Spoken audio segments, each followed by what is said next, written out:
Part 4. Absent Gods. Chapter 30. The bodies tangled atop each other, a mess of loss and suffering Alex wished he couldn't understand. The world atop the tower lay dark in ways he hadn't felt in 10 years. Not since Shah. Only this time, the culprit sat on her knees at a pistol's end. "Can you stand?" Alex asked. Harsh wind swatted rain down his face. Lilac said nothing. No weapon in her hands. She might have dropped it among the knives strewn over the tower's peak. They glimmered patchwork in the lightning where their blades shone through the blood. The priestly deaths appeared self-inflicted, but they were still Lilac's fault. Or were they Alex's? He could have swallowed the deaths of those priests below more readily, set the ladder faster and clambered up before these pointless sacrifices began. They might not have listened, and Lilac's gambit had worked in some way. Alex had only caught the barest red and white flicker as he ascended the ladder, but the giant's size and presence made her nature unmistakable. A goddess strode from the tower moments ago and disappeared into the storm, light as a feather because she wanted to be. Gods had that power. "She lied," Lilac muttered. Alex tucked his pistol beneath his coat and slipped past the holster to grab his iron cuffs. "Give me your hands." Lilac sat unmoving. She'd been capable of mumbling to herself about God's absence while he'd climbed onto the tower's platform, but now she seemed lost. Alex leaned down, drew one slender arm to the other, and cuffed Lilac's wrists. A tug at the short chain between them said the cuffs would hold. He helped Lilac unresisting to her feet. Her eyes watched the damp floor. "I'm taking you to Ace Investigations," Alex said, ushering her toward the ladder. "And then the police." "She lied," Lilac whispered again, and then shuddered. Did she mean the goddess? "Gods do that sometimes." Alex started down the ladder first and looked up until Lilac began to follow. She was stunned, but not catatonic. The full force of a goddess's presence must have struck harder than she'd been prepared for, and Alex couldn't blame her. As his sole encounter with Logoi years ago, he'd barely managed to swear loyalty to the Logos police. But more than avoiding gods, he wanted to escape the bodies. The bloodshed was too thick and familiar. His breathing lightened as he descended into Beckoning Tower, and Lilac followed to a rickety platform, another ladder, every step bringing them closer to the ground floor. Even here, they weren't free of corpses. Alex made out the tattered robes below. Those poor priests. A shadow slid across them. Alex paused mid-ladder until he spotted a tan trench coat crossing the firelight. Wild, tawny hair with hints of strawberry twisted with rainwater beneath a soppy fedora. The newcomer clutched an even soppier umbrella at his side. "God, what a mess," Cecil said, and then he cupped one hand beside his mouth and craned his neck toward the tower's inner shaft. "Happy evening. Anyone alive?" Alex leaned over the ladder. "What are you doing here?" he snapped. "Fancy seeing you too, dear Alex. You told me to come if I didn't find Lilac at the temple." Cecil flopped his fedora against his hip and then tugged it back onto his head. "Can you guess if I found Lilac at the temple?" Alex guided Lilac to the wooden staircase and led her to the ground floor. "Suppose you can," Cecil said, and he gestured at the bodies. "She stick these two?" Alex's boot heel ground against stone. The bodies felt bigger now, but he could weather them. He'd seen worse. "One of them did it to himself," he said, pointing to one body. "The other, it was an accident." She lied, Lilac said again, her voice little more than a frail whimper. Cecil drew Lilac into a one-armed hug she couldn't return. "There now," he said, doting. "That damn Alex can't blame you for everything." "She coerced them," Alex said, pointing up the ladders. "There must be a dozen dead at the top, and they'd all be alive if not for her and her blood sacrifice and that goddess." Cecil's eyes grew to full moons over Lilac's shoulder. "A goddess? Don't." Alex took Lilac's arm and drew her toward the fire. Its warmth soothed, and he wished they didn't have to head back into the storm tonight. Cecil padded after, his boots squished with rainwater. "Did her ritual work?" Alex sat Lilac by the fire, where the dead covenant had likely gathered. They would never again swap stories over these flames, and no matter the result, Lilac was to blame. She'd cut a merciless wound across Valentine these past couple days, but now look what had become of the Valentine butcher. "She lied," Lilac said. "Who lied to you?" He almost pitied her. Lilac blinked hard and leaned closer to the fire. "Ada." "Ada," Cecil repeated, his face mixing glee with astonishment. "You called up Ada? The Ada? First of the gods, lost city of Ados? That Ada? That is what you said, yes?" Lilac gave a curt nod. "Valentine is Ados." Alex rubbed a hand along his jaw. Fresh stubble scratched his fingertips.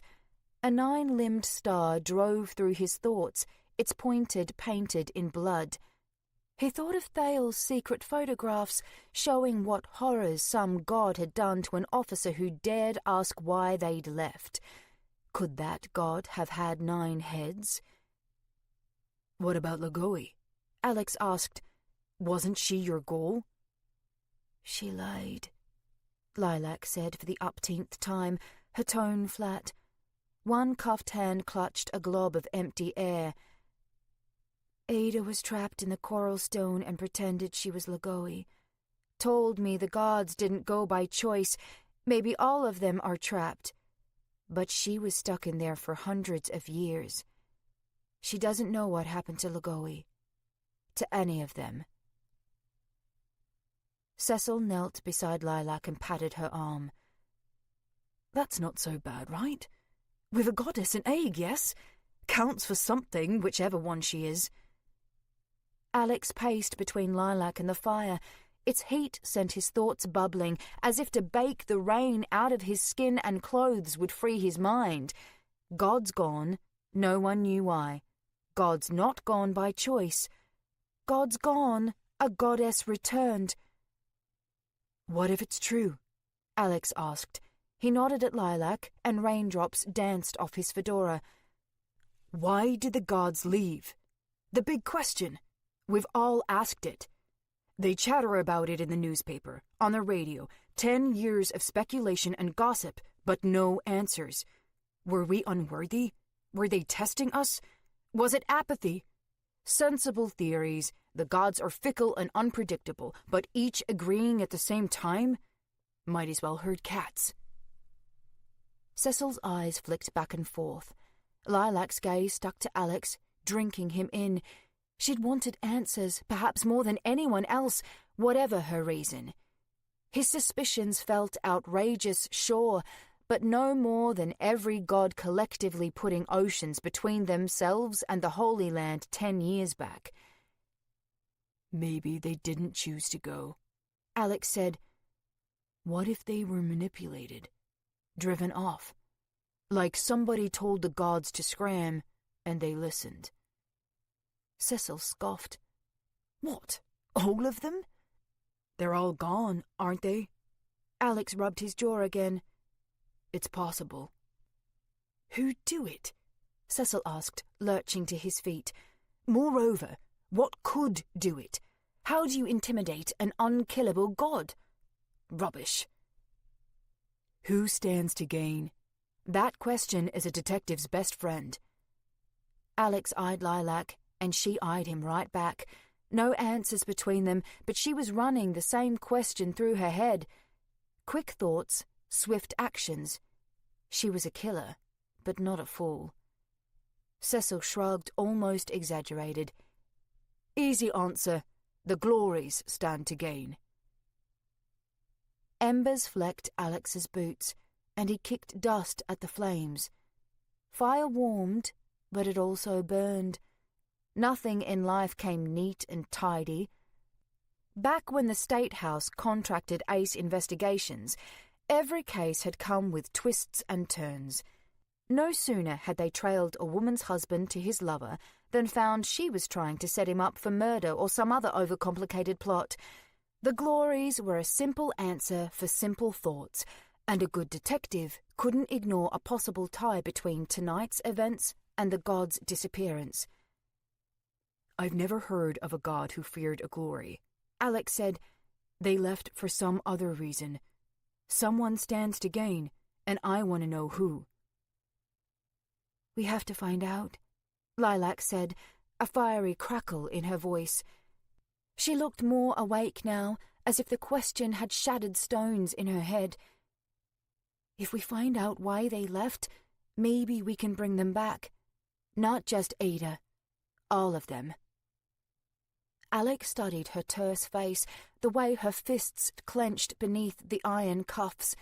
She wanted Lugoe back, but he was a thought to return Valmidian, Corambol, Savas, on, gods in abundance. Would Valmidian retake her city from Ada? The gods might risk another holy war. If they'd put Ada inside the coral stone Lilac mentioned, they might do it again. Threads tangled in Alex's mind.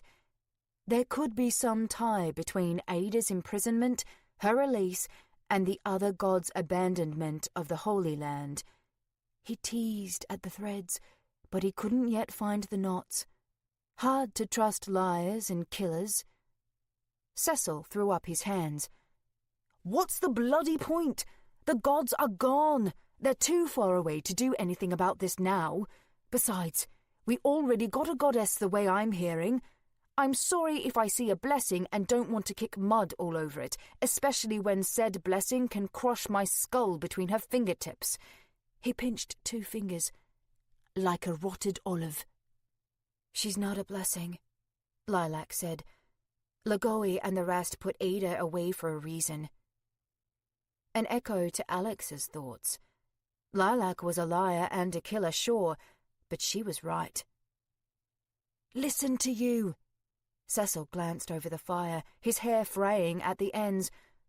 What's the trouble? She'll stop the glories. We should head to her temple and pay respects. She might have gone there. She told me so, Lilac said. She said she'd bathe the temple steps in blood.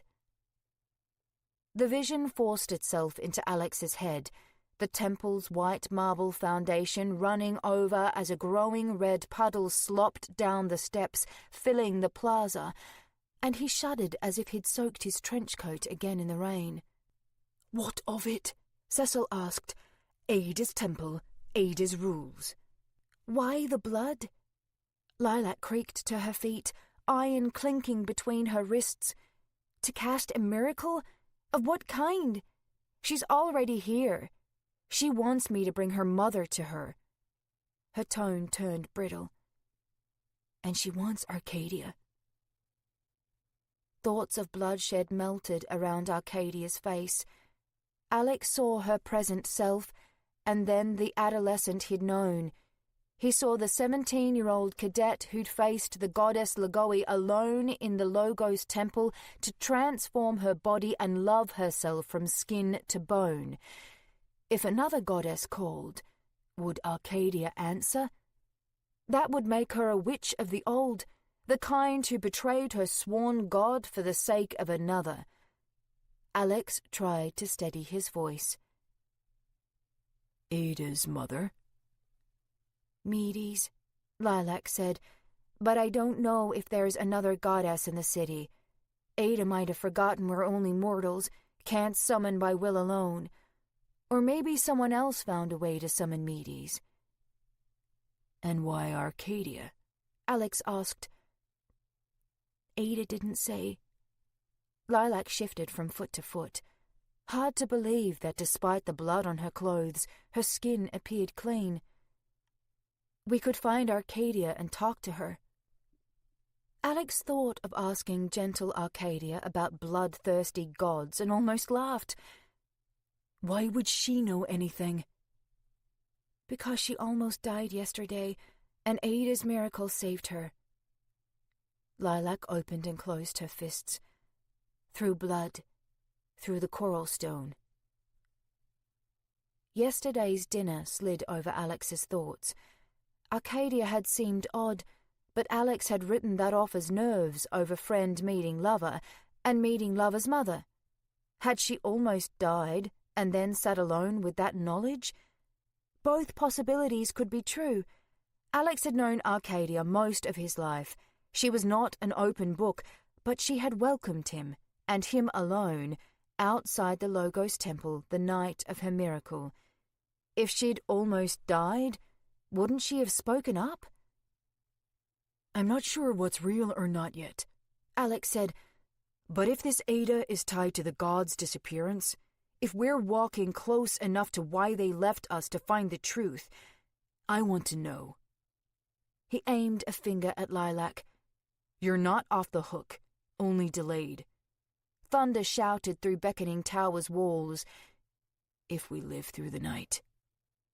Lilac nodded, but her eyes narrowed as if to say, we'll see. Great! We all care about Ada now, Cecil said. He drew Lilac close and readied his tattered umbrella to cover them both. To the temple, then? Alex approached the front door. To Arcadia. We'll see if she has a clue about any of this. If anything Lilac said was real. He opened the front door and led the group into the storm. Cecil muttered something under his breath and then ushered Lilac to follow. At the very least, if we get Arcadia, we'll be bringing the goddess what she wants.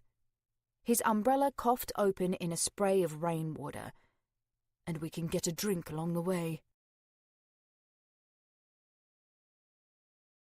Chapter 31. Arcadia had lost count of how many sandbags she dropped in front of the barricade's iron gate. The gate was the barricade's greatest weakness, worse than any chipped or cracked stone. It was meant to open, a way in and out of the city via Old Town, and the flood fighters were too busy to dig new foundations and block the way with stone and mortar. Had she known better yesterday, Arcadia would have thrown sandbags here before the storm began. Evacuation without them seemed smart when you thought there was time.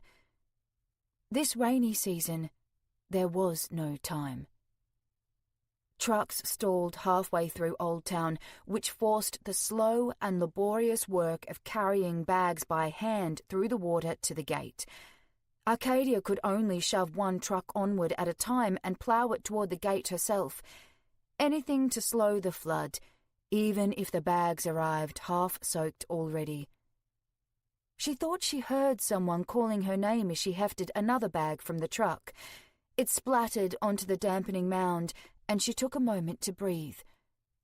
Old Town still needed evacuating. She hoped the residents saw to that themselves now. Captain? Jason peeped. Arcadia turned to him. He and Karina were lugging a waterlogged sandbag between them. Other agents darted between gate and truck, but their eyes kept flashing Arcadia's way, Leander among them, having returned to the barricade against orders for some damn reason. Cassis had returned too. Arcadia didn't have the heart to send them away when they wanted to help. She turned to Jason. What do you need? I didn't want to interrupt, Jason said. We appreciate you with our whole hearts. It's just, would you mind not whistling like that? Whistling? Arcadia asked. Jason hefted his and Karina's bag onto the pile, breath rushing out, and then turned back to Arcadia. "Or whistle anything else?" Jason asked. "That old river song's giving us the creeps." Karina nodded beside him. Arcadia's mouth closed and opened. "I didn't realize I was whistling." A sharper whistle shot from atop the barricade, where Cassis clutched the ring of a broad oil lantern in one hand while hunkered against stone. It would burn fast, the way she kept the flame bright behind its glass. She lowered 2 fingers from her lips. "Someone's wading through the water, Cap." Arcadia hefted another sandbag onto the pile. They were nearly spent. "Do you know them?" she asked. "I can't tell. It's a man, I think." "Or a man-shaped," Karina said. She sounded afraid. "You think a glory would swim up to the gate?" Jason asked. Arcadia scanned the sandbag blockade. They couldn't open the gate now. Its iron door swung inward. No one was getting in or out through the west-facing side of Valentine unless they climbed the barricade or somehow ascended Bay Ridge. A heavy whump sound echoed across Old Town. Streetlights stuttered, their bulbs begging someone to stop the downpour before they drowned forever. The whump came again, and the night spilled ink. The power was out. Headlights cast golden cones up the block from the iron gate, but they shined frail against the rising water. Cassis's lantern glowed sun-like above. Arcadia was grateful she'd let it burn so bright. She waited for a third whump, the power fighting its way back to life, but none came. A pale halo beyond the flat rooftops and their gurgling gutters suggested the rest of Valentine still had electricity. Doubtful Old Towns would come back any time soon. "Enough of this," Arcadia said, tearing the 2-way radio from her belt. "HQ, this is Captain Arcadia Mearn of the Flood Fighters. We've lost power in Old Town. I need trucks, sandbags, and—" She didn't want to say it. Didn't want Thale to know she needed his aid, but pride wouldn't help the city and its people. "I need reinforcements at the gate. Bring lots of light." "Mearn?" Her radio fussed and crackled. "Gate and... unclear. Can... repeat?" Arcadia shook the radio. "Power's out in Old Town. We need help." Static answered. Her fingers tensed to crush the device into antenna and wires, easy as a tin can, but she jammed it onto her belt and went fishing inside her pouches for the coral stone. She needed a miracle right now. Far down the block, a soft orange light flickered alive behind glass. Another lit a nearby window. Across the street from the gate, hopeful orange eyes filled windows and doorways, each staring patiently through the storm. Old Town was coming alive again in flashlights, candles, oil lamps, anything the neighborhood's people could use to break the stormy darkness and keep the flood fighters in the light. Jason laughed. Cassis and Karina exchanged grateful smiles. A few of the agents cheered. Arcadia remained stone-faced. Too many lights in too many windows and doorways. Too many people remained in Old Town, more than she'd suspected before now. "Burning the midnight oil in the truest sense," Jason said, grinning. "But if we're burning it now, what'll we burn at midnight?" Leander asked. He fished a pocket watch from his uniform's belt, but it slipped through his fingers and vanished into the flood. No telling whether the flood fighters had already crossed midnight. Cassis leaned her lantern farther over the wall. "The man who's coming, he's getting closer. Definitely human." She drew back. "Something's not right." Arcadia ordered the man brought up by rope. Agents climbed truck and barricade to stand with Cassis, and she helped Jason hold Leander's legs as he sank behind stone to fetch their visitor. Arcadia would have done it herself, but one slip in her hand might damage the barricade. She went back to the sandbags, threw another onto the pile, another.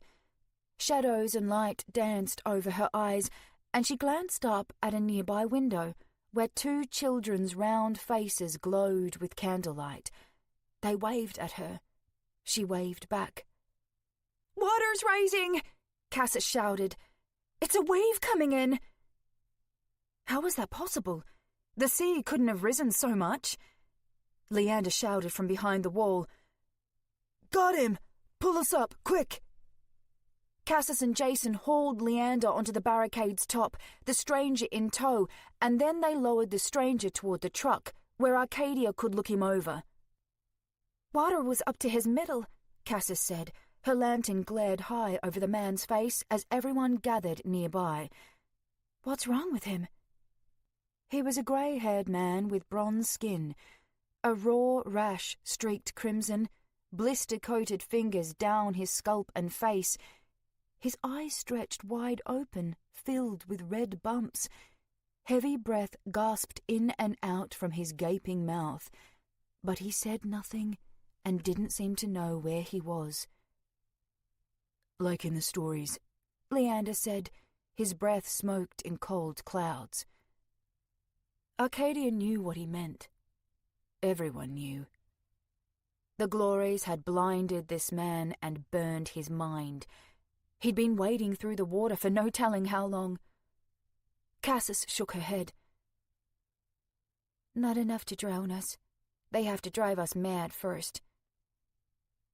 A distant cry tugged at Arcadia's heart, and she turned to the wall. No one else seemed to notice until a moment later, their ears muffled by rainfall, thunder, and likely their own thoughts of a crumbling world, but they turned too. Somewhere out on the floodplains, a soul cried in pain, maybe in death. Cassis's lantern changed in her swinging arm. "Something big is coming, Cap." Her lantern arm quaked in fear. "On the rising tide." Tide? This far inland? Could the rain bring the water level that high? Or had the sea actually come to Valentine? But if the glories could move the sea itself... Arcadia didn't want to finish the thought. "It's swaying from the gate," Cassis said. "It's... Catch me!" Her knees bent as the barricade shuddered. Rain splashed off the top in a thick waterfall and took Cassis down. Her lantern flew into the water, dousing its oil-fueled sunshine. Arcadia lunged, grabbed Cassis out of the air and sloshed backward. Cassis slid loose and set foot beside Arcadia. The flood water churned at her thighs. "Thanks, Cap." She grasped her lantern's iron ring, but there would be no lighting it now. She dropped it again in the slop. "If someone has a light, I'll head back up." She was too good. They all were. Leander handed over his flashlight and Cassis clambered onto the barricade, but the small cone couldn't match her lantern's brilliance. What did that say about the night itself? Cassis threw her hand over her mouth to stifle a scream. Arcadia hopped up the truck and clambered onto the barricade, where her eyes followed Cassis's flashlight beam. A dark mass rocked against the greener side of the barricade. It smelled of salt water and brine. Another low moan rippled through the water, the poor animal's final death cry. The glories had killed a whale. A young one, too. Wasn't it just like the glories to prey first on the elderly and the young? Even in its adolescence, the whale was enormous, but the glories wouldn't have provoked a grown adult. Too risky, and they were such cowards. Air-breathing creatures trapped in the sea. Small wonder the gods had made them sacred. "They're enjoying this," Cassis said. "Thousands of years they've been waiting for this. Might as well take their time." "Because they couldn't do it before," Arcadia said. She turned from the whale and looked across her agents dotted around flooded Old Town. In the beginning, men were prey, but that wasn't the end of it. The glories have come for us since the dawn days. They came during the Holy War. They came when the dawn gods left. They probably tried to come when the holy tree burned. Always, always wanting their prey again. But we aren't prey animals anymore. We didn't have fire, or ships, or guns in the dawn days. They're flesh and blood, same as us. We'll all die someday with or without the gods, but the glories have no gods, and we do. You've seen what I am. I will be the gods' divine instrument. Arcadia had hoped to stoke spirits and boost morale. Jason looked ready to shout encouragement. Karina had hopeful eyes. But another tremor rocked the wall and sent Arcadia's boots slipping. She kept her balance and grabbed Cassis by the shoulder to keep her from sailing off into the floodplains. Another whale had struck somewhere along the barricade. Cassis gave a grim smile and aimed her flashlight west. The water's lowering. Wherever the flashlight's beam touched, frothing water slid back from stone. The night yawned, the sea itself taking a deep breath, and a deeper roar began at the back of its oceanic throat. Arcadia didn't know this sound, but it was bigger than any whale. Bigger than Old Town. She wrapped an arm around Cassis's waist and clambered off the barricade. No one moved below. Even without the goddess's strength in their ears, they had to hear this roar. Had they given up? How could she blame them? What could they possibly do? Arcadia set Cassis into the water and pressed her shoulder to the barricade. Cold water soaked through her sleeve into skin and muscle. She needed another miracle, but aid was running short these days, and she couldn't let her hands down to touch the coral stone in her belt pouch. She had to hope the power of Medes bled through on its own. "I will be that godly instrument," Arcadia muttered, determined. She braced herself for impact. The rolling roar smothered all other sounds. The barricade had no give to it. Either it would stand, or it would crack and crumble. Nothing in between. The work of mankind against the work of the glories. Given time, water eroded stone, but this was a single night. Sea-born thunder pounded through the earth. The barricade shuddered beneath a mighty wave, and frothing water crested the top, but no stone was stronger than water right now, when mankind needed it to be. Maybe they could last the night, the storm, even the season. And then Arcadia heard the crash.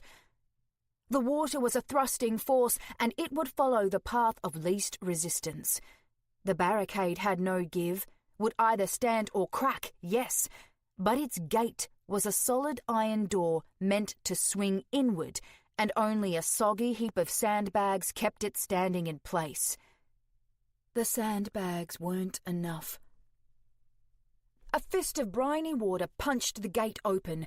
The sandbag mound exploded into a cloud of damp clumps. Floodwater, seawater, foamed and bubbled into the street, swelling with sea life, debris, and the eternal rhythm of the tide. The water climbed Arcadia's waist, abdomen, to her chest. Beside her, the truck lifted unmoored from the mud and began to float. She grabbed it by the undercarriage rim before it could pin anyone against a building and crush them, but she let go when her agents began to scream.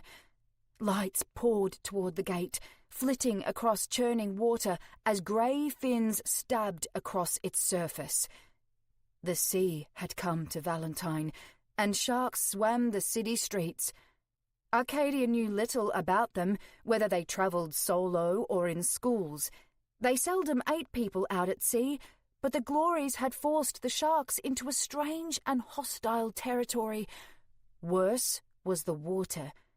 People's homes would flood, and they'd be trapped and drowning.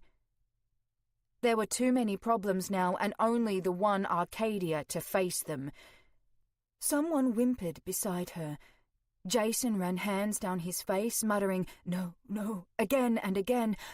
Cassis shook her head, but her flashlight kept fixed on the barricade's broken gate. Others gasped and mewed and sobbed. They were floodfighters and would stop the glories where they could, but no one was prepared for this. Not even Arcadia. She watched through the rainwater at what next surged through the gate. A snakish body, thick as two side-by-side trucks, pressed into the city. Ropes of scaly flesh danced down its trunk and battered at bloated sandbags and floating hunks of wooden debris. Sea snakes swam at its sides, each one colourful and venomous, but they were nothing compared to what they flanked. There were different kinds, categorized by sailors and marine biologists. Some resembled dragon-like whales, called fool's whales. Others appeared as enormous serpents. Still others echoed giant squids. This one mixed snake and squid. It had to run 35 feet, maybe 40, from head to the tip of its tail, its serpentine body lined with car-thick tentacles, and a bony carapace covered its thick head. Arcadia thought it looked a little like a glory. Fitting, seeing how it had come to be here in the first place. The glories had driven a sea monster into the city.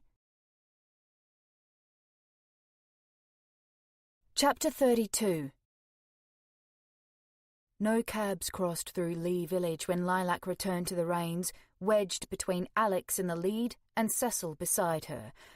Water spit from puddles down the sidewalk and through the streets. The library stood dark across the street, but lights dotted the houses up the block, where Alex hooked around the corner. "You want to traipse through the North Temple district?" Cecil asked. "Why not cut through the Temple Plaza?" If Alex answered, Lilac didn't hear. He faced ahead as the group crossed into the North Temple district and then drew them into a tighter cluster as other pedestrians flitted in and out of doorways, down fire escapes, and up the street. Cecil kept glancing south as if a stiff wind might blow him toward the temple without separating him from his drenched fedora and pathetic umbrella. He might have been right to long for a goddess's protection, even a liar like Ada. How was Lilac any different? Cecil found another comfort when Alex paused at a phone booth a stone's toss from a liquor shop, its front window ringed with pink neon. Alex opened the phone booth, while Cecil opened the shop door and vanished inside. "Radiance Hotel is north," Alex said. "I don't want to walk there and back if we have to head elsewhere, like the headquarters or Old Town." He passed a coin into Lilac's palm. "Get them on the horn and see if Arcadia's home." Lilac slipped into the phone booth. Its glass rattled when Alex slid the creaky door shut. Rainwater crawled down every window and distorted the world beyond. Lilac breathed deep, absorbing the momentary privacy, even with the cuffs still clutching her wrists. One hand lifted the black earpiece, the other slipped Alex's coin into the slot, and she leaned her lips close to the mouthpiece. "Operator," a harried woman said. She sounded out of breath. "Radiance Hotel," Lilac said, and waited.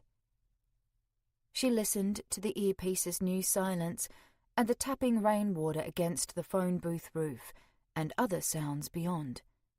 People were shouting, laughing, crying. A boxy radio on a nearby open window still spat static and odd bits of distant piano music. To close her eyes and forget, Lilac could almost believe this was an ordinary night in an ordinary rainy season. But the gods were gone. And the glories had come, and Ada was a liar, and Lagoe wouldn't return, and maybe that was Ada's fault if Alex was onto something. When Lilac had asked why the gods were gone, she echoed the despair of the Holy Land. When Alex asked, he wanted an answer, and his tone suggested he might find it. If Ada had anything to do with Lagoe's absence, Lilac wanted to know. She deserved to know. The earpiece crackled. "I'm sorry, no one's picking up," the operator said. She sounded haggard now, perhaps ready to abandon her post. Lilac wouldn't keep her. "Thank you for trying." She slung the earpiece back onto the phone, listened to the coin jangle inside, and then forced open the squealing phone booth door. At the next intersection of brick houses, a small black car parked on both sidewalk and street. Scratches marred the paint over its rear doors. A woman bounced a crying baby in the back seat, while at the front, a burly person in a torn shirt turned a crank in the narrow hood, as if the car could bring the family somewhere safe. More crying echoed down a nearby alley, and someone shouted for "Cal!" from the south. People were panicked, and they had good reason. Flooding west of the city, bloodshed threatened at its core. Hope seemed as scarce as gods in Valentine. Fitting, seeing how this city was really Lost Ados. "Well?" Alex stood stiff beside her. His fedora dribbled rain. He was lucky to have so little hair. "No answer," Lilac said, and she shut the phone booth. The line might be down, or everyone might have ditched the hotel. Would Arcadia stay if it's that bad? "She wouldn't sit idle," Alex said at last. "We'll make for Old Town, see if she's there." "And die finding her?" Lilac asked. Alex loomed. "Do you believe that? Or are you dead set on giving me a hard time?" Lilac pursed her lips. He was right. To help even in the most hopeless situation sounded like a very Arcadia thing to do. "Our minds are hardly sound under a storm like this, that's what I say," Cecil said, emerging from the liquor shop. A violet glass bottle stretched from his free hand. "A little courage won't hurt. This here's Essex Serenity, bottled over 20 years ago in Dealmarch. That city's gone, the vineyards too, or might as well be. Last one in Valentine. Sorry, Ados, and I'm not drinking it alone." He bit the cork loose and outstretched his arm. "Alex, want any? Don't be a spoil sport." Alex turned west without a word, but Lilac cupped the bottle in both hands and drank liquid fire from the neck. She almost spat it out, the flavour so harsh, but Cecil would make fun of her. Besides, no sense in wasting it. She swallowed the mouthful and passed the bottle back to Cecil. "That's the spirit." Cecil tipped the bottle and let Essex Serenity pour between his lips. "Cheers, love, to a world gone mad." "Is that so?" Alex asked. "Since when did you start getting your grandfather's premonitions?" Cecil drank again. Lilac watched Alex wipe a hand down his face and realized she and Cecil were pissing him off. She didn't mind, and the drink was warm. "Arcadia cares about you," Alex said. "If you had the decency to feel the same, you wouldn't have done any of this. Reasons be damned." Lilac licked her lips. Alcohol and rainwater. A poor mix. She gestured for the bottle again, drank from it, and passed it back to Cecil. Where she sipped, he chose to gulp. "I'm sorry about your children," Alex went on. "I really am. No one should have to experience that. But what you've done is wrong." Alex knew his business, but he was clueless about the world. Cecil seemed to have figured it out, and he had his own way of coping. Could Lilac find her way? She had pulled it together after the girls' deaths. It had taken 4 years and Arcadia's help, but Lilac had managed. She had to pull herself together again, right now. She was Lagoi's daughter, for God's sakes. Time to use her brain. "You don't have blood on your hands, ex-policeman?" Lilac asked. Lightning forked across the clouds, casting white light down desperate alleys and across dark windows. Faces shined behind the glass, each turned pale by the sky's fire no matter their complexion. "Gods and glories want the same, to feed on us," Alex said at last. "Blood for gods, flesh for glories. But the gods figured they could get what they want willingly. Within the verses of Aig, it's written, 'In the beginning men were prey, and in the end they will be prey again.' Ever consider the scripture never meant the glories? That maybe we'd be prey to the gods? Have been?" "You sympathize with the glories," Lilac said. "They're people." Alex took off his fedora to pour it out, and then threw it back on. "Imagine the dawn gods came back tomorrow." Cecil opened his mouth and then shut it with another pull of Assic's serenity. "Yes, that's how we'd all react at first," Alex said. "We'd think they'd come to save us again. But what if the dawn gods decided to elevate chickens to our intelligence? Taught them fire, speech, reading, taught them to destroy our homes and drive us to the edge, made children with chickens and left them the responsibility of keeping things that way, temples to chicken gods, mortal chickens ruling the world, us on the fringes. And then, thousands of years later, those gods left the chickens to fend for themselves, and we had the chance to take back everything. Wouldn't we do it?" "That's a pragmatic outlook," Cecil said, a snide laugh in his voice. "Playing the pessimist. You think despite everything the dawn gods taught us, humanity is doomed and the glories will win the Holy Land? Sure, from a worldly perspective. Nature puts up with a lot of shit from the gods. It'll bend to accommodate them, but if its laws are broken, it'll turn brutal and chew up the universe to put things right. We don't got that power. We got godly need." Lilac bristled. Cecil could climb such an asinine high horse when he'd been drinking. At least he hadn't cut himself this time. Alex stared into Lilac. "We have godly favor. The glories knew it. The dawn gods decided it and taught it to their children." "Do you really want to know why they're gone?" Lilac asked. "Independence from them isn't the same as cold abandonment," Alex said. "Why push us into toil and worship?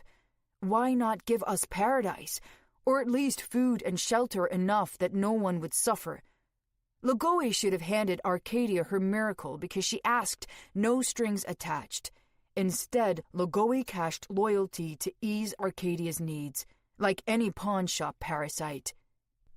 Lilac wanted to grab Alex by the trench coat and slap him. He thought he understood so much about the world and gods and Lilac. He was oblivious to how she felt, deflated, drained, purposeless. He didn't understand being crushed because he'd always been small. No god, no descendant, no chosen. He had zero influence on the world at large and gave himself a private world to compensate, one he clutched to his heart, pretending mankind deserved fairness from the gods. "We should have gone to the temple," Cecil said, watching southbound streets again. "You asked if I have blood on my hands," Alex said, his eyes on Lilac. "Would you really like to know?" Minutes ago, Lilac would have pried it out of him without hesitation, but the way he asked the question coated each syllable in barbs. Small wonder he was a detective. He did not like unanswered questions, no matter who asked them. "You said Arcadia never told you about Shaw, Alex said, but I will. Shaw was Lilac and Tonus on a grand scale. Lilac's gait slowed to a shuffle. Her bare feet scraped the wet sidewalk, and she remembered yesterday's wound. Something told her this conversation would cut deeper. Shaw was a mountain village north of Valentine. You wouldn't have heard of it back then. They lived pretty isolated. Alex waved a hand. Hard to get there, maybe impossible now, the way the rivers have flooded. Traders wandered through, but most people didn't know the village was there. Lightning drew outlines to the buildings ahead, or maybe they were the hills of Alex's story. Thale knew, Alex said. Came a time not long after Logoi left that we were desperate to bring her back, same as you. Thale mentioned Shah, said he found the village idyllic, even lovely. Do you know how strange it is to hear that word out of a man like Thale? He took 2 police captains and their units to Shah. I was one of them. At nightfall, we rounded up the villagers and set fire to their homes for cleansing. Thale told them they would be sacrificed for the greater good of Logoi. And you know what they say? A real sacrifice only matters if something valuable is lost. Lilac looked hard at Alex. He no longer walked this city's streets. He was in Shah, lost behind his eyes the way Arcadia's often went on voyages when she stared in the mirror. But you know what those people did while fire raged around them, surrounded by 30-odd officers? While we were fitting ammo drums into our submachine guns, ready to play the world's most violent percussion, what did the villagers do? Alex laughed, cold and terrified. They danced. They all started dancing, the whole village, like it was a party. But it wasn't just a dance, waving limbs and twisting torsos. There was power in it. Memories of some god we didn't know pushing through them, but I felt it, and I never had Cecil's gifts. Cecil squeezed closer to Lilac, as if that could hide him from this story. Arcadia felt it too, Alex went on. We all did. Even Thale, and it scared him. Death should have been dignified, but he ordered we open fire at will, and we captains echoed him. Arcadia was part of my unit, had loaded her gun, but I couldn't get her to squeeze the trigger. Thale shouted at her, smacked her, thundered over that awful rattling. Fire at will, Mirn, fire! But she couldn't. She broke down there in the hills. Lilac watched the street as if it might cough Arcadia from its darkness. No need to reach Old Town. Alex cleared his throat. When the gunfire died down, she wandered the blazing village, checking in windows like she'd find anyone alive. All she must have seen was her reflection. We hung the flags of Logoi's star in the village center, waving proud over the ash and blood. All for Logoi. Lilac shuddered. She'd said those last 3 words herself while her skin drank sacrificial blood, and like everything else out of Alex's mouth, the memory struck harder now. The goddess of reason had been offered blood aplenty a decade ago, and now. Did she even know? Logoi, Alex said again. You said she put Ada in the... What was it? Coral Stone? Coral Stone, Lilac echoed. A little blood woke her up to the world outside her prison. More blood let her free herself. Alex glanced to Cecil, and then back to Lilac. The street seemed to narrow the farther they walked. "You're one of Lagoi's priestesses, right? I'm surprised Ada didn't demand your sacrifice as recompense, or to show submission." Lilac thought of dinner last night. Simone would have spilled everything then, secrets as runny as blood, had Lilac let her. "Can dish it out but can't take it," Alex said. "Fair enough. We all want to live. Even the people you killed." "My blood wouldn't have done any good," Lilac snapped. The sky rumbled as if to warn her she'd messed up, but the storm was wrong. She didn't care anymore if Alex knew. If Lagoi wanted to enforce her secrecy, she could come back and do it herself. "I don't bloody believe it," Cecil slurred as he grabbed Lilac's shoulder. "A descendant? You?" Lilac said nothing. Alex glanced between her and Cecil, his face crestfallen. A man cursed to know too many descendants. Or did he think she was lying? Cecil knew better. "You never told me." "We're not all so..." Lilac clicked her tongue. "So exhibitionist about it." "Exhibitionist?" Cecil scoffed, and then he shrugged. "Perhaps so, love." "It tracks," Alex said. "Why else fixate on Lagoi in Valmidian City? I mean, Ada's city." He shook his head as if to slide this new knowledge into place. "You're Lagoi's daughter?" "Bullshit," Cecil said. "Lagoi never had a..." He stumbled over a loose chunk of sidewalk and toddled into the street. Ever the lightweight. "Oh, I see. Mother keeps secrets, daughter keeps secrets." He seemed more offended at Lilac's privacy than at finding out she'd been slitting people's throats. Maybe he didn't yet believe his friend was a killer. Thunder groaned through the street underfoot and the buildings to either side, as if the rainy season had driven a monstrous cloud against the city's asphalt. "And what faulty gift you got to show for your lineage, daughter of Lagoi?" Cecil asked. "High detail retention, pattern recognition, execution," Lilac said, but the words felt disconnected. She might have been getting a buzz at last from the drink, but a tremble climbed her legs too. She'd never felt thunder like this. "I work out all the possibilities around me.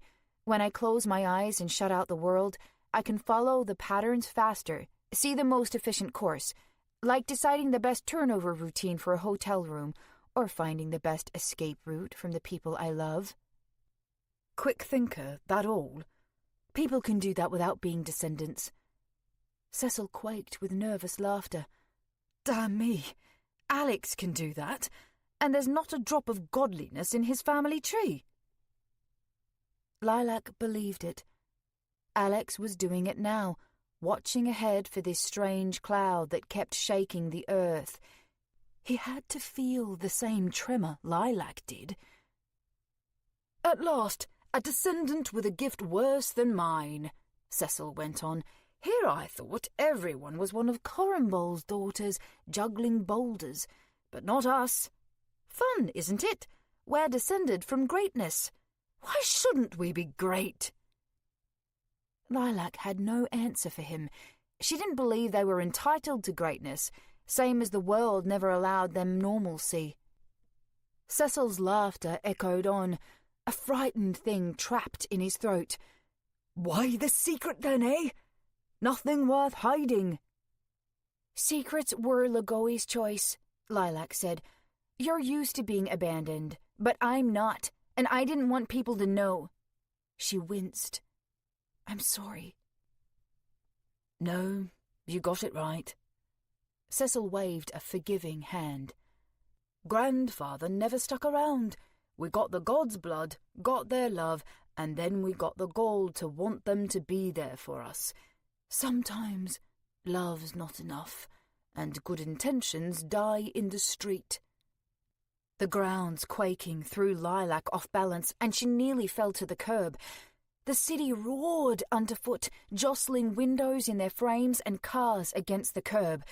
A gargantuan sloshing curled around the street corner ahead, like someone had turned every radio in the world at full volume to a staticky station. Lilac saw what was coming in the frail light, but she didn't understand it at first. The darkness swelled into the street, a living monstrosity made of clawing, clutching night sky, only it rushed at her like a smacking hand. The sound loudened against brick and concrete, and then she understood. The tide surged ahead, not enough that 4 years ago it swept her daughters out of her life. The sea had now come for Lilac. Screams filled the air, sharp where people scurried into alleys, muffled where they were trapped behind high windows or pinned doors. A shriek filled Lilac's throat as the wave bore down on her. Alex had already slipped to one side. His hand groped for her arm.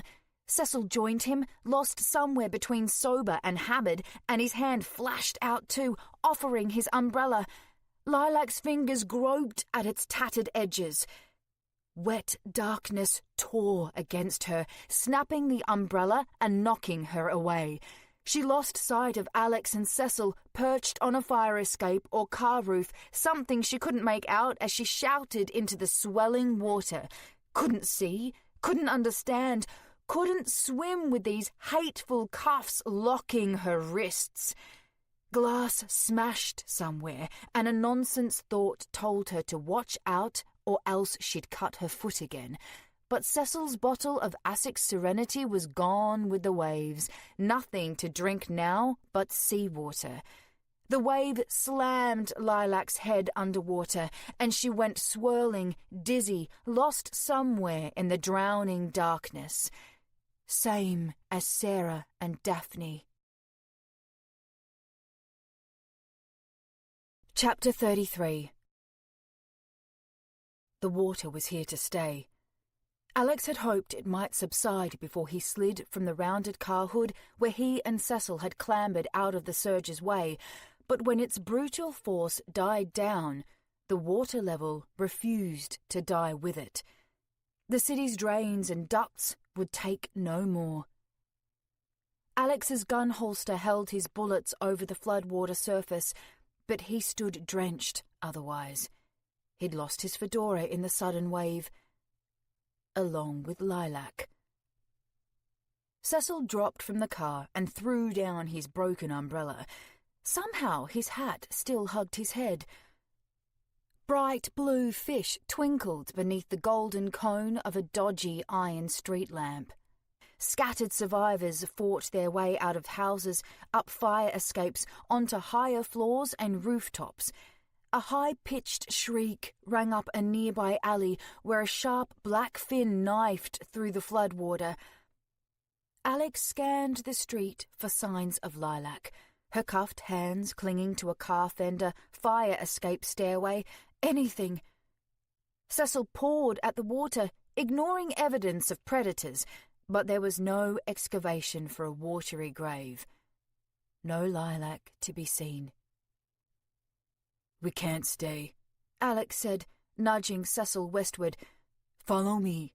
We're close to Old Town." Cecil whirled around and grabbed Alex's coat collar. "Are you mad?" he shouted. "You want us dead? That it? Bay Ridge is a muddy pile. Floodplains are the new ocean shelf. Old Town's days are numbered until they give it a new name, the beach."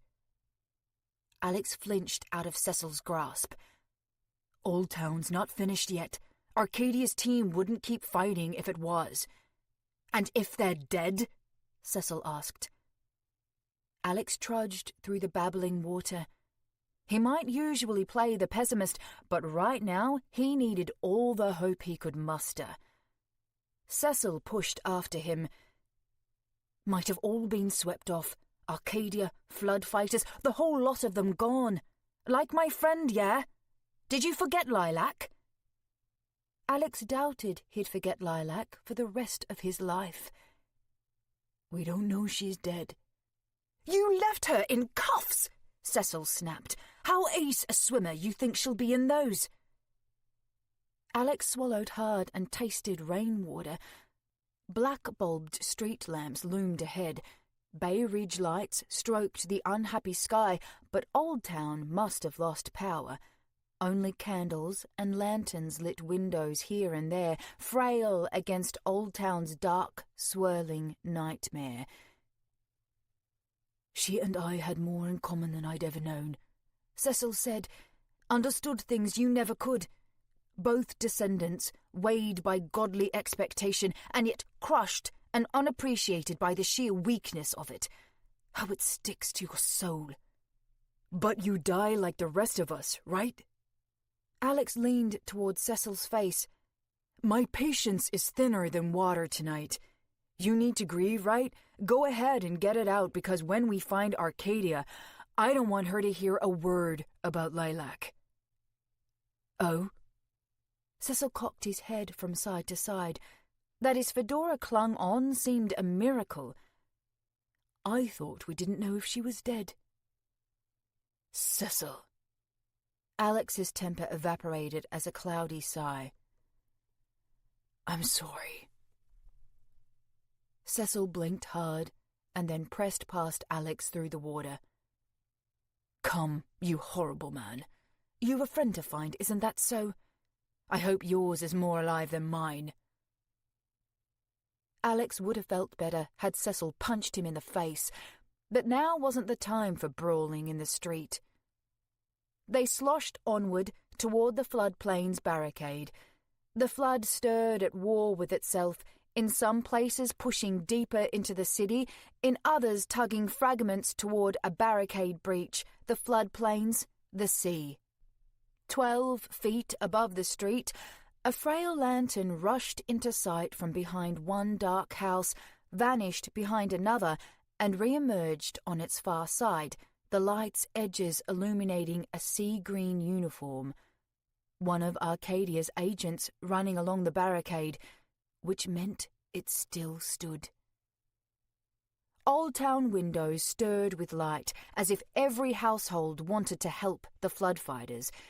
Too many lights to call the evacuation a success, but the city might have already fallen to glories if not for these candles and oil lamps shining on the people desperate to save Old Town. Arcadia stood among them. Lanterns encircled her where flood fighters and ununiformed citizens clustered to hear her through the torrent. A heavy crashing somewhere down the wall muffled her words from Alex's ears, but she must have given instructions.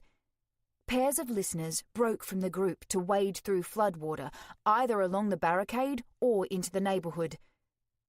When enough had cleared, Alex sloshed toward Arcadia.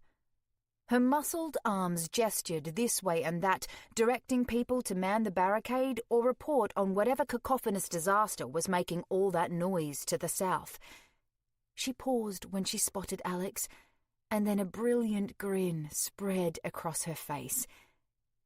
"Lexi?" "That's me, far as I'm aware," Alex said, and his mirroring grin broke through the rain. He moved in to hug Arcadia, but she clapped his arm and started away from him. "We need every willing hand," she said. "Too much night ahead, and maybe too much light. We need people stationed along the houses for our plan to work." Cecil scowled, but Alex ignored him. "I appreciate your situation," Alex said, hurrying behind Arcadia. "But we got some trouble too. A crisis deeper in the city." Arcadia grabbed a man by the shoulder as he started to wade past her. "Not this way," she said. "Cut through the alley to head south. I don't want you too close to it." The flood fighter nodded and hurried toward Old Town's houses. "It," Cecil echoed. "Your crisis needs to wait." Arcadia sloshed onward. "I haven't left Old Town since this morning, and I can't leave now. I'm sorry. Why didn't you tell me you almost died yesterday? Alex snapped. We spent all dinner yattering, and you never mentioned it. Arcadia slowed her steps and ran a nervous hand over her scalp. Droplets bounced from her shorn hair. I really don't have time. Later, I promise. Alex had been ridiculous to expect any different. If flooding had torn through the North Temple District minutes ago, how could sea-facing Old Town be any better off? Cecil was right. Alex took a narrow-minded approach to investigations, first toward Lilac, now towards the god's disappearance, as if the world's troubles would pause until he had his way. A miracle saved you, Alex said. Am I strolling the right avenue? Arcadia began to turn. Lexi, let me narrow the questions to a point. Ada, that name sound familiar? Alex watched Arcadia's face for some recognition. She might have something to do with why the gods left. Something I need to know. She's looking for you, and goddesses don't usually do their own fetching. The wind thrashed at Arcadia's uniform, forming tents where scratches had cut the fabric. Alex had time for maybe one more question before she ran back to the fray. Fine. Ada means nothing to you, Alex said. What about Medes? A rolling wave surged against Arcadia's chest, and an inhuman calm rippled beneath her skin. She slid one hand into the water and prodded at her belt. The hand returned as a loose fist, where meager light glinted off a small red stone. The air tensed around its hard surface. Alex took a step back without meaning to, water splashing around him, and he wondered if this sudden warm gravity was anything like the sensations Cecil felt through his clairvoyance. Inside this coral stone is Medes, goddess of love, Arcadia said, her voice solemn and reverent. She saved me when I fell. She's the reason I can do this. She tapped the barricade, where steel plastered the stone, leftovers of a truck's fender. Gods, she didn't just save you, Cecil said, rushing beside Alex. You're chosen. A champion. Alex's eyes wandered Arcadia's body. She looked like herself, but the sense of her reached beyond skin, taking up a greater space in the air and water.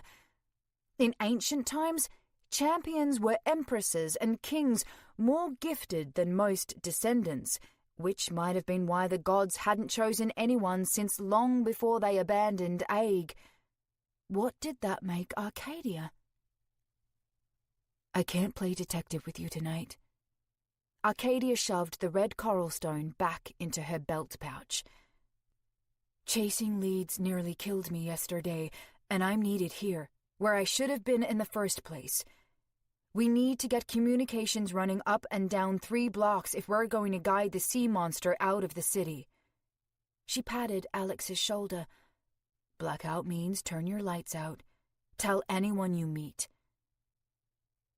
Past Arcadia, the night reached out in a claw of massive, squirming fingers that folded around 2 bright windows. Their sudden darkness echoed in shattered stone and muffled screams. Arcadia whirled around and charged through the high flood water. Shadows ate at her sea-green uniform, but her voice pierced in the night. "Clear the small debris!" Alex followed, more questions on his lips. Lanterns lit a stony mound, a house until moments ago. Arcadia stood in the rubble and shoved her hands beneath a collapsed wall, maybe 5 times her size. Muscles tensed down her back, shoulders, arms as she heaved up the debris and held it long enough for 2 flood fighters to duck underneath and drag a thin figure from the watery ruin. The wall crashed from Arcadia's fingers like a slamming door. She took a moment to catch her breath, and then she went back to barking orders against the storm. Cecil tugged Alex's coat. We can still make the temple, you know. Alex guessed we meant he and Cecil. Not Arcadia. She wouldn't abandon her post. The darkness thrashed with watery churning, and Alex realized he'd been hearing the sea monster since he and Cecil stepped into Old Town. He'd never heard of a sea monster inside a city. But Arcadia would stop it. She was a creature of the gods now.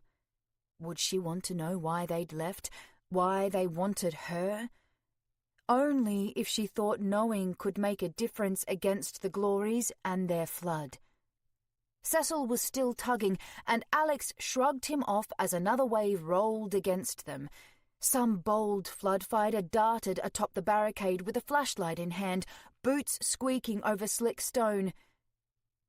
We're in the way, Cecil said, and we've a good chance of winding up like poor Lilac. All the people in that house if a sea monster snatches us. Did Arcadia say it was a serpent? Arcadia hadn't specified. Doubtful it mattered. Shallow water was not a sea monster's natural habitat, and it would destroy and kill in its confusion and panic. A god should have eased this disaster.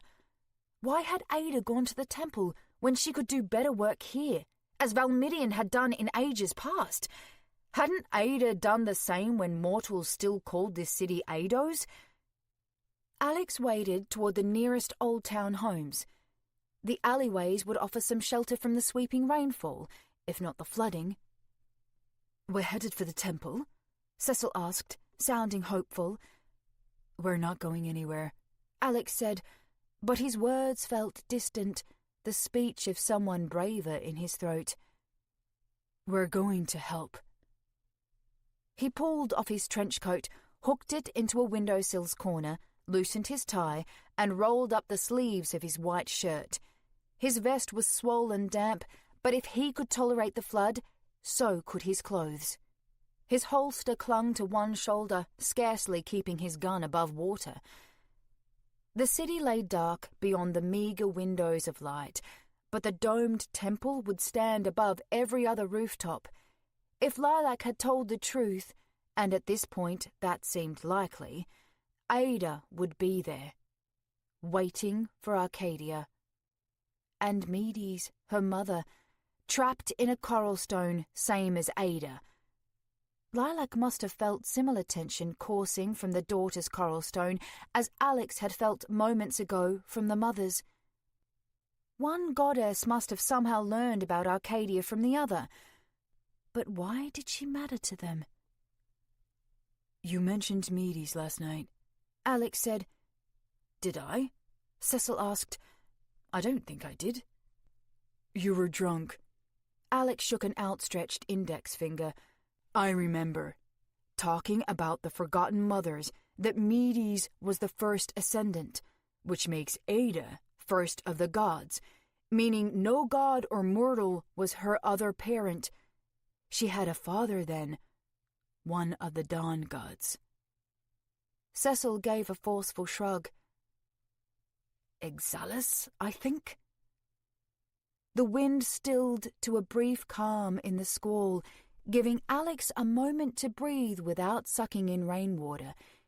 He peered harder down eastward streets, past flooding and car parts and floating newspaper pages, as if he had a clear view across the city to the domed temple roof. The gods must have gifted the temple and city to Valmidian after they had imprisoned Ada, with the truth washed away by years of stormy seasons.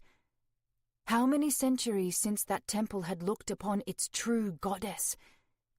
How many millennia since it had looked upon her father, a dawn god?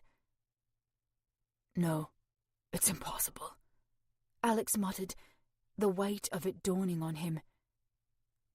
It can't be. Chapter 34.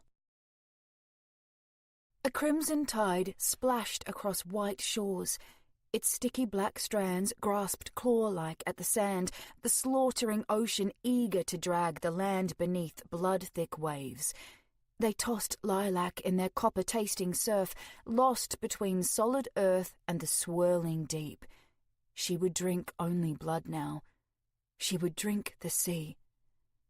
Her face burst up from the churning floodwater, waking fully as the surge smacked her shoulder against a hard corner. She reeled in pain, submerged, nearly fainted again, and then charged for the surface. The water fought against a dead-end alley, and she was caught in the middle. Her mouth tasted of copper. She kicked down until her feet found asphalt, and then she twisted to right herself against the nearest brick wall. Her wrists strained at iron. That arsehole Alex should never have cuffed her. She would find a way loose once she escaped this alley. Both palms patted for a path. Brick. Brick. Air. Lilac jerked back. A dead end should have 3 walls. This one only had 2. The alley led to an open space, but here the floodwater slammed against an unseen wall and cycled back on itself in an endless, looping waterfall between Lilac and the Temple Plaza. The flood had driven her here, as if bending to Cecil's wishes. She half expected this force would reject her too, but when she stepped against it to try, her fingers broke through open air.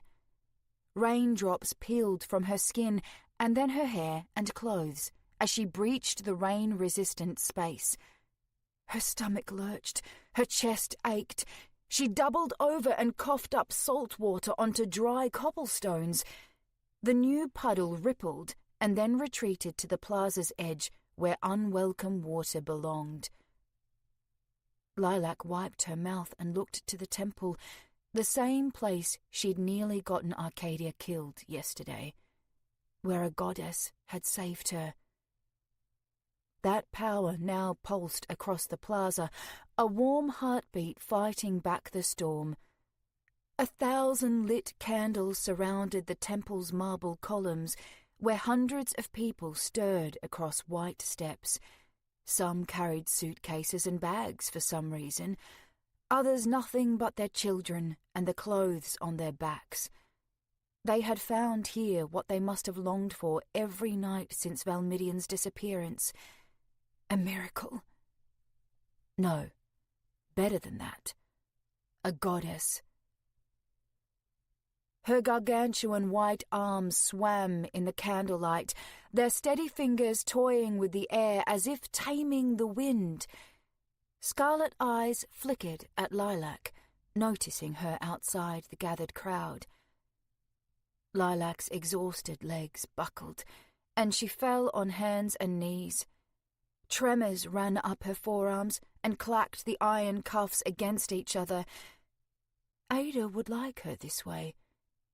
She strode toward the plaza's edge, her footsteps migrating the crowd both out of her way and behind her. Everyone watched or followed, as if afraid that letting her out of their sight would mean she'd abandon them like the other gods.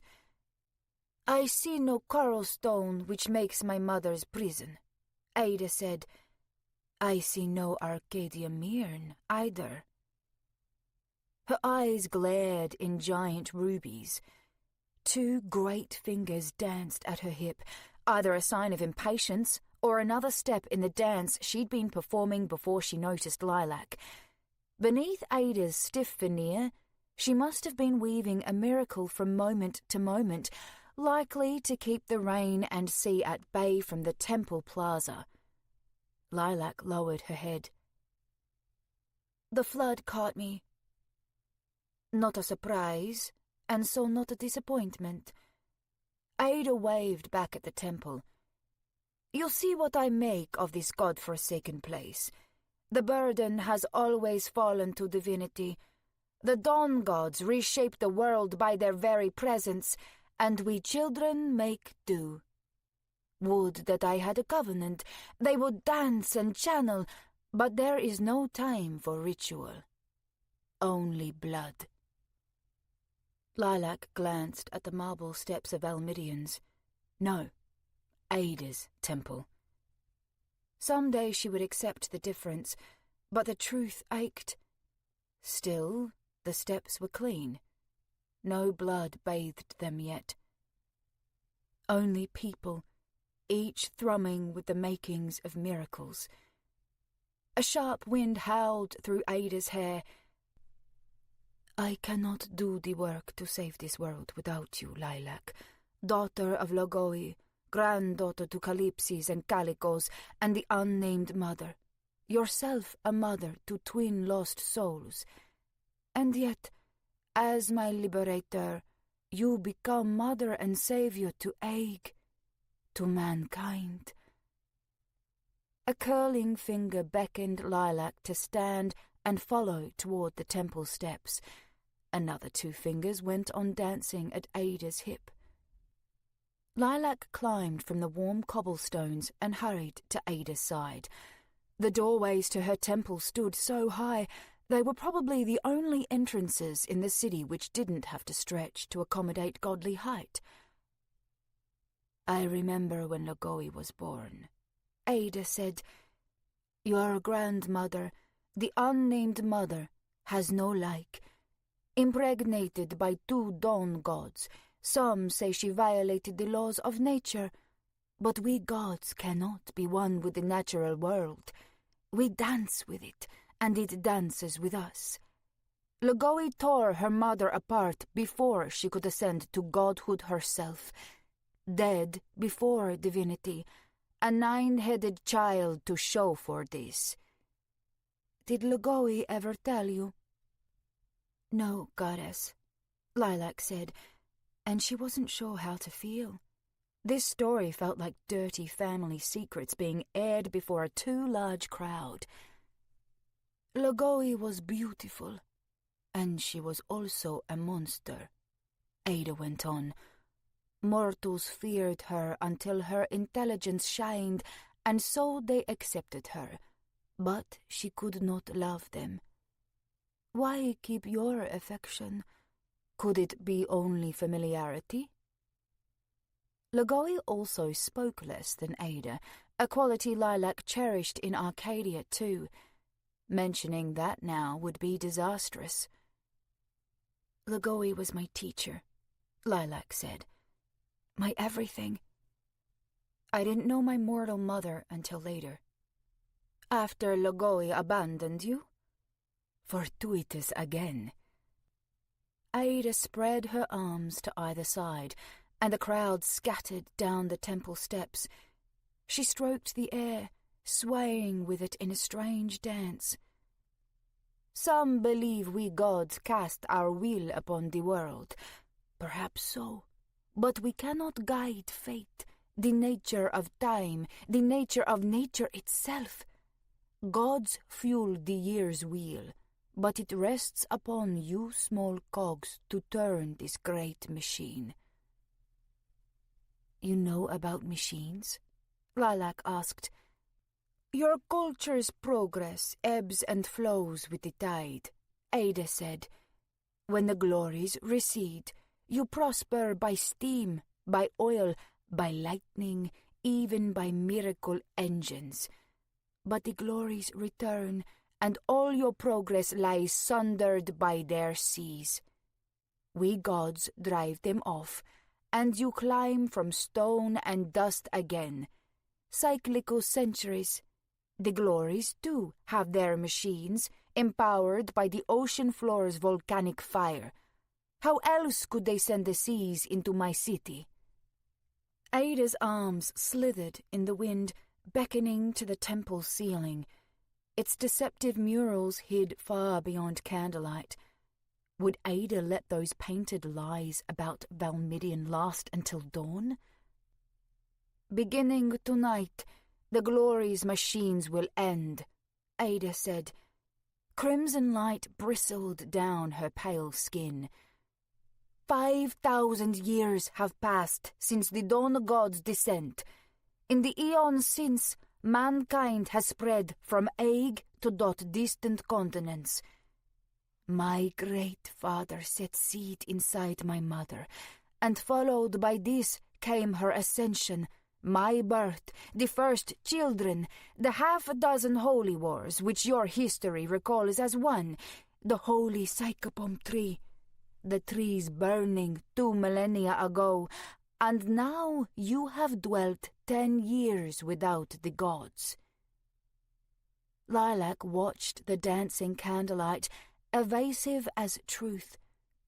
Miracle engines, technology and culture lost to time, more than one holy war? She'd never heard anything like it. Were there missing verses of Aig, or did the holy book only cover the final war before the dawn gods set their children straight? Ada might have been lying again, but Lilac didn't think so. God saw much more of time in the world than any mortal. Ada paused at the temple's debris-strewn seating, where fabric strips and torn newspaper pages seemed to desecrate the marble. "Tragic and blessed times seem alike, for the glories have forever hunted and haunted mankind. No more after tonight. I should elevate you, daughter of Logoi, to the ancient and forgotten rank of High Priestess." Lilac turned now, her brow furrowing. "High Priestess?" Ada nodded once. "This rank has fallen from use. For some time, covenants have kept no leaders when the gods have taken a direct hand, but long ago there were the people, the covenant, and then the High Priestess, and only she would attend to that highest of powers." Lilac trembled. That highest of powers? That couldn't mean... Ada faced her temple ceiling.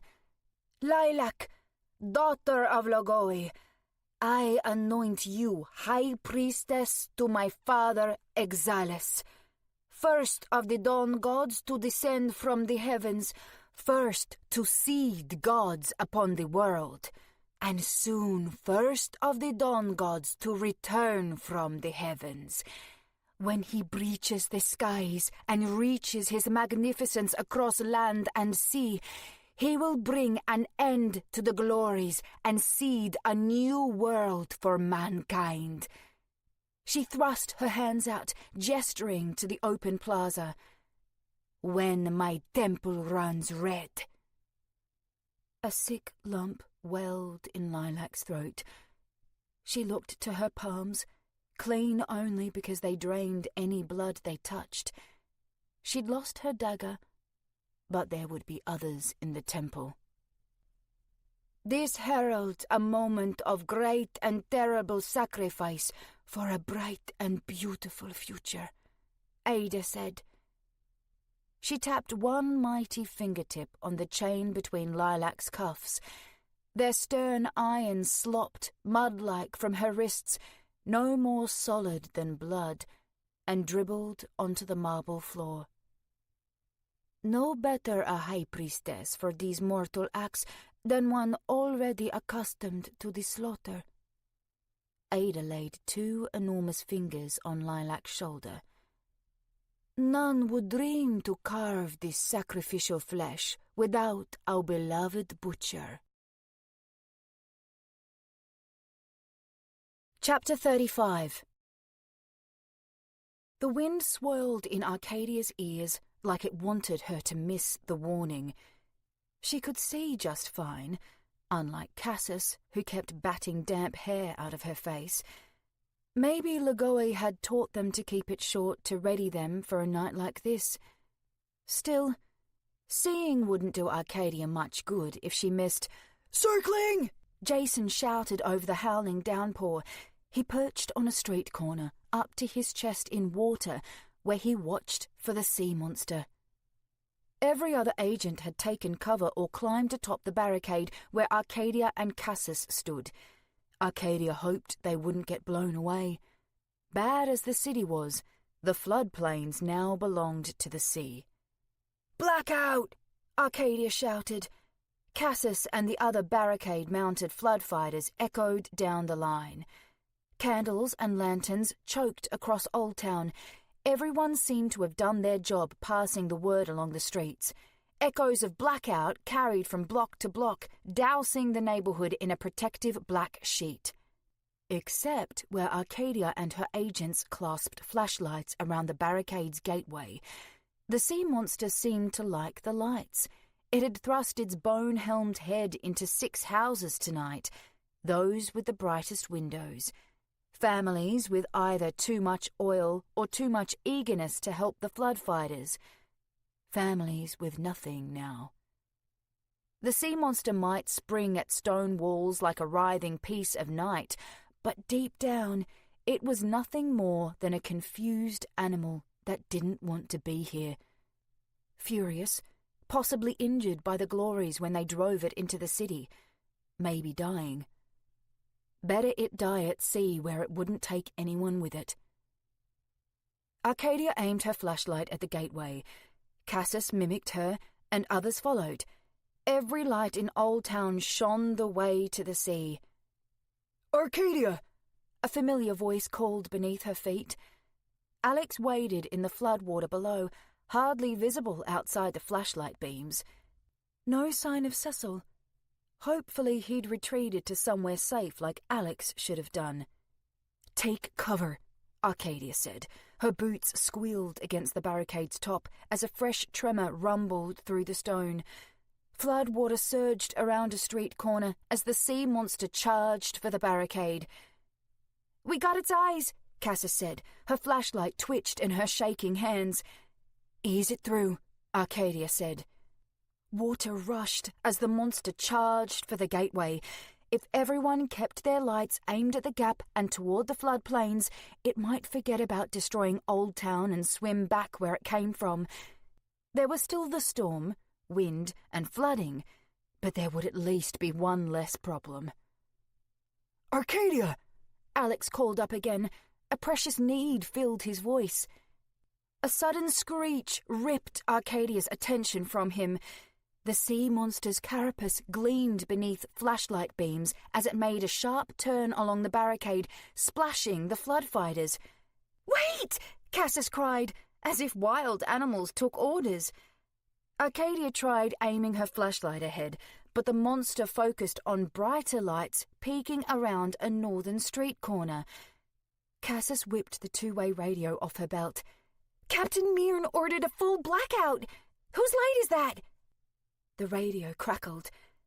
"This is Agent Eileen Summers. Don't worry, everyone. We've brought reinforcements." Chilly rainwater slithered down Arcadia's spine. She raised one arm against the oncoming flashlights, their beams casting deep shadows over the floodwater. Clusters of darkness floated upon makeshift rafts, forming a writhing silhouette with each one's head and limbs indistinguishable from the others. But the shouting came clear and familiar. "Ready yourselves!" Commander Thale bellowed. "Agents, seek cover! Officers, take aim!" Arcadia didn't have time to shout him down or stop him. She grabbed Cassis's collar and dragged her flat against the barricade's top to cover her. Alex would hopefully brace himself against the stony foundation below. The world had not been quiet since the glory sent wails and waves and the sea monster rushing against Old Town, but their assault was a peaceful lullaby compared to this rattling gunfire. Thale had limited ideas on how to resolve a crisis, and right now he squeezed every bit of his imagination into a submachine gun's trigger, each round clacking a thunderous symphony. They were the same type of rapid-firing rifle he'd loaded officers with 10 years ago in the mountains, their undersides fitted with disc-shaped ammo drums, feeding rounds out the barrels as they went clack, clack, clack in the night. Bullets tore across the sea monster's helm and trunk. Tentacles thrashed at the water, the barricade, and the makeshift rafts, knocking gun-wielding officers overboard and agents down the wall. The sea monster wanted to kill the light, and everything that made light. But the gunfire didn't stop. Arcadia wanted to rise, carry Cassis away, shout for Thale to stop. His way had never solved a problem, only caused new ones, as if that were all his police could do. There wasn't time. The sea monster needed out, needed to escape, and turned sharply, knocking its tail into a stone house as its trunk whipped across the barricade. Cracked and bleeding carapace scraped against stone. Arcadia grabbed for Cassis's arm as one muscly rope slapped the barricade beneath them, and then another came sweeping across the wall. The blow knocked Arcadia clear from the top. Cassis's flashlight twirled, struck a slab of bent-up truck, and shattered. Cold darkness engulfed Arcadia's head. The water's surface felt far away, and the world was fading. Where was Cassis? What about Alex? Which side of the barricade had Arcadia fallen toward? The city or the doomed floodplains? Maybe both sides were doomed. Chapter 36. Alex saw the splash a moment before realizing who'd fallen. No, he wasn't going to let the flood take anyone else he knew tonight, especially not Arcadia. He dug his hands under her armpits and tugged her up from the water. She was a limp doll, and the drenched uniform weighed her down, but the high flood water eased Alex's load in gliding her toward a wrecked pile of what used to be part of the barricade's top. Tentacle or stone or both must have struck Arcadia's head. A shallow gash tore along her scalp, glinting in the new light. She would be fine. Alex was certain as he hauled her onto the ravaged stone. Godly power pulsed through her body. He felt it as he touched her neck for a heartbeat, and then as he hovered a hand over her mouth and nose to check for breath. Unconscious, but alive. She would probably wake soon. Alex had an opportunity now, but not for long. He glanced back at the fight between Thale's forces and the sea monster to be sure the creature wouldn't come this way, and then he opened a pouch along Arcadia's belt. The coral stone was rougher than expected. Alex's fingertips raked across its porous surface, and 2 digits emerged bleeding when he lifted it to his face. Hard to believe this palm-sized rock held the power of a goddess inside, but she made her presence known when the sunshine-like warmth breathed through his skin. My new sweetling. Alex flinched and nearly dropped the coral stone. He hadn't expected that gentle whisper. His slick fingers squeezed tight, rubbing his palm against the coral stone's paws. More blood for Medes. No getting squeamish. He would only have this one chance. But could he blame his nerves for twitching? He'd last faced a goddess over 20 years ago at his induction into the Logos police.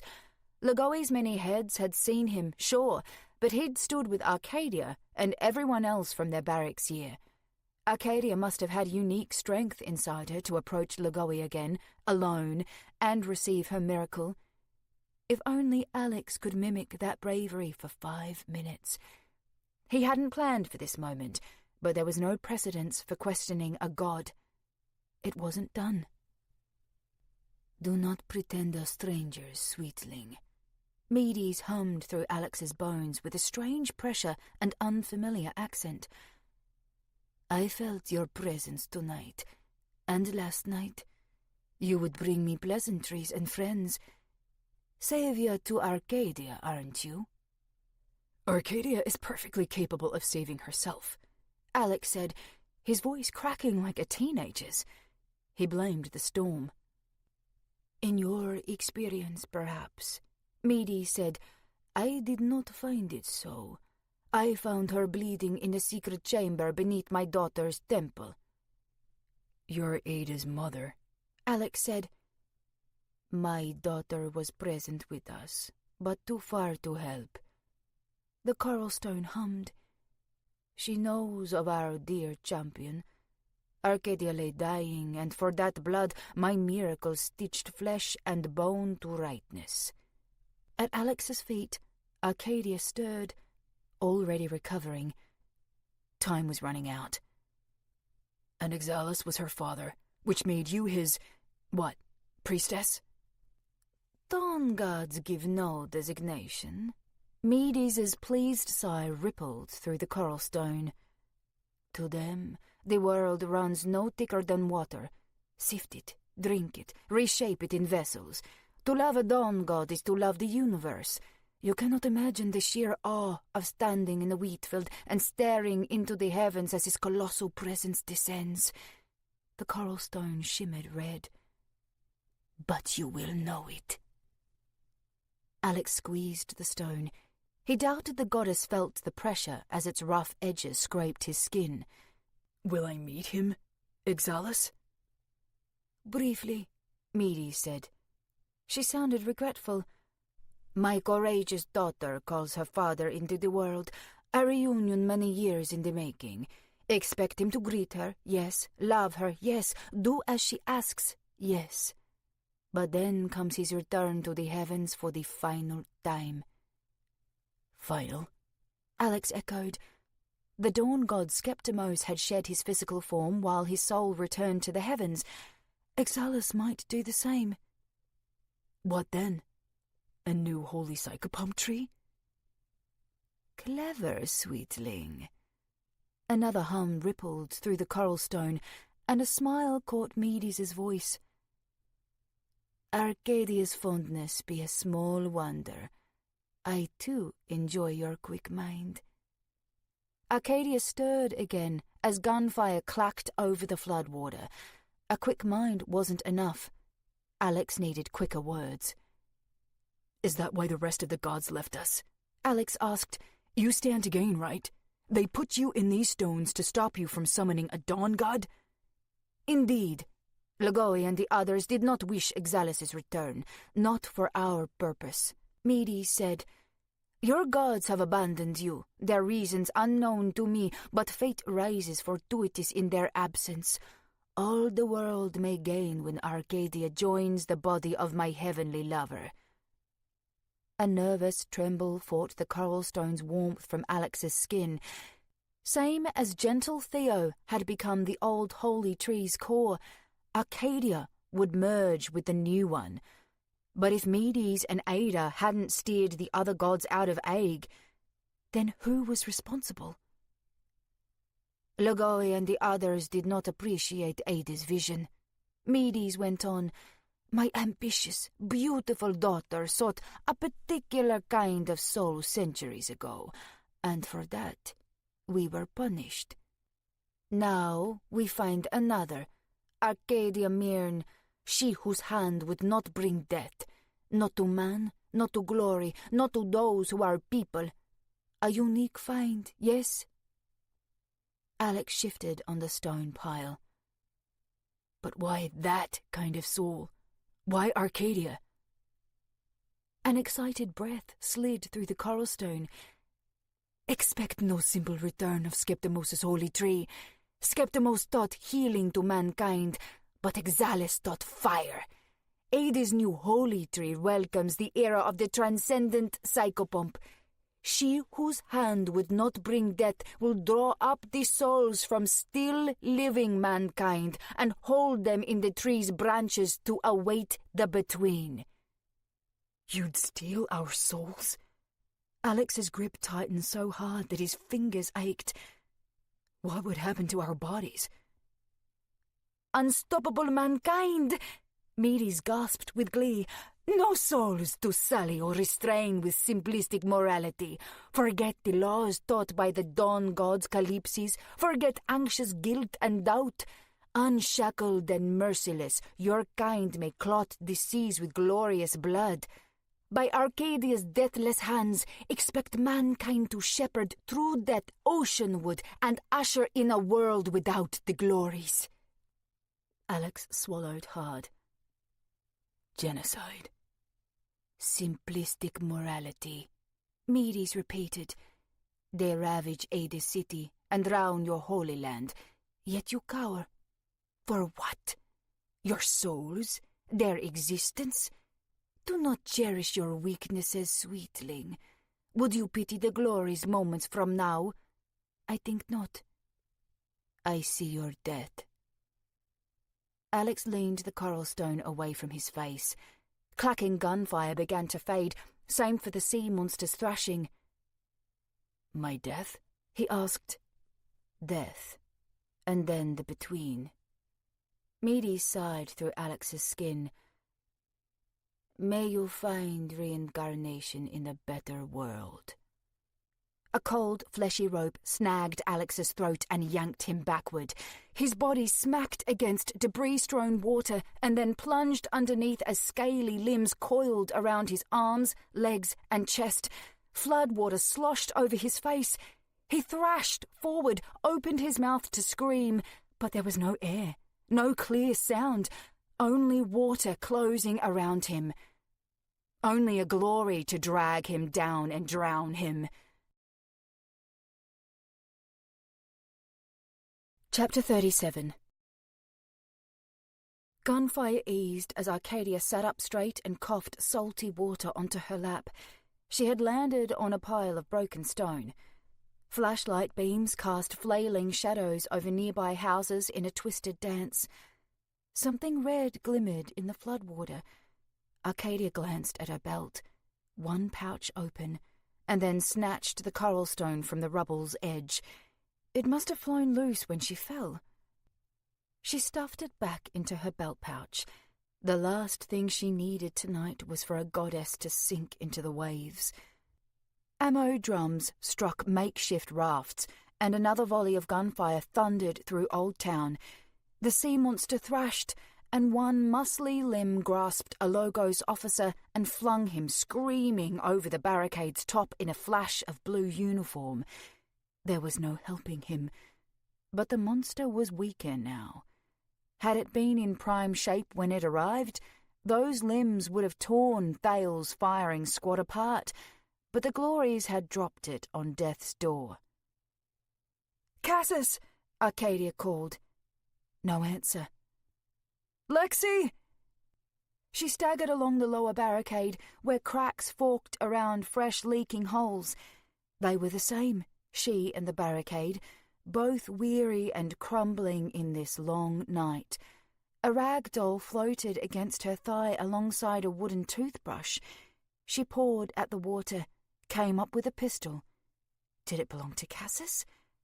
No, she would have had a revolver. 2 feet away, the water sloshed and churned. "Lexi?" Arcadia asked. "Cassis." Limbs tussled beneath the water as if bound in rope. Arcadia waded closer, where a face strained for the surface. Not Cassis's long hair, but Alex's shorn scalp. Arcadia plunged both hands into the water and tugged the wriggling figure toward her. Alex did not surface alone. Behind him, a womanly face stared with blue-black eyes, mostly pupil, each wide as a fist. No human had eyes like that, or fleshy tendrils down their scalp, spine, and limbs instead of hair, or a hide of shimmering blue-white scales. Tentacles stretched from her abdomen beneath human-like arms, each curling at the end like a fist. Her thick, snakish tail writhed in the water in place of legs. Arcadia had only seen glories in stylish murals and fuzzy moving pictures or photographs, or as far-off shapes on dim coastal evenings, always separated by distance or medium, never a face-to-face confrontation, until here in the muck of Old Town, where squid-like limbs tugged and strangled Alex. His choked cry came wordless and desperate, his face dark. Arcadia stuffed the pistol in her lost revolver's holster and launched herself on the glory. Claws scraped at one shoulder, but she squeezed a hard fist around the limb at Alex's neck and uncurled it from his throat. He gasped hard, almost sinking into the water. Arcadia wrapped one arm around his chest to hold him up and fought at the glory's fleshy ropes with the other, untangling tentacles one by one, even as the glory scratched and flailed. Arcadia's arms bruised beneath glorious muscles. They would drag her and Alex to a watery death given the chance. Arcadia reeled back and slammed her fist into the glory's slick chest. The glory was sleek and strong, but no goddess fueled her with holy purpose. No god would ever champion a glory. The glory came again for Arcadia's free arm, but she let go of Alex, grabbed the glory's trunk in both hands, and slung her at the debris pile beneath the stone barricade. Alex collapsed against Arcadia and grasped at her uniform. She hauled him to standing. He coughed up a throat full of seawater. Alive. Unharmed. Good. Arcadia had other problems. Her free hand dove for her holster and drew the pistol. The glory scrabbled at the debris pile, but she was sluggish. Either Arcadia's blow had shaken her, or this had been a long night for everyone, human and glory alike. Was this glory drowning in the air? Arcadia knew little about their anatomy, whether they had dolphin-like lungs or fish-like gills, or both, or something in between. Could the glory's flat nose smell the dying sea monster's fish rot like Arcadia, or did that facial feature have another purpose? How different and alike were they? Alex slinked from Arcadia's trunk and stood on his own 2 feet. His wide white eyes glared across the water as hard rain dripped across him and Arcadia and the glory. Could she feel it, or did her scales not notice water? Arcadia raised the pistol. She hadn't been made to aim a gun in years, and now twice in 2 days. This one belonged to somebody else. Would that make pulling the trigger easier? Alex coughed out a question. What are you waiting on? The glory's midnight eyes watched Arcadia. However she breathed, her chest expanded and contracted, and her whole body vibrated with tension. The fight was gone. Arcadia's hand trembled. She lowered the gun an inch. Arcadia, Alex said, you're a flood fighter. Do your work. He broke into another coughing fit. The glory didn't look much like a flood. Sinewy tendrils curled and uncurled down her scalp and arms, each like a numb hand trying to work feeling back into its blood vessels. Up the street, the gunfire at last died beneath the sea monster's hollow moaning. Nothing heavy splashed in the floodwater. No Logos officers or flood fighters flew screaming over the barricade. Either the sea monster was already dead, or else it, like the glory, had surrendered. Arcadia, Alex said again. The trigger. Pull it. He said this like he'd forgotten his own pistol, as if what mattered wasn't the glory's fate, but that Arcadia decided who would live or die. And she would. She studied Alex's stern face and then let the pistol slide back into the water where she'd found it. He choked out her name again, but she missed whatever else he said. Her gaze stuck to the crushed stone in the beaten creature lying partway in the water. The glory's gaze followed the sinking pistol and then slid back to Arcadia. The expression was unreadable across flat features, sideways blinking eyes, and a thin mouth lined with sharp fish-like teeth. She leaned her head back, showing thin blue scratches down the left side of her face. Had she fought with some other glory, or was this the mark of an animal attack out at sea? Arcadia climbed, dripping onto the stone debris, closer than she ever thought she'd get to a living glory. The glory didn't move, only watched. Arcadia knelt in front of her and sighed. What did we ever do to you? The glory's eyes twitched back and forth. Her mouth opened slowly, revealing sharp teeth. Ever do to you, she said, a perfect mimic of Arcadia's voice and inflection. Clear enough to imitate, but unlikely the glory understood human speech. If any simple answer existed to Arcadia's question, some clear motive that drove the glories to hate humans so much, this one glory probably didn't know it. She was one small cog in their machine. same as Arcadia. And if this Glory did know, why would she think Arcadia deserved an explanation? Light slashed from up the street, casting Arcadia's shadow across the debris. She waved a hand toward the water and gave a curt nod. The Glory must have understood. She slunk headfirst down the debris and under the water surface, where her tail splashed once as she vanished from sight. She would probably swim through the gateway in a blink. Arcadia turned toward the coming light, where Thale waded closer.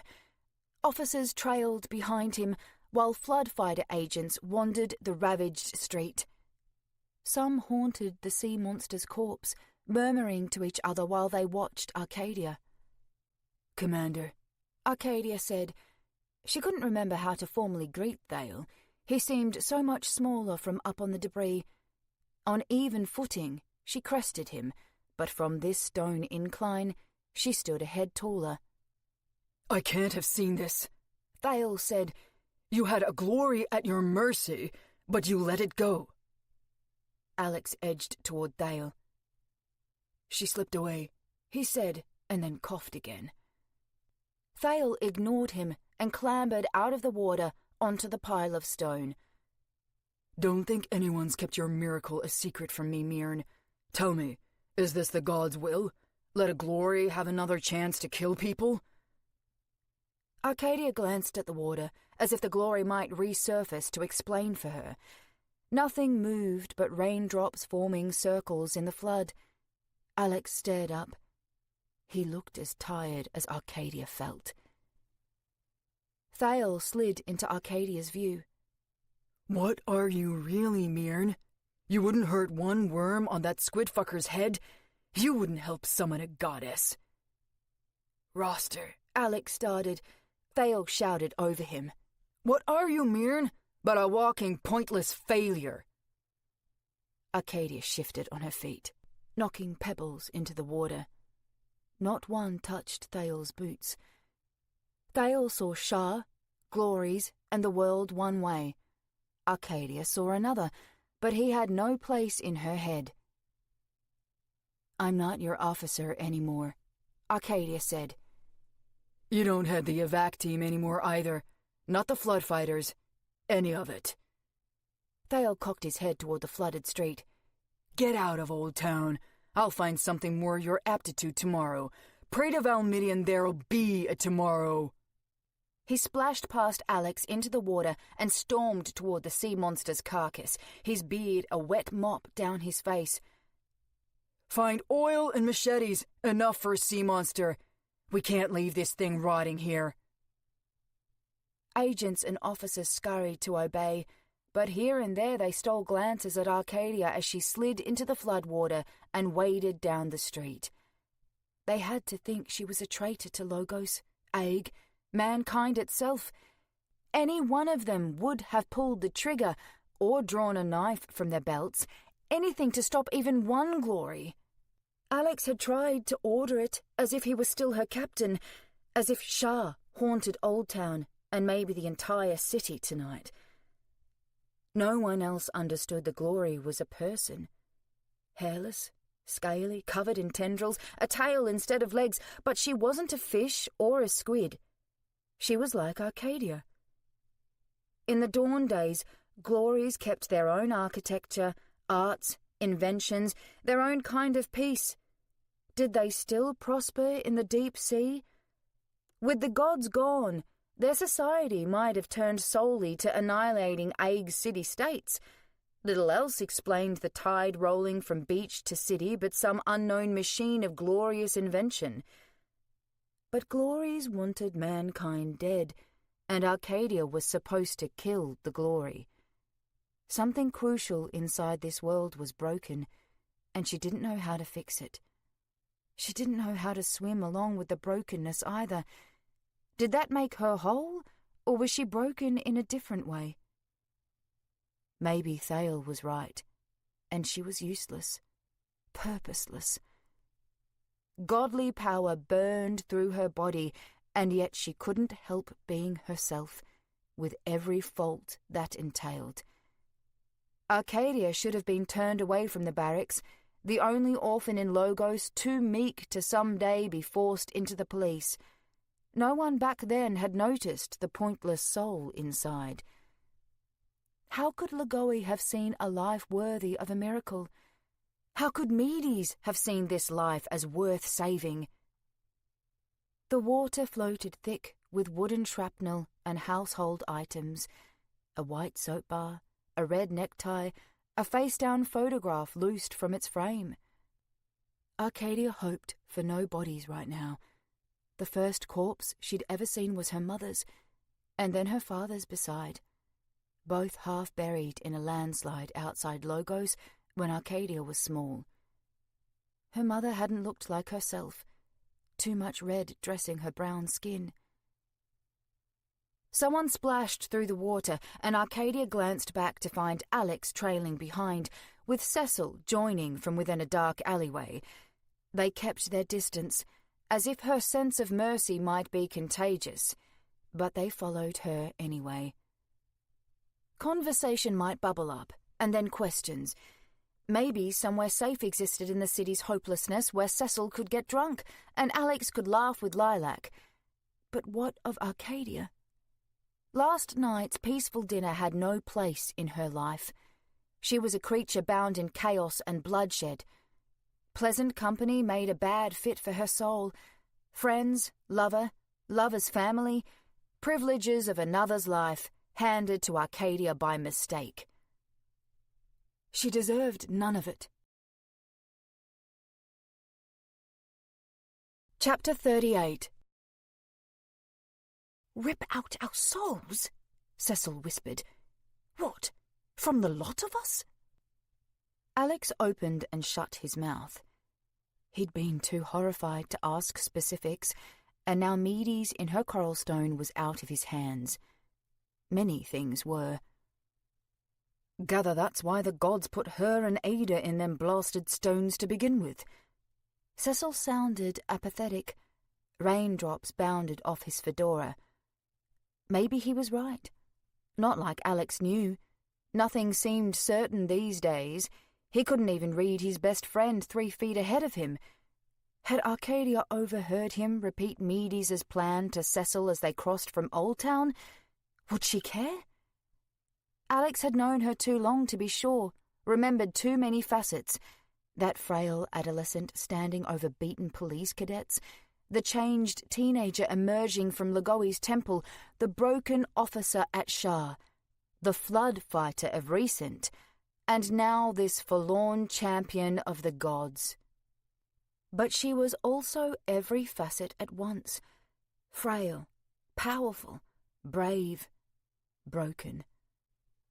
Streetlights glared off the floodwater's surface, and their shine pulled Alex into a decade past when Shah burned against a black sky. He had braced the submachine gun against his shoulder, slammed in the ammo drum, and prayed all for Lagoi like everyone else. And then he'd squeezed the trigger, like almost everyone else. Between the flickering fires and his lowered eyelids, he hadn't been able to tell which dancing bodies fell from his rounds or those of his fellow officers. He could pretend he'd shot no one. Only Arcadia knew for certain that she was blameless.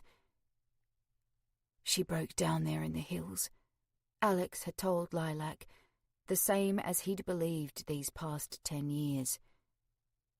Tonight was different. Arcadia had refused to pull the trigger in Old Town, but not for breaking down. She had looked Alex in the eye, damn her, defying his coughed-out demands and Thale's expectations. No panic, no breakdown. The glory had been at Arcadia's mercy, and she'd made a choice. Maybe not for the first time, Alex now realized. He might have spent the last 10 years misunderstanding Shah. He thought she'd quit the Logos police out of shame, but what if she'd been too disgusted to ever wear the badge again? Same as Alex, only years earlier. In that case, how well did he really know Arcadia? He pushed through the floodwater to catch up with her. Electric light glimmered in the South Temple District's windows. The sea monster had missed this neighbourhood in focusing its rampage on Old Town. The radiance showed mud stains and torn fabric down Arcadia's uniform. A row of deep scratches lined one bicep, but they were already healing. She was tense and tired, and she needed a rest more than any other soul tonight. "It's true," Alex said. "You never killed anyone." Arcadia glanced at him but said nothing. He doubted she'd put much thought to it. Most people never had to, and only Alex and the other murderers, both current and formerly with the Logos police, had to weigh how much blood they'd spilled. All for Lagoe, or all for themselves. Something thrashed down an intersection as they crossed the street, and Alex drew his brass-coloured pistol. Water ran slick down its barrel. Could it fire if another glory appeared? Should it? He plucked bullets from its bottom-loading chamber and used his necktie to rub the rounds as dry as he could, one by one. If Arcadia noticed the gun, she kept it to herself. "I've seen you fire, but only in training," Alex said. "Practice shots, never in the field." They neared the South Temple District's main thoroughfare, emptier than usual. Farther east, Honest Hector's pawn shop was likely open despite the hateful storm. Northward, not far from the Central Temple District, they would find Lilac's apartment. Had Simone abandoned home, or had she decided she was safer on that second floor than anywhere else? "You quit the police years before I did, like you knew it sat wrong," Alex went on. "Was it Shaw? Or something else? You know why," Arcadia said, almost pleading. "Shaw, then." Alex examined another bullet. "I wish you'd drilled the same into me." Arcadia pressed past a door floating in the water. "Your place wasn't my decision." "Of course not," Alex said. "You made a choice at Shaw, while I followed orders. Never questioned if it was right until later, only hoped I didn't cause too much harm. Story of my life." He dried another bullet. The rain seemed to lighten, leaving fewer ripples in the water. "But that's no way to live. We have to make decisions against harm, and I let the blood flow onto my hands, Lagoe's star glaring down at us like she was there. You knew better. The star reminded you that wasn't your work. No death or harm on your hands." "I've caused harm." Arcadia sounded cold. "There's no place in the Logos police without harm." Alex turned over his last bullet. "I've wondered if so many people really did wrong back in Logos that Lagoe had plenty to drink, or if her laws and demands pressed them until they cracked. A god who wants blood will find a way." "Bringing people in, we knew they'd wind up at the racks," Arcadia said. "All for Lagoe." Alex almost laughed. Why did she have to be so fucking right all the time? "You got me. I'm still making excuses for us. We can't blame Lagoe. You knew that even when you went to her for a miracle. It was your choice to swear yourself to her in a deeper way than the rest of us, and yet you chose not to kill." Arcadia paused and offered him a meagre smile, as if she understood some secret truth about their souls she wasn't allowed to share. She would take that understanding to her death. Alex clacked the pistol's chamber shut. "You're too good for the rest of us," he said, ticking back the hammer. "You always were." Thunder quaked from the pistol. Arcadia groped at her chest, where a hole now punctured her uniform, and then she collapsed into the water. Her body began to sink, and for the second time tonight, Alex caught and held her. He let the rainy darkness drink his pistol. He never wanted to fire it again. His gaze stuck to Arcadia's empty face. She was already gone. He hadn't thought it would happen so quickly. Cecil gasped. "What's the matter with you?" Alex cradled Arcadia to his chest. Her legs bobbed part way between surfacing and submerging, weighed by her waterlogged boots. "I'm sorry," Alex whispered. "I love you, and I'm so sorry." He wanted to tell her he didn't have a choice, but he no longer knew whether or not that was true. Maybe every human action since the Dawn days had been a choice. The true curse of the Dawn gods was to uplift mankind and let them make decisions. A mistake of 5,000 years dwarfed Alex's every miserable action. They'd left him to clean up their consequences and prevent new divine errors. Or was he still making excuses to let himself off the hook? Floodwater splashed as Cecil crept closer. "Is she gone?" He looked her over. "She is. Gods, what did you do that for?" "They want our souls." Alex's voice came gentle, as if explaining this terrible night to a small child. "Part of us would be bound to the holy tree, and the rest would be deathless husks, all to kill the glories." He held Arcadia tighter. "No choice in it anymore.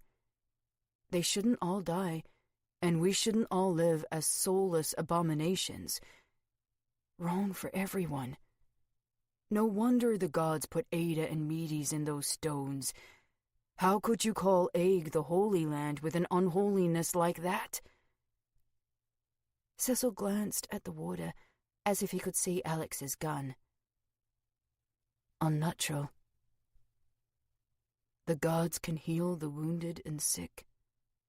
Alex glided Arcadia over the water surface toward a building's black iron fire escape. "They can empower, or weaken, or change a body between sexes and forms, give a womb where there was none, or take one away. But souls leave the dead and join the living. Any other way violates the laws of nature, right? The gods never pay the price for that. It's always us." His hand stroked Arcadia's cheek. "This time, we all pay. Even the gods." "But Ada wanted her," Cecil said. "No one gets what they want tonight." Alex hauled Arcadia onto the fire escape's firm steps. She was heavier now than when she'd drifted unconscious at the barricade. Arcadia wasn't a descendant. She couldn't hide from them, no matter where she went, and I don't even know if she'd have gone. But they'd have found her. Ada can't have our souls, by any means, no matter what the rest of us have to lose. Now, open Arcadia's belt pouch. Cecil slipped closer, but his hands remained at his sides.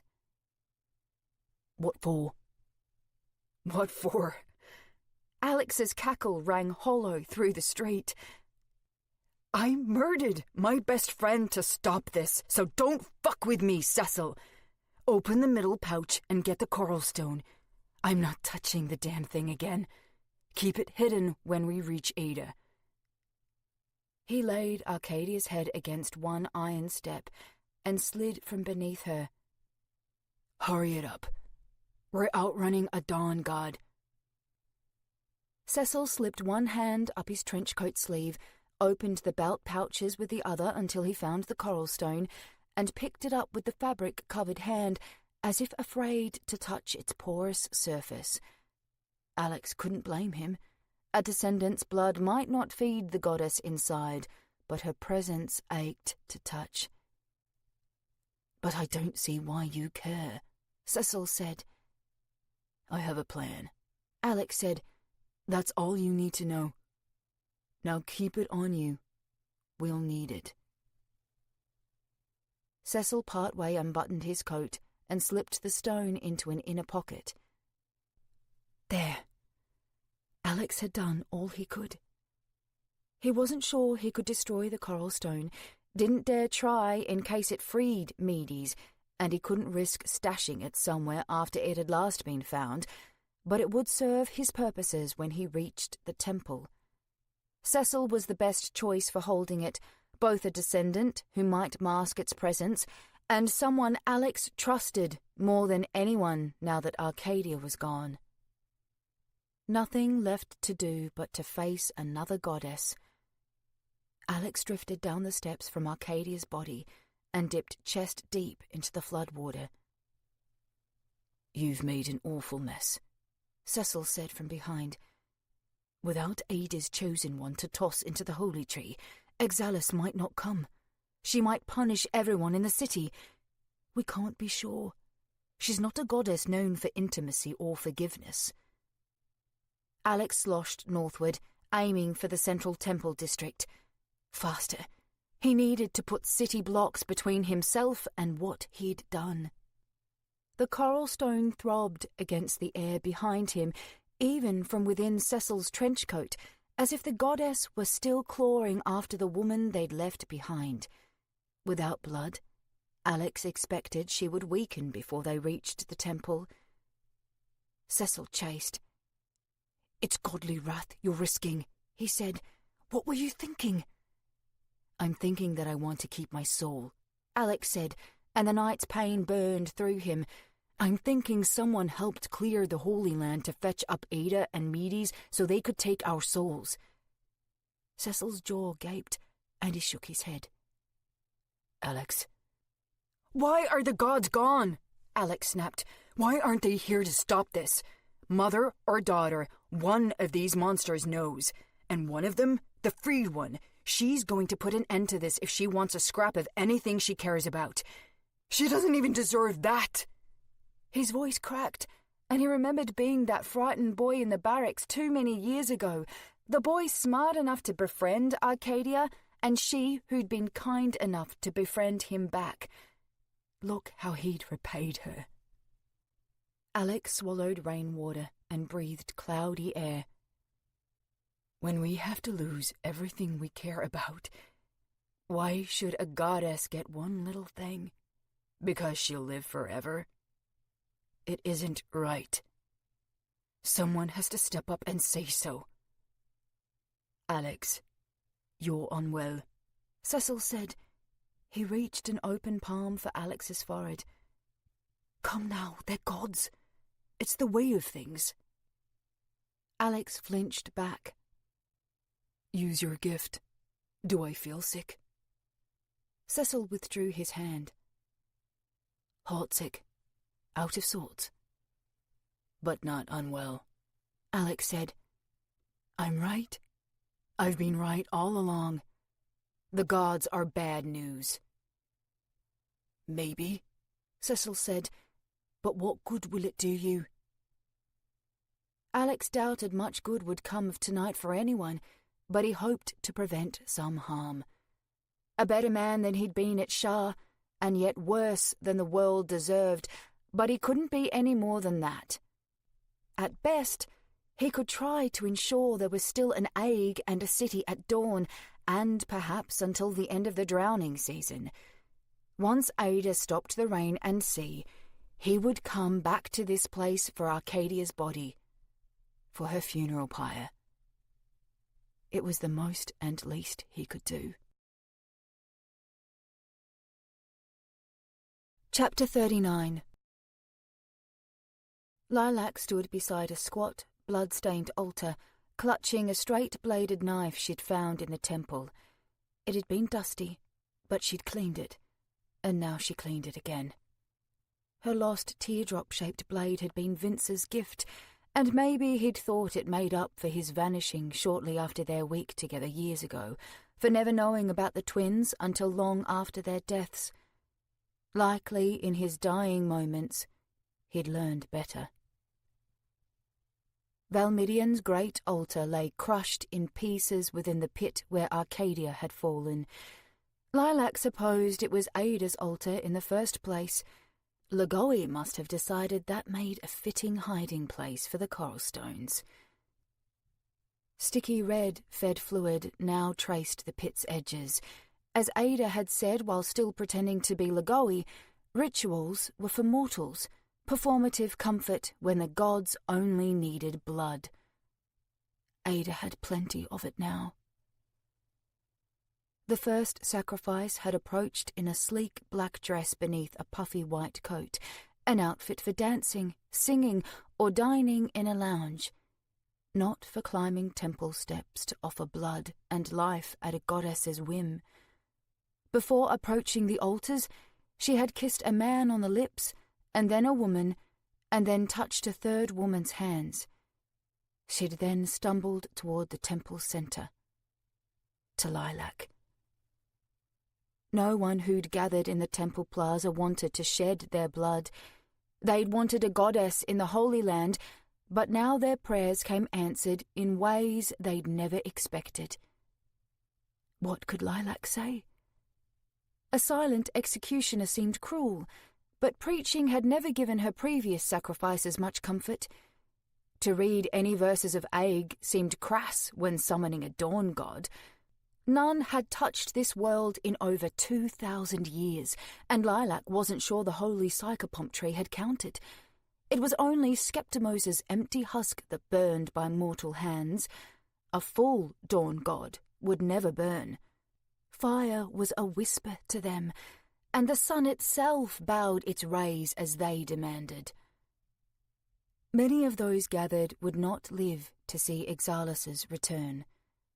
Like the woman in her white coat who wiped her cheeks and asked, "Where do I go?" "Lie here on the altar," Lilac had heard herself say. "In the beginning, men were prey. The dawn gods gave us life and so much more." The woman stretched across the altar and swallowed a sob. "They will live again," Lilac went on, but the words felt hollow. She had never wanted to kill anyone, but at least she'd made a choice to slaughter Vince's associates. In Ada's temple, an unseen chain bound Lilac's arms and forced her knife downward. She had no say in her part. The deaths came, and she wielded the knife. The woman had grabbed Lilac's free hand and squeezed. "Goddess Ada, great Ixalis, keep my baby safe." Her wide, expectant eyes then drank in the ceiling murals of Ada's great works, though someone had painted Valmidian in her place. Under whose direction? Likely Lagoe. The first sacrifice hadn't known, hadn't needed to. No telling which god might rule this city by the time she reincarnated as human again. Lilac couldn't stare into those eyes for long. She'd turned to the woman's chest, breath pounding up and down beneath her black dress. "May you reincarnate as one of her faithful," Lilac said. Her blade had then thrust deep in the woman's heart. A gasp, a jittering, and then the woman slumped, her limbs draping the altar. A damp patch stretched across her dress and poured red into her coat. Lilac had then cut the woman's wrists and let them drip ruby rivers onto the marble floor, small stains against the greater temple. There were other altars and much more floor to soak in blood. The next sacrifice arrived hard-faced, said he'd happily die for his children, but he cried once he lay flat across the altar. He mourned lost time. If his children grew up, he would never see it, but if he didn't help them, they would never grow up. Better this way, Lilac wanted to tell him. Better to die and never know their future, never drag on childless, wondering if Sarah and Daphne had reincarnated as fish or flowers or birds. Better to die believing they would grow up someday. She kept their names to herself and only told the man the same as she told the first sacrifice, and then after him the third, and fourth, and so on. Each time, Lilac drove her knife down fast at the last word. She wanted to give these people comfort, with no chance to remember that though the dawn gods once promised mankind would never be prey again, the verses of Aig suggested otherwise, as if someone writing that holy book had known better. A promise was worthless when the promiser abandoned the world. Lilac was about to call up, which sacrifice? She'd lost count. When clacking boots rang through the temple, Ada danced to the plaza's north, where the crowd gathered thickest. She wouldn't see them approach. Alex and Cecil picked through crushed seating and marble debris. Their clothes were dry, benefits of Ada's miracle upon the temple plaza, but Cecil looked numb. Alex had lost his fedora and trench coat. Blood painted his white shirt above the vest. His gun holster hung visible, yet empty.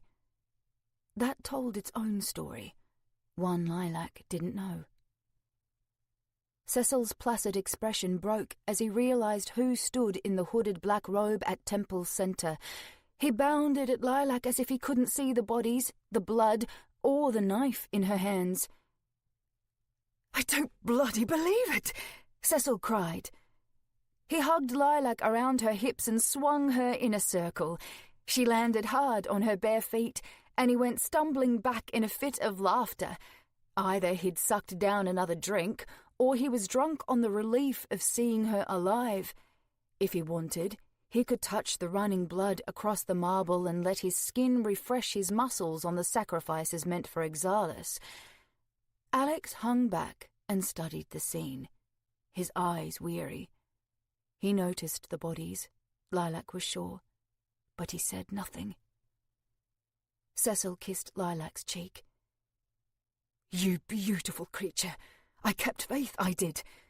We've had a shit of a night, but seeing you alive, that's the silver lining." "Glad you're alive too," Lilac said, lukewarm. She would have liked to see Arcadia and Simone trail the detectives into the temple shelter, a reunion of last night's dinner. But no one followed. There were only sacrifices dithering at the temple's edges, waiting to be called. If none plodded up the stairs at Lilac's beckoning, Ada would wonder why the delay, and then she would find Alex and Cecil. "You'd better go," Lilac said, "before it's too late." "Too late for what?" Alex asked. He looked less imposing without his hat and coat. The night had chewed him up and spat him out, made him small in ways even he couldn't deny. "Before you summon a dawn god? It's never enough blood with you. Cut down those thieves across the west side of the city, those robes at the beckoning tower, the father of your children. It never stops with you." Lilac's fist tightened around her knife, but she didn't move. How did Alex know about Vince? About Exalis? His voice sounded hoarse. He might have been crying before he arrived. Such a smart man. Could he glean what was happening in this temple? Could he see the godly chains that bound Lilac? This nightmare clung to the air, gaining physical form the closer a dawn god tore through the heavens. Alex eased back on his heels. "Bad night for everyone," he muttered, eyeing the bodies. "Who told you about Exalis?" Lilac asked, her fingers loosened from her knife. "Oh, I bet I know more than you at this point," Alex said, sounding reminiscent. "Exalis, the holy psychopomp tree. Ada's genocide. A cunning goddess like her wouldn't share secrets. You're her tool, nothing more. No way she'd tell you she means to rip the souls from our still living bodies, turn us into abominations, a crusade against the sea. Any of that sound familiar?" None of it but Exalis. Lilac couldn't guess how Ada would accomplish any of that, but the holy psychopomp tree? That meant Exalis would leave the world shortly after arrival. No protection, only an arbiter for the dead, and maybe worse. How would she steal our souls? Doesn't matter. She needed someone special, and she's not going to get that. Alex stroked his jaw. Still trying to figure out who might have driven off the gods for her. Who stands to gain from Ada? Lilac glanced to the body-littered altars. Not them. But the rest of us, Cecil said. The survivors. Would there be survivors? Exactly how much blood did summoning a dawn god take? In the Dawn days, nothing less than the near slaughter of mankind had lured them from the heavens to raise the archipelago into the continent of Aig. Would a handful of people in one little coastal city be enough now? Ada might order Lilac to slit every throat in Eidos. Has she mentioned Arcadia? Cecil asked. Alex glared, but Cecil didn't seem to notice. Out of curiosity. Less mentioned, more demanded, Lilac said. Ada's impatient. She sent out a search party for Arcadia, but I haven't seen them come back. She gestured her blade toward the altars. Been busy. Why? Do you know what Ada wants her for? Alex's boots scraped the marble floor. Arcadia wouldn't kill anyone. That made her special to Ada. Put someone like her in the holy tree, and she could have been coaxed to pull our souls out. At least, that was Ada's plan. Lilac thought of the police and the bodies they used to bring to Lagoi's temple. Wouldn't Arcadia have had a hand in that, or was she peripheral? Lilac thought of Arcadia in this temple yesterday, her face, her posture, her gun. Vince had seen her up close, aiming for the Valentine butcher. That can't be right, Lilac said. She nearly gunned me down when chasing me yesterday. It's a long story, but she would have killed me. She fired? Cecil asked. Not exactly. Lilac gritted her teeth. Almost. Did she do anything to you? Even if she had her gun trained on a murderer, someone she didn't know was her sweetheart, how could you know for certain she'd pulled the trigger? Lilac hadn't asked Vince because it hadn't mattered. Arcadia was supposedly dead. Right or wrong, Lilac had killed Vince in the end. If Arcadia wouldn't fire yesterday, knowing she had the murderer in her sights, Lilac or not, maybe Ada had judged right. Outside of the green uniform, lying together in a hotel bed in the early mornings, or when Arcadia would feel cold in her heart and need Lilac to stroke her head, those might have been less the soft moments of a hard woman, and more the truth beneath a battered facade.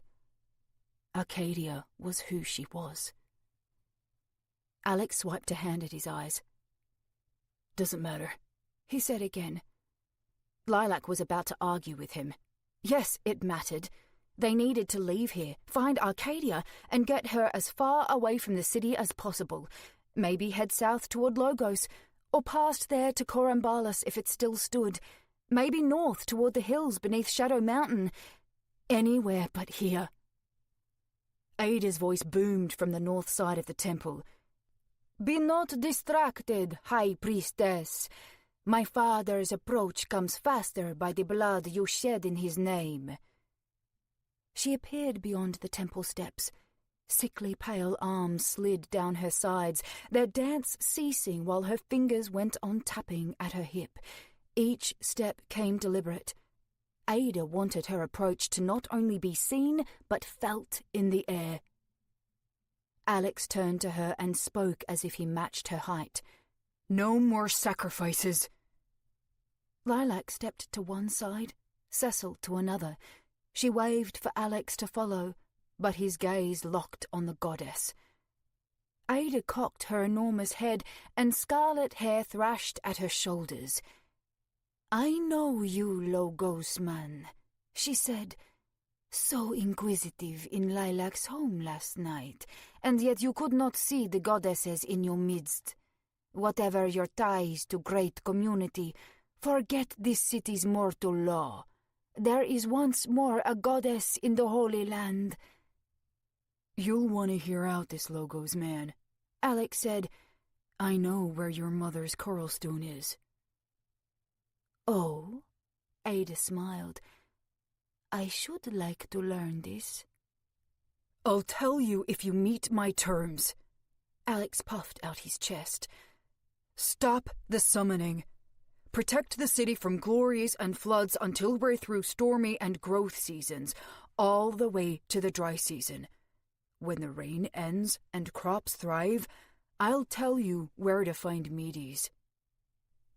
Ada stood blank-faced. Alex's brazeness had to seem novel to her, at least a little bit.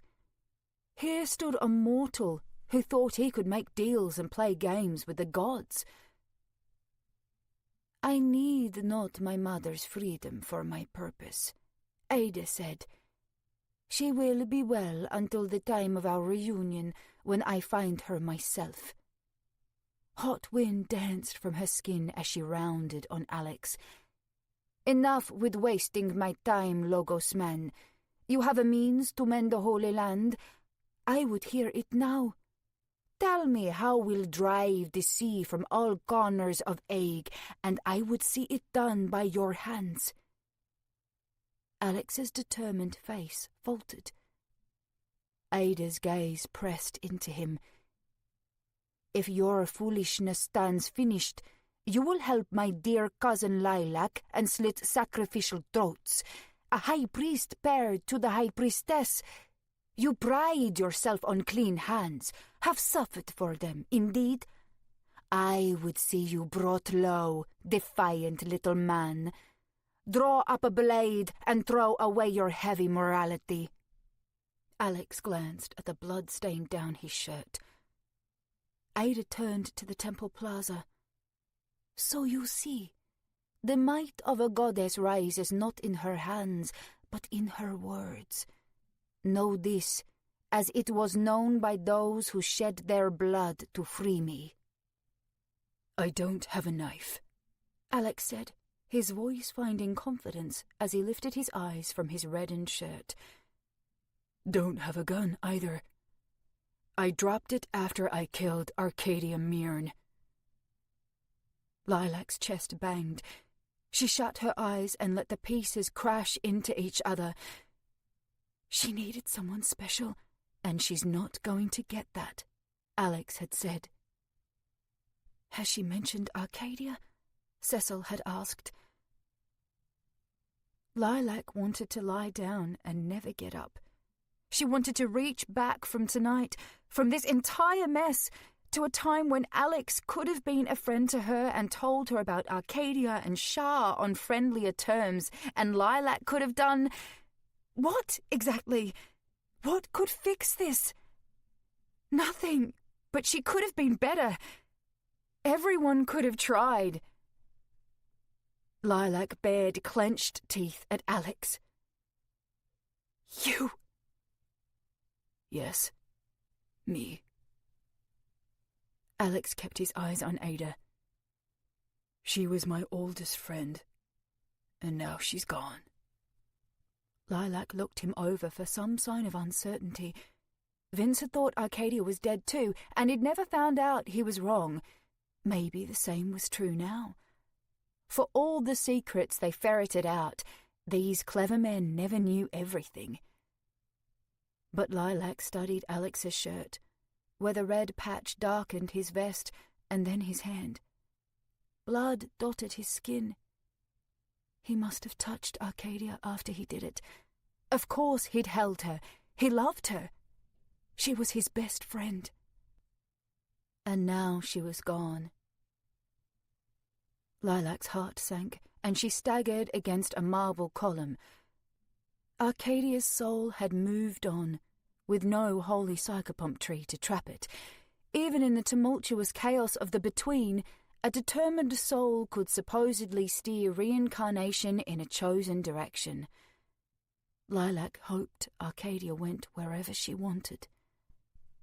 But facing selfish honesty, more than anything, Lilac wanted Arcadia to come back. Ada's eyes glimmered, a snake ready to strike. "Why have you done this?" Lightning flashed, and her shadow formed a dark stain that swallowed Alex whole. "You think that's what I wanted to do tonight?" Alex asked. "Murder my friend in cold blood? I did it because I know about your plan. A special kind of holy psychopomp how you would have taken our souls." He stamped his boot. "Not happening. Your scouting party won't find her alive." Lilac's fingers ached. They craved Alex's neck. Her knife could slit his throat. A marble chunk could bash his skull and come away sticky with blood. He deserved every pain imaginable and more, but nothing Lilac did would bring Arcadia back. "You can still get something out of all this," Alex said. "My offer stands." "And what is it I would be getting, little man?" Ada towered, her toes so close they could crush Alex's boots. "My mother, whom I will find in time. You offer what you cannot give, and you cost me what you cannot repay." Alex slid back a step. Did he understand now? He must have understood when he last appeared beneath Logoi in her temple, proud with his badge and pistol and horrid ideals, but too many years had passed, and he had lost his frightened sense of smallness beneath the gods.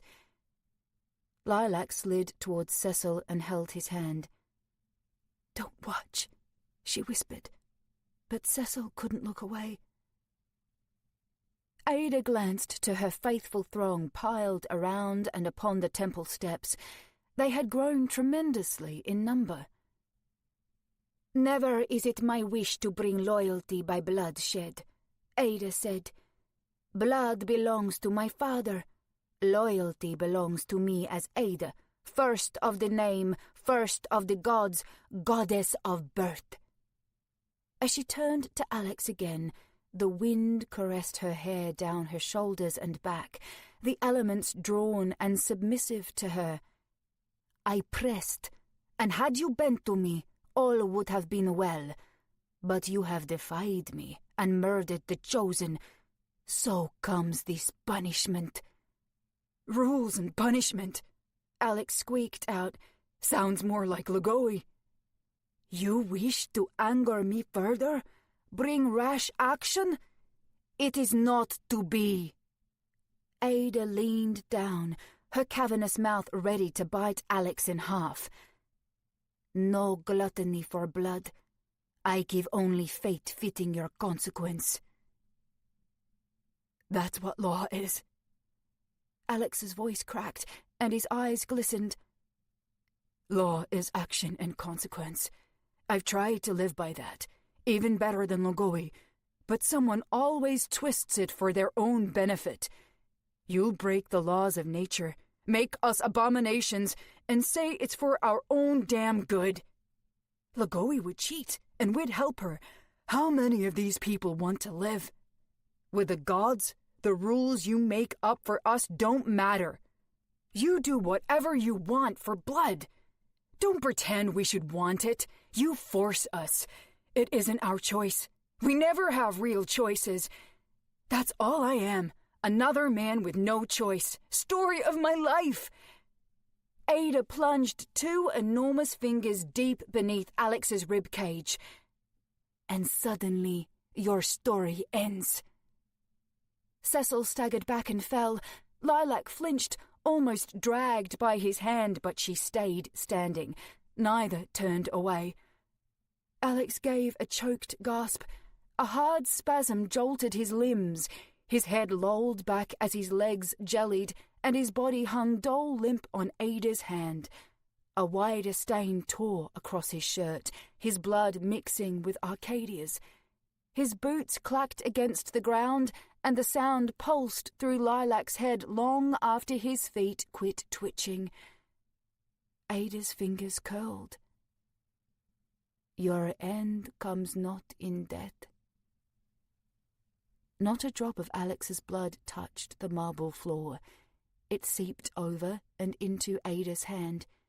She was using it, the fire of a miracle burning through her palm and fingers. Blink, and Lilac would miss it. But she knew that sharp light. She'd seen Lagoe heal people before, mould flesh into new shapes, transfigure and transcend between illnesses, organs, and ages. But nothing this drastic. Alex's body crumpled, and where Ada had ripped a chunk of sternum, heart, and lungs from inside his chest, she uncurled her fingers to reveal a wailing baby girl. She was dark and bloody and writhing, as if she had been pulled not from a miracle of organs and blood, but from a womb. "Not in death," Ada said, "but in birth." Chapter 40. Ada glowered over the crowd. "One of my faithful, caretake this new life." A young man in a sea-green uniform hurried toward the temple steps and gingerly lifted the infant from Ada's hand. He must have abandoned Old Town and found himself a better purpose here. At last, Cecil turned from Alex's body. Lilac pulled him to standing. She didn't notice a shift in the air until she looked to Ada and found godly eyes staring down on her. "Keep no concern for him," Ada said. "To the altars. More have gathered in offering to hasten my father's descent from the heavens." Lilac glanced to Alex's body. "Do we leave him?" Ada waved an impatient hand. "My faithful will carry him to the water. Do as bidden." The crowd shuffled around Lilac as they moved to fawn over the goddess's flesh and blood miracle. Lilac hoped none of Alex's blood had splashed on her feet. She didn't want him to be part of her. Despite what he'd done, her revulsion felt petty. He'd died trying to stop the ball she had sent rolling. He'd killed to stop it too. "Arcadia," Lilac croaked. "Her death makes matters difficult," Ada said, wistful now. "My father will demand the chosen be prepared. To disappoint him—" She trailed off, lost in thought as she surveyed the crowd. Lilac's grief for Arcadia was of no matter to Ada. Mortal feelings were beneath notice for the goddess of birth. Lagoe was cold and calculating, but she had still cared and enmeshed herself in her city's comings and goings. Reason dictated there was no quick solution to mankind's troubles, only one foot in front of another for the rest of time. Had she never cared, her disappearance might have hurt Lilac less. Small wonder Simone couldn't let go of Lagoe's dismissal. She and Lilac both knew Lagoe gave a damn, and still she'd made choices that hurt them. Even tyrants like Tychron cared, yet he had abandoned the Holy Land too. Valmidian, Lagoe, Corambol, Livian. The list went on. All of them gone, with only these world-threatening monsters left to the people of Aig. New sacrifices awaited as Lilac returned to the altars. In suits and suspenders, dresses and nightgowns, no matter their posture in everyday life, Ada had set them kneeling at the temple's centre, where the last sacrifices had bled and died. Lilac's knife would cut these hearts. She might have cut Alex's heart too, given the opportunity, but Ada had ended him and recycled some of his flesh into new life. His soul might even find the baby first, the between spitting him out right when and where he'd entered. Everything came twisted these days. Eyes closed, Lilac raised her arms above her head, crossed her wrists and steepled her fingers. She then crossed her ankles and turned her feet toward each other. Warmth pounded up and down her limbs. She had started these sacrifices 2 days ago with the best intentions. To honor Lagoi was to honor reason, the connection of thoughts and ideas, and maybe people too. For a moment, the dead could be alive again, bound to Lilac's heart. Arcadia, Vince, Sarah, Daphne, even Alex, and the city itself. In some impossible fantasy, Lilac kept everything good from before Lagoi left and everything good from after. None of the bad. Ada's bellowing knocked Lilac back to reality. "Why do this which displeases me?" Lilac staggered and spun. Ada stood at the bottom of the temple steps, still taller than Lilac. "We met when you lived in desperate supplication to my young cousin. Our first communion, I found you on the ground, begging her return. You spilled blood for her, and yet you received me. Do you believe spilling blood in her name will bring her to you instead of my father?" Lilac kept quiet. Descendants being immune to godly powers, Ada couldn't turn Lilac's flesh into infants, but killing would be easy. One marble chunk in a godly hand could crush bone.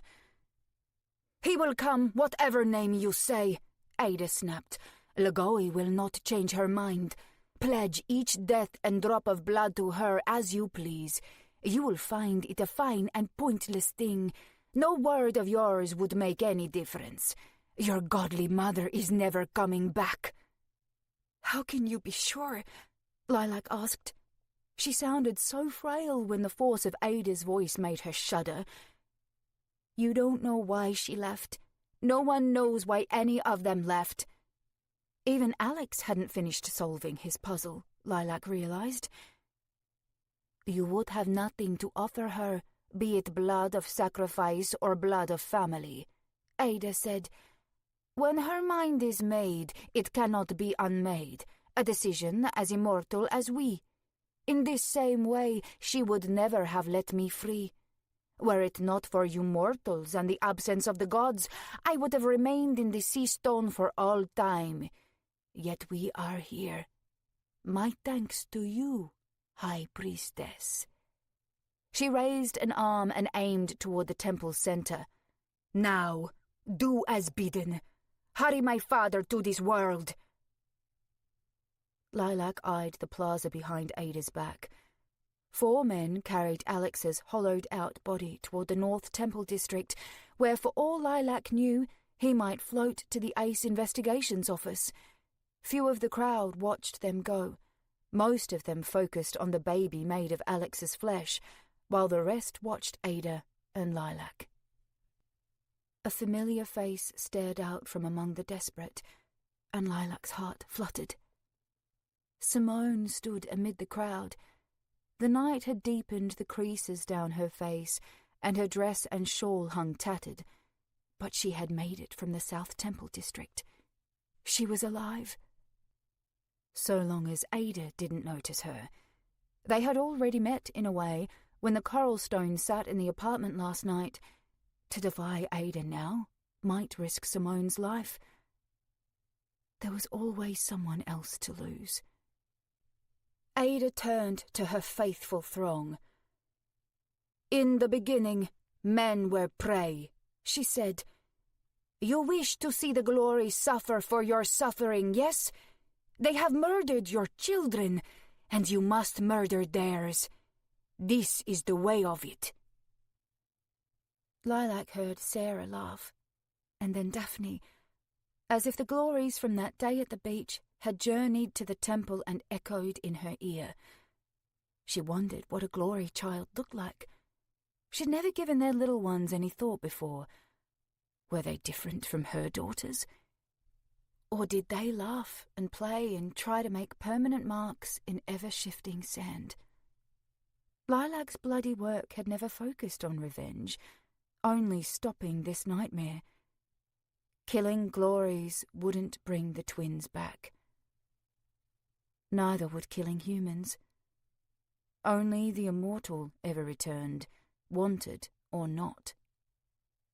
My father, the dawn god Exalus, will punish the glories for their brutality, Ada said, waving a hand over the crowd. On your knees. Bow to Ada, first of the name, first of the gods, goddess of birth, daughter to Exalus, bringer of Exalus. Be ready for the awe that is my father.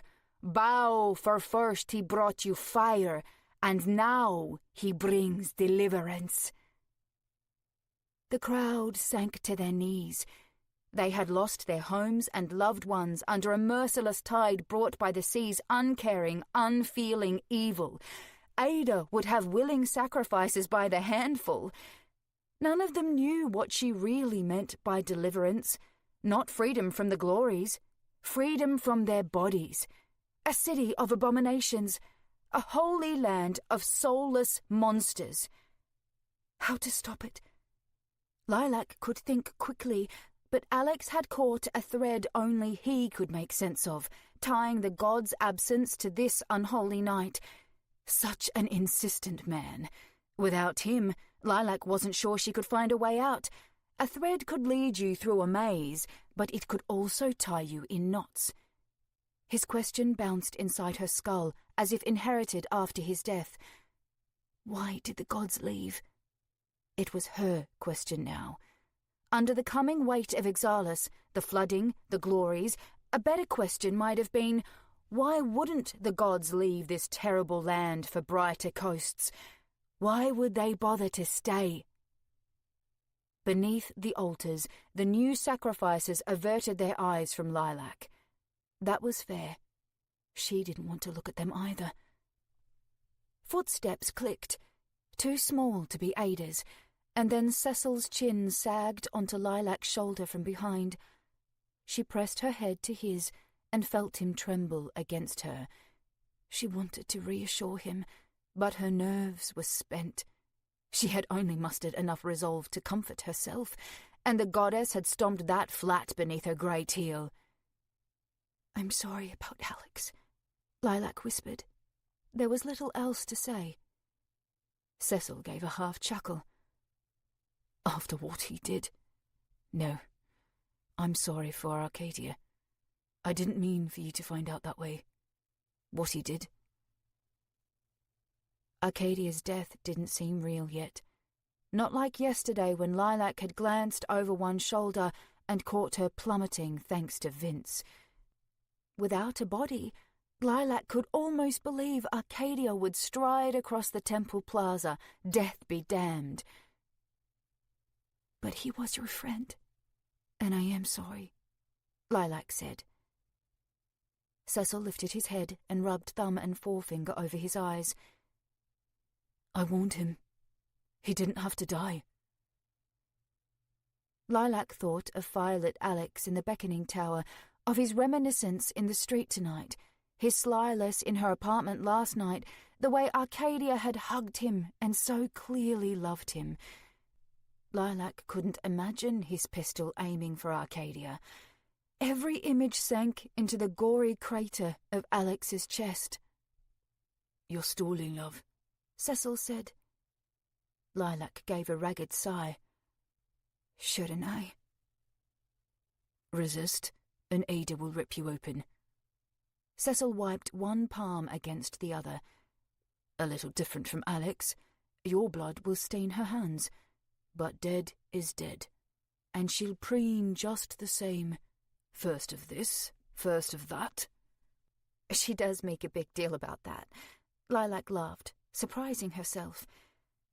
"But if I slow her down—" "Exalus is already on his merry way." Cecil chinned at the ceiling. "Can't you feel it? He isn't subtle."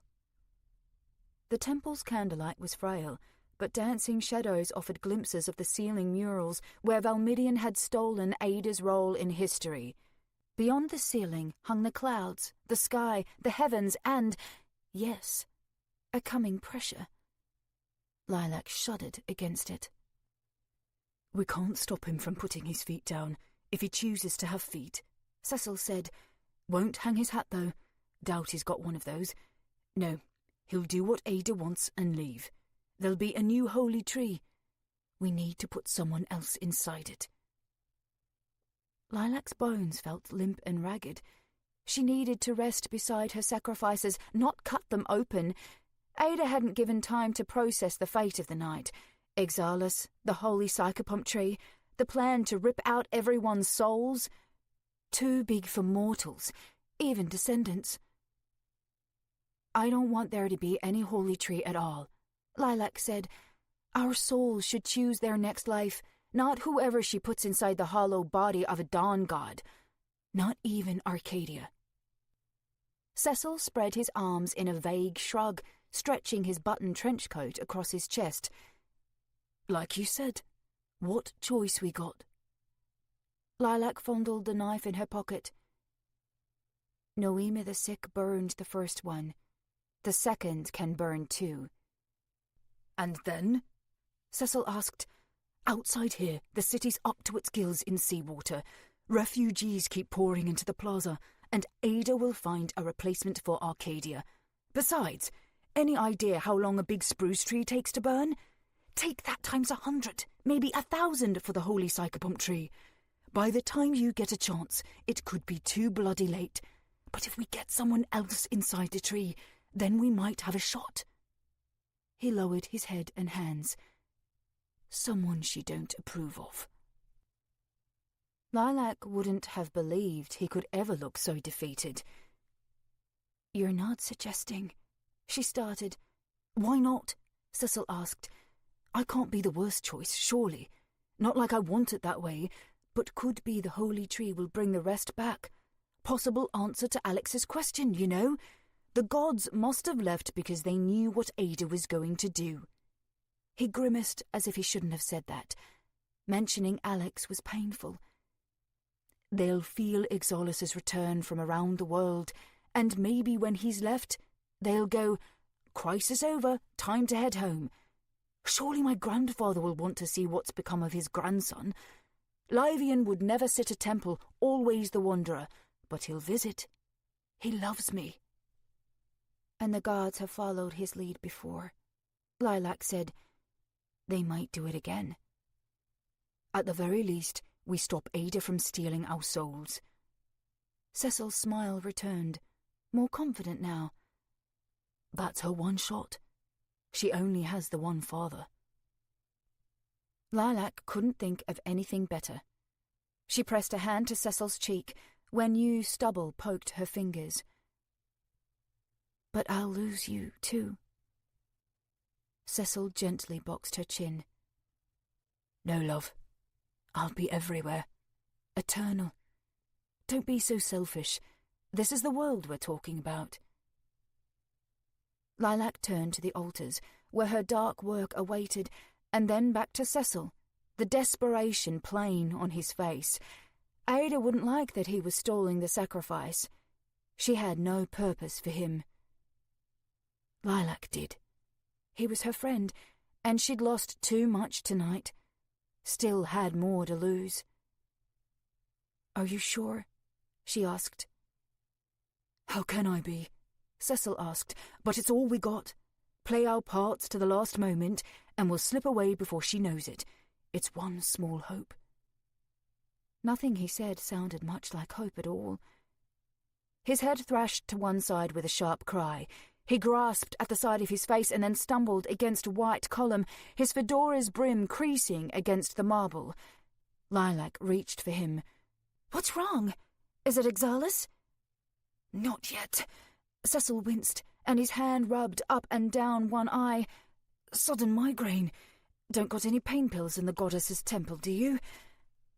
Lilac had nothing but her knife. She wondered what that said about her. Feels awful, Cecil said, groaning. Pressure like nothing that's ever hit me, and I've been hit plenty. Lilac glanced ceilingward. It might be Exalus. I feel him too, but this is closer, somewhere in the city. Cecil shook his head as if throwing off the pain and then took a deep breath. The bronze's fading a bit, but it lingers. Some sick fuck dancing on my skull. Lilac lifted his fedora and rubbed the heel of her palm against his forehead. What could have happened? Cecil chuckled and fitted his hat back on. Might not be so bad, joining the holy tree. Never another headache. He chinned at the altars. Never mind me. Best get back to work, love, before Ada scolds us again. Or worse. Lilac didn't want to leave him, but if his plan worked, the pain would only be temporary. Maybe all pain was, even heartache. Lilac turned to the sacrifices and plucked the knife from her robe, clean and ready to do Ada's blood-soaked bidding. Dutiful resignation, all a goddess might want from a dawn god's high priestess. I'm sorry, Cecil said, but it's nearly over. We can make it. Easy for him to say, with no blood on his hands, no blood to shed, but Lilac couldn't knock him for being hopeful. She laid a hand on one kneeling man's shoulder. "May you reincarnate as one of her faithful," she said, and slid the knife into his chest. When he dropped and lay still, she scratched Lagoi's star into his skin.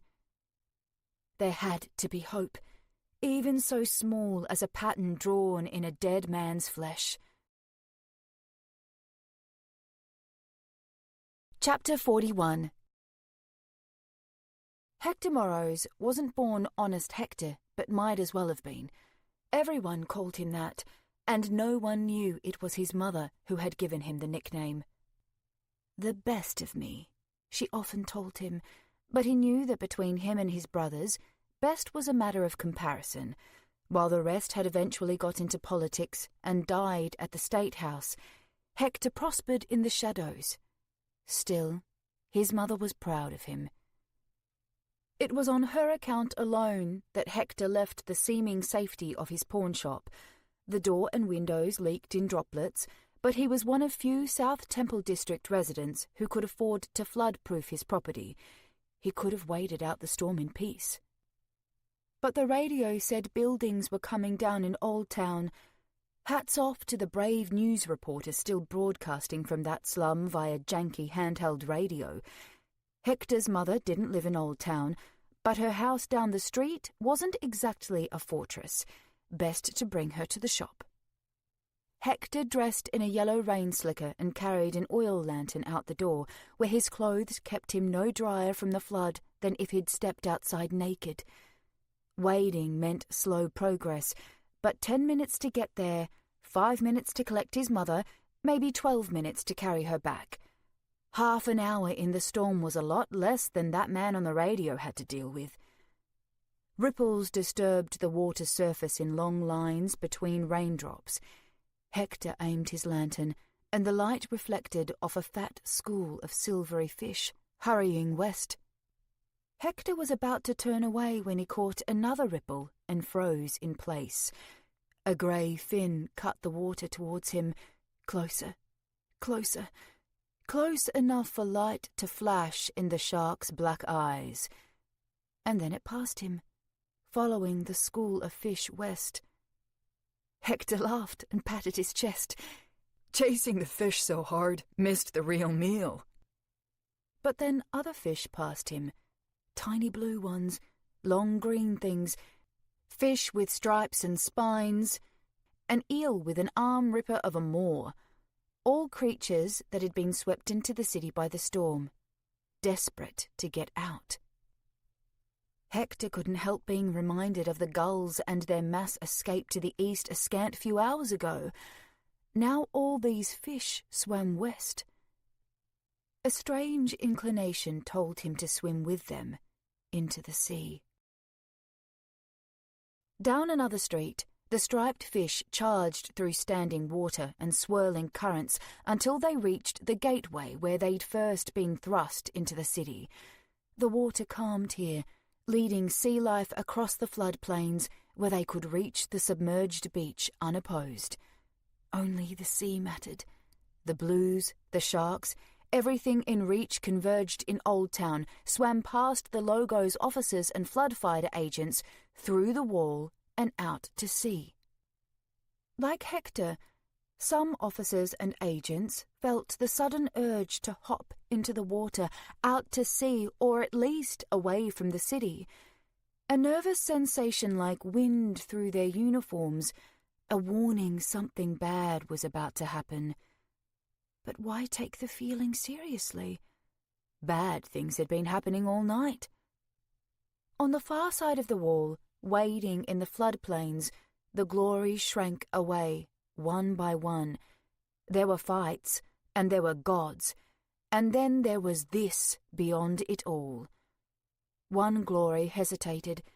Thin scars itched down the left side of her face, and her dark eyes took in the night, desperate to see and understand what was about to happen in deeper ways than the rhythmic waves could tell. Understanding evaded her. There was too much fear in her blood for her to discern anything except abandon this place, and she followed her brood away from the city. There was nothing she or anyone could do but flee. It was too late. It had been too late the moment it started, and no one would know the gravity until after it ended. A red coral stone had stirred in Cecil's trenchcoat as he'd headed for the temple. A dead heart now stirred on a fire escape not far south from Lilac's apartment. Arcadia knew something was wrong. It was the only thing she knew. She'd been going... where? Been doing what? She was supposed to make a decision, and then she wasn't, and now she was here, and everything was wrong. Her heart ached, body and feelings alike. She shouldn't feel pain anymore, but it scratched across her chest and tugged the rest of her body into a bloody, self-eating whirlpool. Glass shards swirled through her veins and cut her from the inside. Fingers twitched, and then toes. Her spine remembered itself, and her brain remembered more. She shot up from the iron fire escape steps and screamed high-pitched against the rainfall. A small and hateful chunk of metal tumbled from above her breast. Panic burrowed through her limbs, her face, deep in her bones and her mind with the agony of life. Arcadia slammed a fist against the fire escape steps, bowing the iron. She couldn't stay here. Had to go anywhere but here. But where was here? She ploughed down the fire escape and into the floodwater. Every step was a walk on glass. "Lexi?" Arcadia called. "Captain Steethles? Lilac?" Wrong order. Damn her memory. If she remembered Lilac, then Alex had already hung up his position with the police, same as Arcadia. Gone with the blue, on with sea green. Gone with Logos, on with Valentine, and then Lilac. But when had Arcadia quit being relevant to those events? They had all come so far from home and the people they used to be. Hadn't she been soft once? "Make sense, please." Arcadia clawed down her face and roared at the sky. Thunder roared back but told her nothing. She had drifted from the world, and then it had pulled her into itself again with no sense of time or place. She deserved no sense. Alex and Lilac were always changing. Arcadia needed a constant, someone who could ground her. There was one man who had always been the same, always eager to break her. He could be a port in the storm. Rain and wind did not slow Arcadia's journey to Old Town. The flood water turned choppy, as if to escape her. Humid air thickened across her skin, urging her to stay right where she'd woken up, but she groaned against it, a creaking house broken from her foundation until she shattered some invisible barrier and reached the streets of Old Town. Screaming fire and Commander Roster Thale, this was the right place. He was a constant. Too constant. Old Town was a maelstrom, but Thale towered at the catastrophe's centre. Shah, Arcadia whispered. Again. Always. All things darkened around Thael's moving face. He must have eaten the world. How long had he been doing that? Why hadn't he finished yet? He was coming closer. I told you to leave, Thael said. What are you doing here? Guards, Commander, a voice said. There was someone else here Thael had spared. Mirn's hurt. The world came alive again. The screams pressed in, and the fire, and a landscape of carnage hidden by Thael's scowl.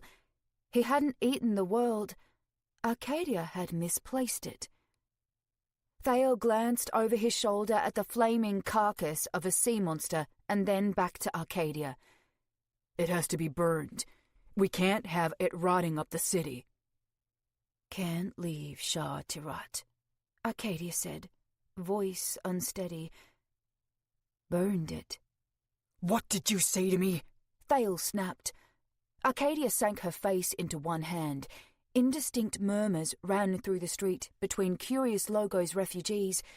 She was nothing. Worthless. Incapable of obedience. Incapable of helping anyone. For Logoi, Arcadia whispered. Thael waded closer. Go home, Mirn. Arcadia pawed at her chest. Insubordinate. Pointless.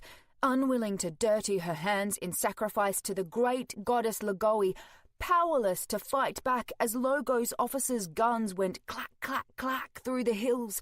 All praise Logoi, goddess of reason, Logoi the many-headed. All praise her except one, weeping in the soil while murder crushed the world around her. Logoi's star glaring as if each point were its goddess's eyes. The failure, Arcadia, all she was and all she would ever be.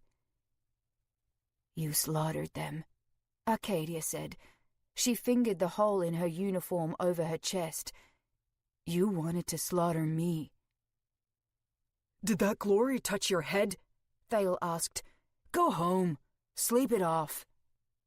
Past Thael, there was no village in the fire, only a sea monster's corpse, its arms alight above the floodwater. Officers wandered in battered blue uniforms, agents in greens, everyone lost. Like Arcadia.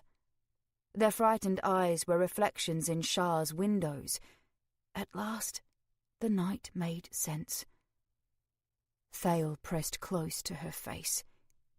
Stand down. Your behavior is unbecoming. Is unbecoming, Arcadia echoed. When do we stop becoming? I quit years ago, but I'm still here. It never goes away. How many people do we kill and burn and then stop being people too? Thael's face flushed. You don't kill any. You're worthless as an officer, worthless as a flood fighter. You wish you could be part of a larger body, but you can only be yourself, and that's a fate worse than death. You don't know fate's worse than death. There's dying, and then there's coming back. Arcadia pointed down. There's right here and now. Thael's stern demeanor softened, and he looked as confused as the agents and officers behind him. Mirn, he said, almost concerned. Where do you think here is? Arcadia lunged at him and grasped his waist between two hands. It's Shah, she said, almost too quiet to hear. She could end it now. She had to stop him. It's Shah. They call their home Shah. They dance and live here. They die and burn here. She was vaguely aware of crushing flesh and cracking bones, of tears and screams, but she couldn't stop until he saw what she saw. Shah! Thael! Not until he understood. Do you hear me? Shah! His weight left her. She didn't remember throwing him, but he slammed against a wall of debris and fell splashing into the water. Officers dove to help him. Agents stood gaping at her. The fire went on burning across the sea monster and through that small village.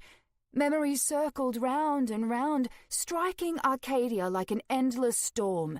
This mass murder was fate. She would never get away. Shah could not be undone.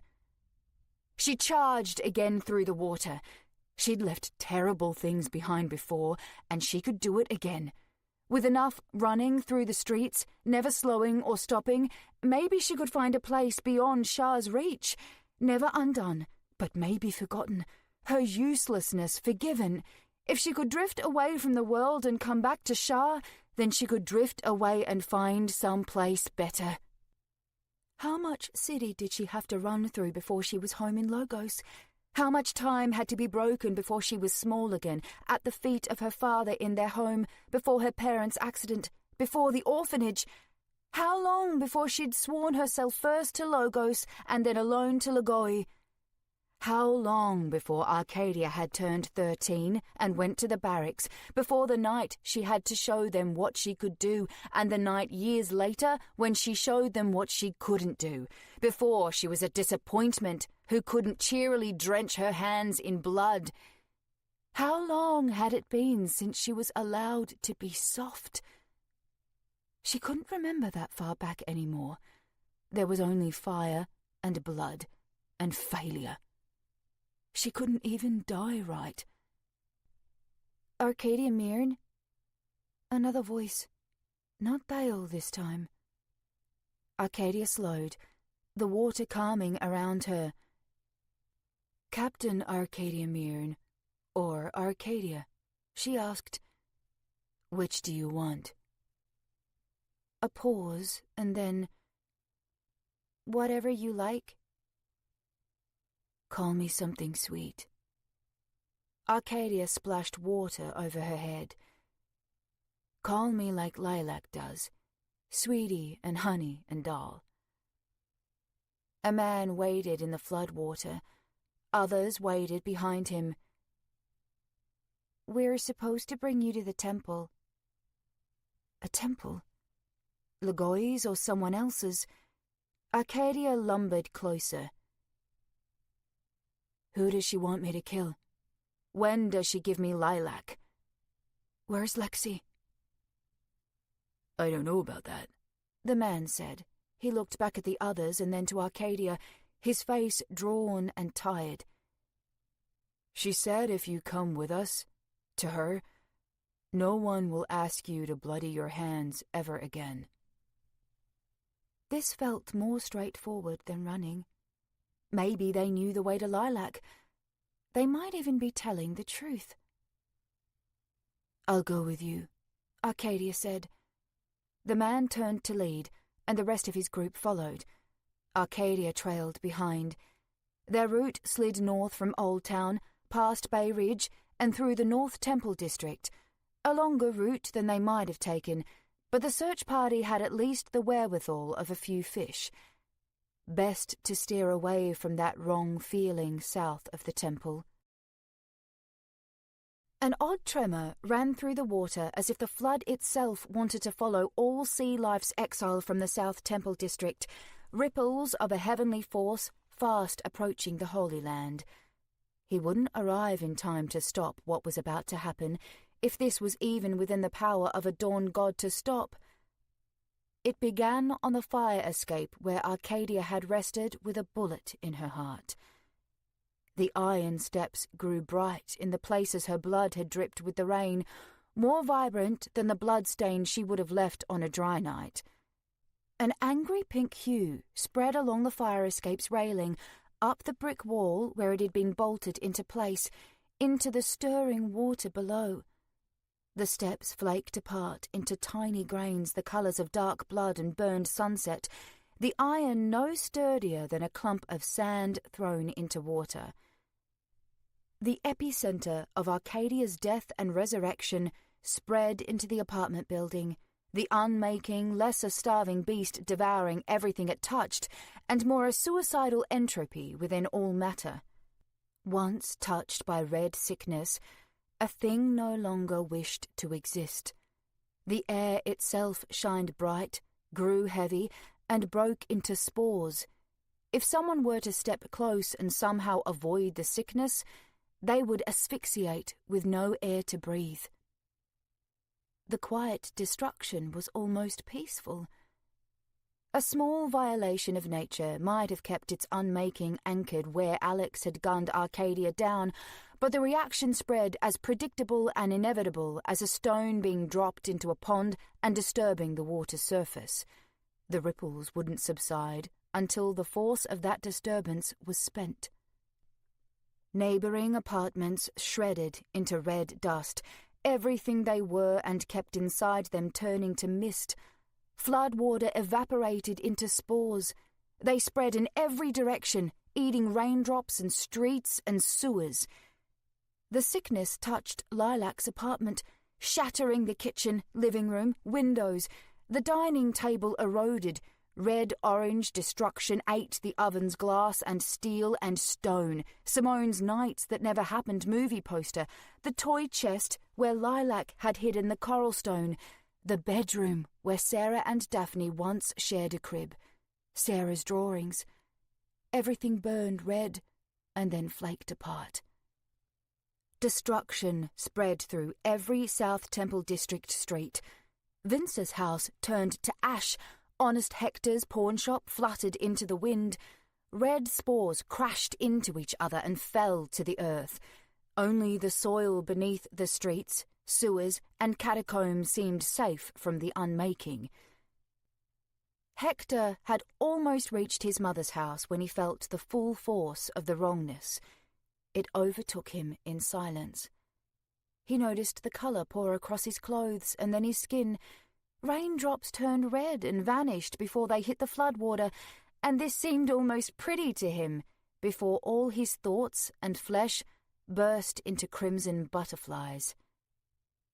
The range of red destruction halted where the South Temple District met Merchant's Field. No spore spread into the Central Temple District. None flew past the southern city gates. The unmaking lapped at Old Town's edges, but did not enter. Between the churning sea and the widespread disintegration, there was little left to destroy. A quake travelled the red spores from where Arcadia's heart had revived, and then the unmaking settled into its new territory. Merging spores danced airborne until they weighed too heavy for the wind. They sank across the frothing red landscape and hardened into shining stones, some larger than the buildings they had eaten away. Every fresh raindrop grew another puff of spores, and they fused and crashed like those before them. No neighbourhood remained between deadly air and earth. It was as if the sight of resurrection had never existed, its wound on the world now washed clean and cauterized into a vicious red scar. Silence blanketed the city. All witnesses gaping with a guilty twist in their guts, as if they had taken part in this violation. Their hushed awe was only fair.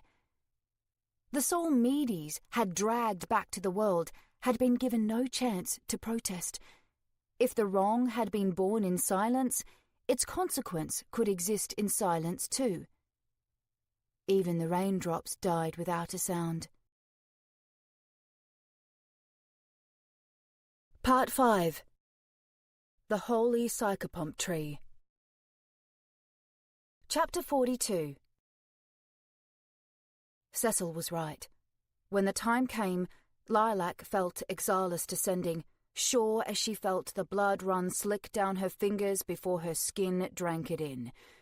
The temple quaked, subtly at first, and then from ceiling to floor to the bodies littering its altars and seating. Lilac eyed the murals, wary the rest of the second floor might collapse, and then glanced down where she held a knife above a prone young woman in a black suit who stared with wild, wet eyes. Lilac lowered the knife. "I guess you're the lucky one." The woman slid to her feet and dashed toward the southern exit. The temple's quaking turned violent, and dust rained onto Lilac's head. She tucked her knife into her robe and hurried out the northern exit. Ada stood below. Cecil lingered not far from her, Simone a few paces behind, and the crowd of faithful surrounded them. No one watched Lilac.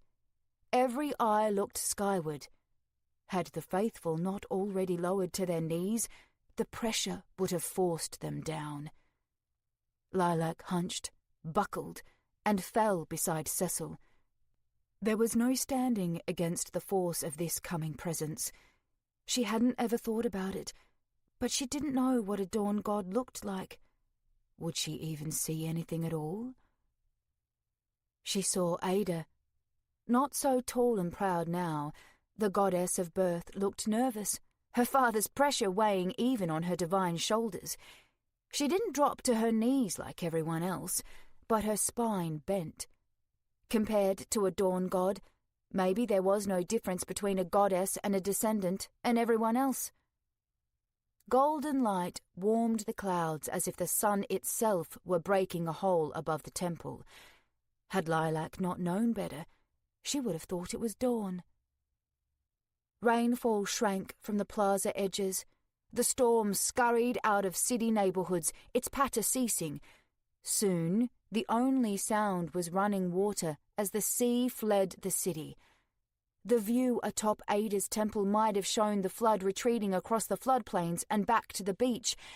This was the will of the dawn gods from the start, that Aig should be a continent and not an archipelago.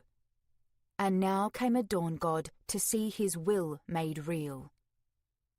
Cosmic might slashed knife-like through the flesh and muscle of the world as a dawn god found himself material and manifested on a plane beneath his enigmatic divinity. The sky grew blurry where Exalus broke through. When Lilac's sight sharpened again, he was there, as if he had always been there, and it was her fault for never noticing him before. She had to be remembering wrong, didn't she? Yes. He'd always been there. Anywhere across worlds and heavens he went, he'd always been there. Always everywhere. Exalus descended in nearly a dozen fragments of ruby-coloured crystal, their formation unfamiliar, each vaster than his daughter's temple. A strange alien fire danced beneath their sheen, and Lilac thought of bodies writhing in the crystals forever.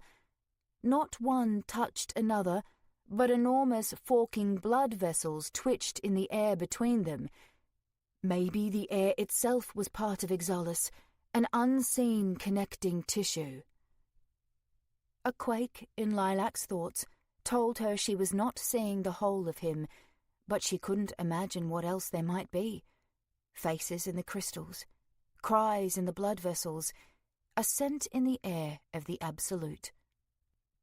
The lowest crystals peeled the temple roof apart, the marble dome no stronger to them than an orange rind, and laid each broken piece gently around the temple steps, their murals now facing the sky. Exalus's blood vessels then picked apart the second floor, the walls, the columns, everything higher than the altars where his sacrifices bled, and laid the dissembled pieces in empty spaces within the temple plaza. He never touched the ground, but some unseen part of his enormity seemed to settle while the crystal fragments floated. Stifled sobs and horrified gasps echoed through the crowd. Their city had already been ravaged tonight, and now the dawn god meant to save them descended as faceless and destructive as the flooding itself. They did not understand he bore the visage of eternity. Cecil glanced to Lilac, but there was nothing to say, and their faces tugged toward Exalus. "Sorry," Cecil whispered. Good. He was right to be sorry. How dare he look elsewhere when a dawn god stood before him? The thought didn't feel like Lilac's, but she'd thought it anyway, a judgmental shape being driven into her mind. She didn't have to guess where it had come from. He towered over the plaza. The air grew still and silent, The world took a breath to absorb the descent of this monumental power. Every story of the Dawn Gods was true. Lilac had never seen anything like Ixalis. Gods were tall, but never like this overwhelming colossus. If a god were a house, a Dawn God was a mountain taking root at the city's centre.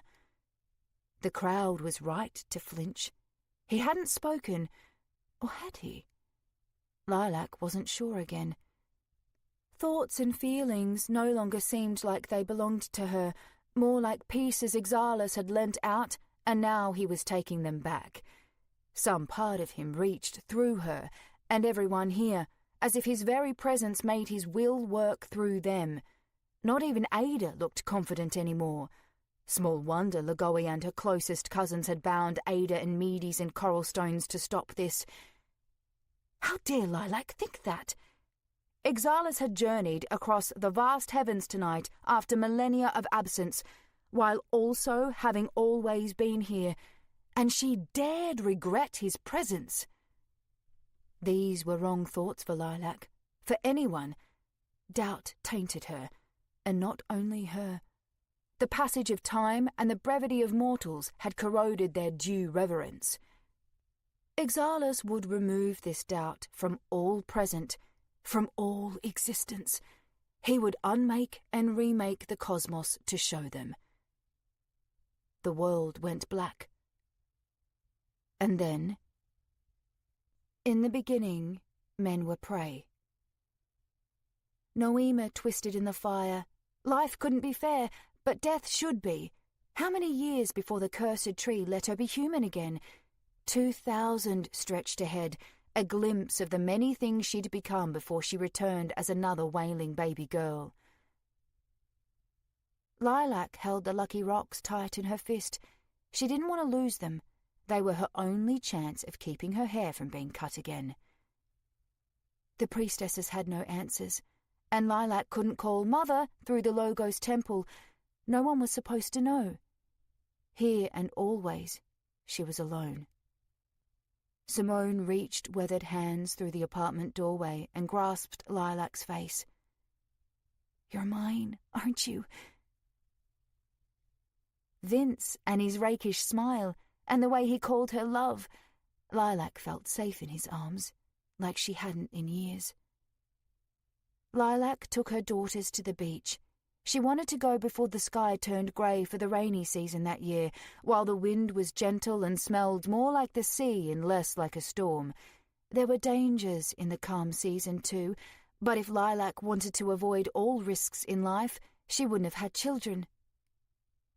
"Oh, I'm Captain Arcadia Mirren. Sorry, I'm in the way again." Lilac was about to knock on Arcadia's room door when she realised she couldn't stop giggling. She hadn't felt so silly in years, hadn't laughed like this since that day at the beach. Yes, call to the gods. Lilac dragged her free hand's fingers through Flip's blood. The coppery stink thickened, and she thought of priestesses, daggers, and a 9-headed holiness filling the temple. All for the gods, all for Lagoe. Cecil was right. When the time came, Lilac felt Ixalis descending, sure as she felt the blood run slick down her fingers before her skin drank it in. The world came back. Lilac's skin tingled as if every part of her had gone to sleep. Louder crying broke out from the crowd, but it stopped when Ixalis wanted silence. In what had been a moment for him, he had unmade and remade this world from its beginning to this point in time. Even a dawn god didn't have that kind of power, right? No, he did, and he didn't want any more doubt. Lilac's thoughts needed to get in line with his, or else next time she might not return with the rest of the world. All eyes and crystals burned toward Ada. It had not been Ixalis's wish to return, ever, but she was his daughter. Lovely, wonderful daughter. He came to her call. But why? Lilac opened her mouth to say it herself, and then her jaw snapped shut. Ixalis wanted Ada to tell. It had to be Ada. "I longed to see you again," Ada said. She sounded meek, a withered branch of her old tree. "The holy sycopomp tree of Skeptimos was burned long ago by mortal hands." Ixalis already knew that. He knew everything, down to the core of every soul.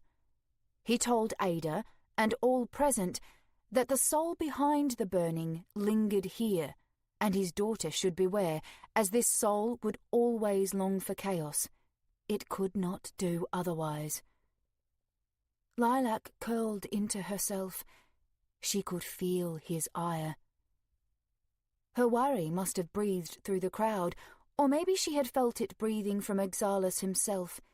His vessels twisted between crystals, their ends almost touching his fragments. He demanded Ada's certainty. To do as she wished would cleave his physical form from every other aspect of him and plant it in this world. "Nothing to do with my wishes," Ada said. "It costs my ever seeing you again, but I make this sacrifice for mortals. Everything I do arises of their need." Lilac tensed from head to toe. "Not true," she tried to say, but a dry whisper wouldn't leave her tongue. Cecil glared beside her. She was going to give them away. "Ixalis doesn't care what you've got to say, love. Promise. Stick to the plan." Plan seemed a strong word for letting Ada get her way until the last moment. Alex had planned, and now he was dead. You couldn't gamble against the gods and expect to win. But what other options were there? Ixalis' fragments twitched above the ruined temple. In the distance, the sea cowered from him. He reached across it, and his irritation mounted in the air. "Yes, my cousins fled the Holy Land," Ada said. "They fear your disappointment." As if she knew why the other gods were gone any better than the rest of Aig. Ixalis' displeasure weighed grand and terrible.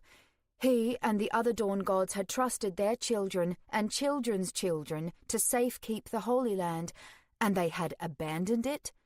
He knew the reason why, Lilac could tell, but his knowledge didn't radiate into her, only his frustration.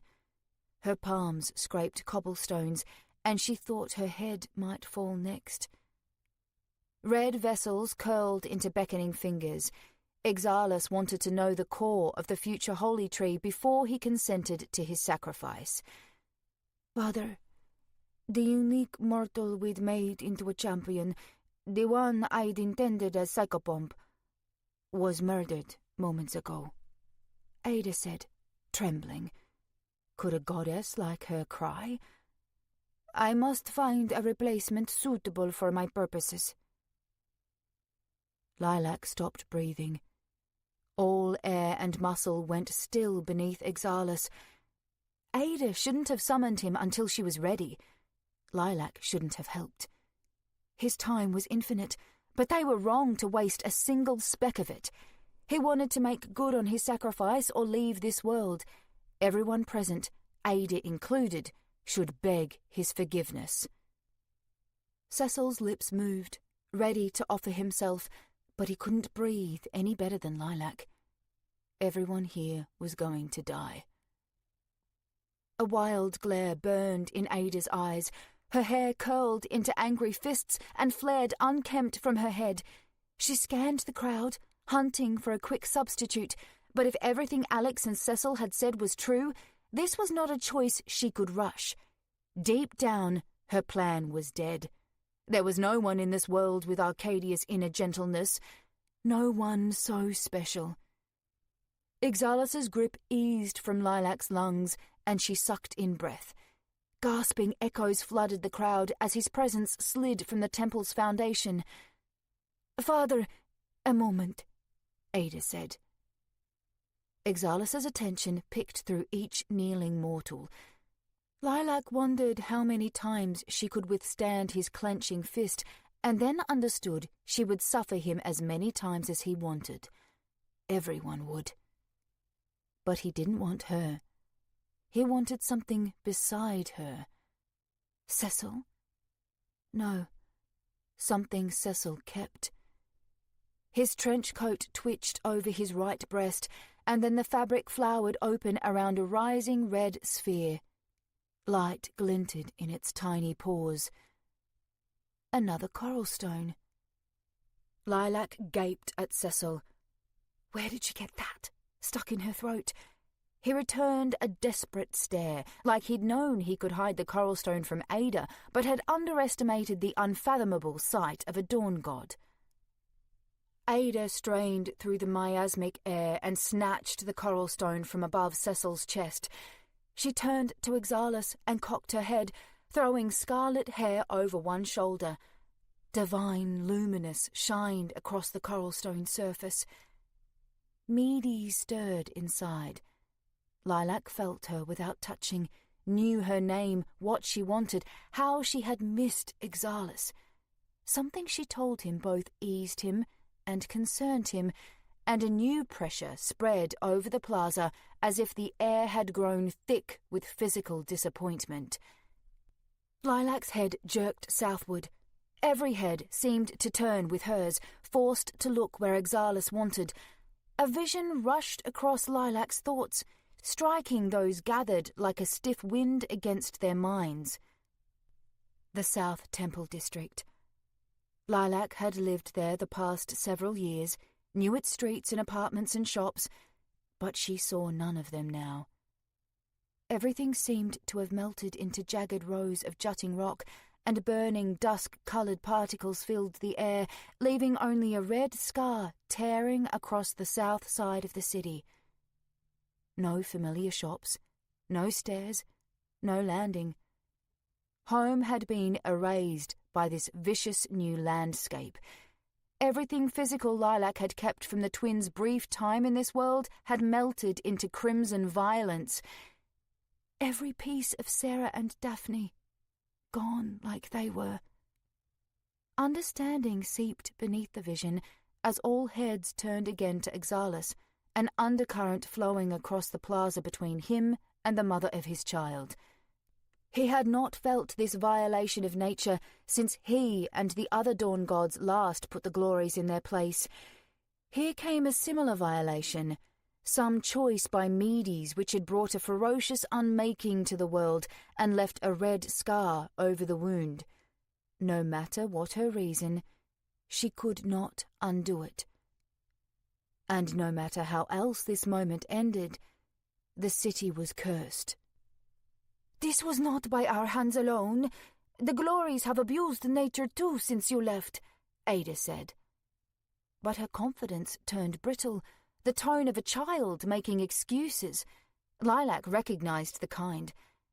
"Mummy, she hit me first. Everyone began as a child, even a goddess, and maybe deep down, no one ever really changed." "The gods were fearful, but—" Ada's voice caught, as if listening to a message outside Lilac's hearing. "But Mother has offered a gift." Exalis bristled between crystals. The gods were right to fear his disappointment. He let her know. Let everyone know. But this seemed lost on Ada.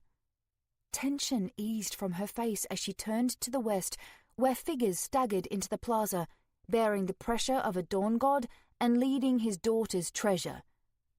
A shrill, triumphant laugh rang over the crowd, the kind from a goddess about to get everything she wanted. Chapter 43.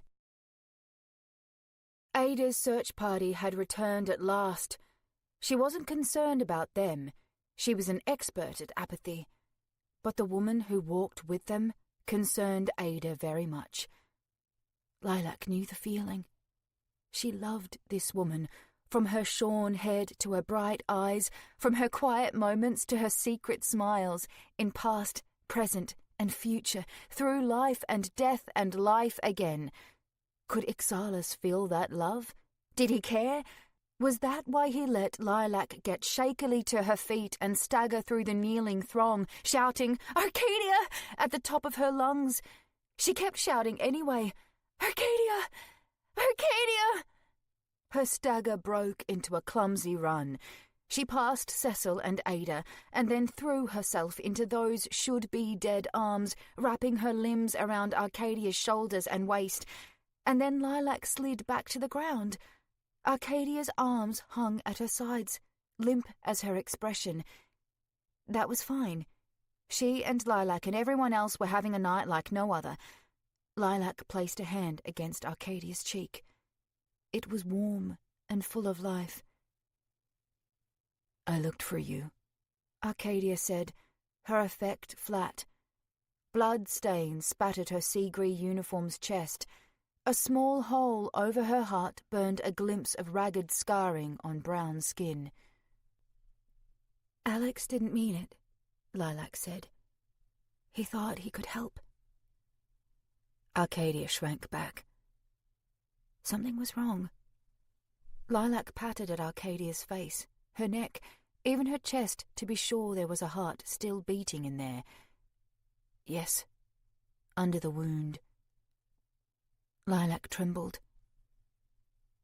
"Arcadia, look at me." Arcadia tried, but her gaze darted this way and that. She was looking at Lilac and looking past Lilac and looking in places Lilac couldn't understand. Lilac stood on her toes, meeting Arcadia's tan eyes. Gods, they were beautiful. Lilac could have stared into them for eons. But then she remembered Arcadia's purpose here. "Run!" Lilac snapped. The air grew heavy again, and Lilac's knees struck the ground. She pivoted on cobblestone until her eyes found Exalus, where he became her everything once more. He was paying attention now. Couldn't she understand? Ada would have what she wanted. Exalus would give it to her, and Arcadia would fulfill her chosen purpose. All would be well. "You have done your work, High Priestess," Ada said, as she ushered Arcadia to the front of the kneeling crowd. "And now comes time for the Chosen to do hers." Lilac couldn't scream. She might have thought she wanted to, but Exalus knew better. Lilac wanted to behave. If a smile broke across her face, Exalus would welcome it. Mortals should be joyous when the gods got their way. Deep down in this universe, what other way could there be? Arcadia's head craned skyward. "Sunrise?" Exalus shifted his attention. Lilac felt adrift, insubstantial, as if she existed less because he wasn't looking at her. Ada lifted an open palm to Exalus. "Father, meet the core of your tree." Exalus knew. He likewise knew Arcadia's resurrection violated the laws of this world's nature. The between coiled inside her soil, traces of a spiritual plane intruding in this bodily manifestation.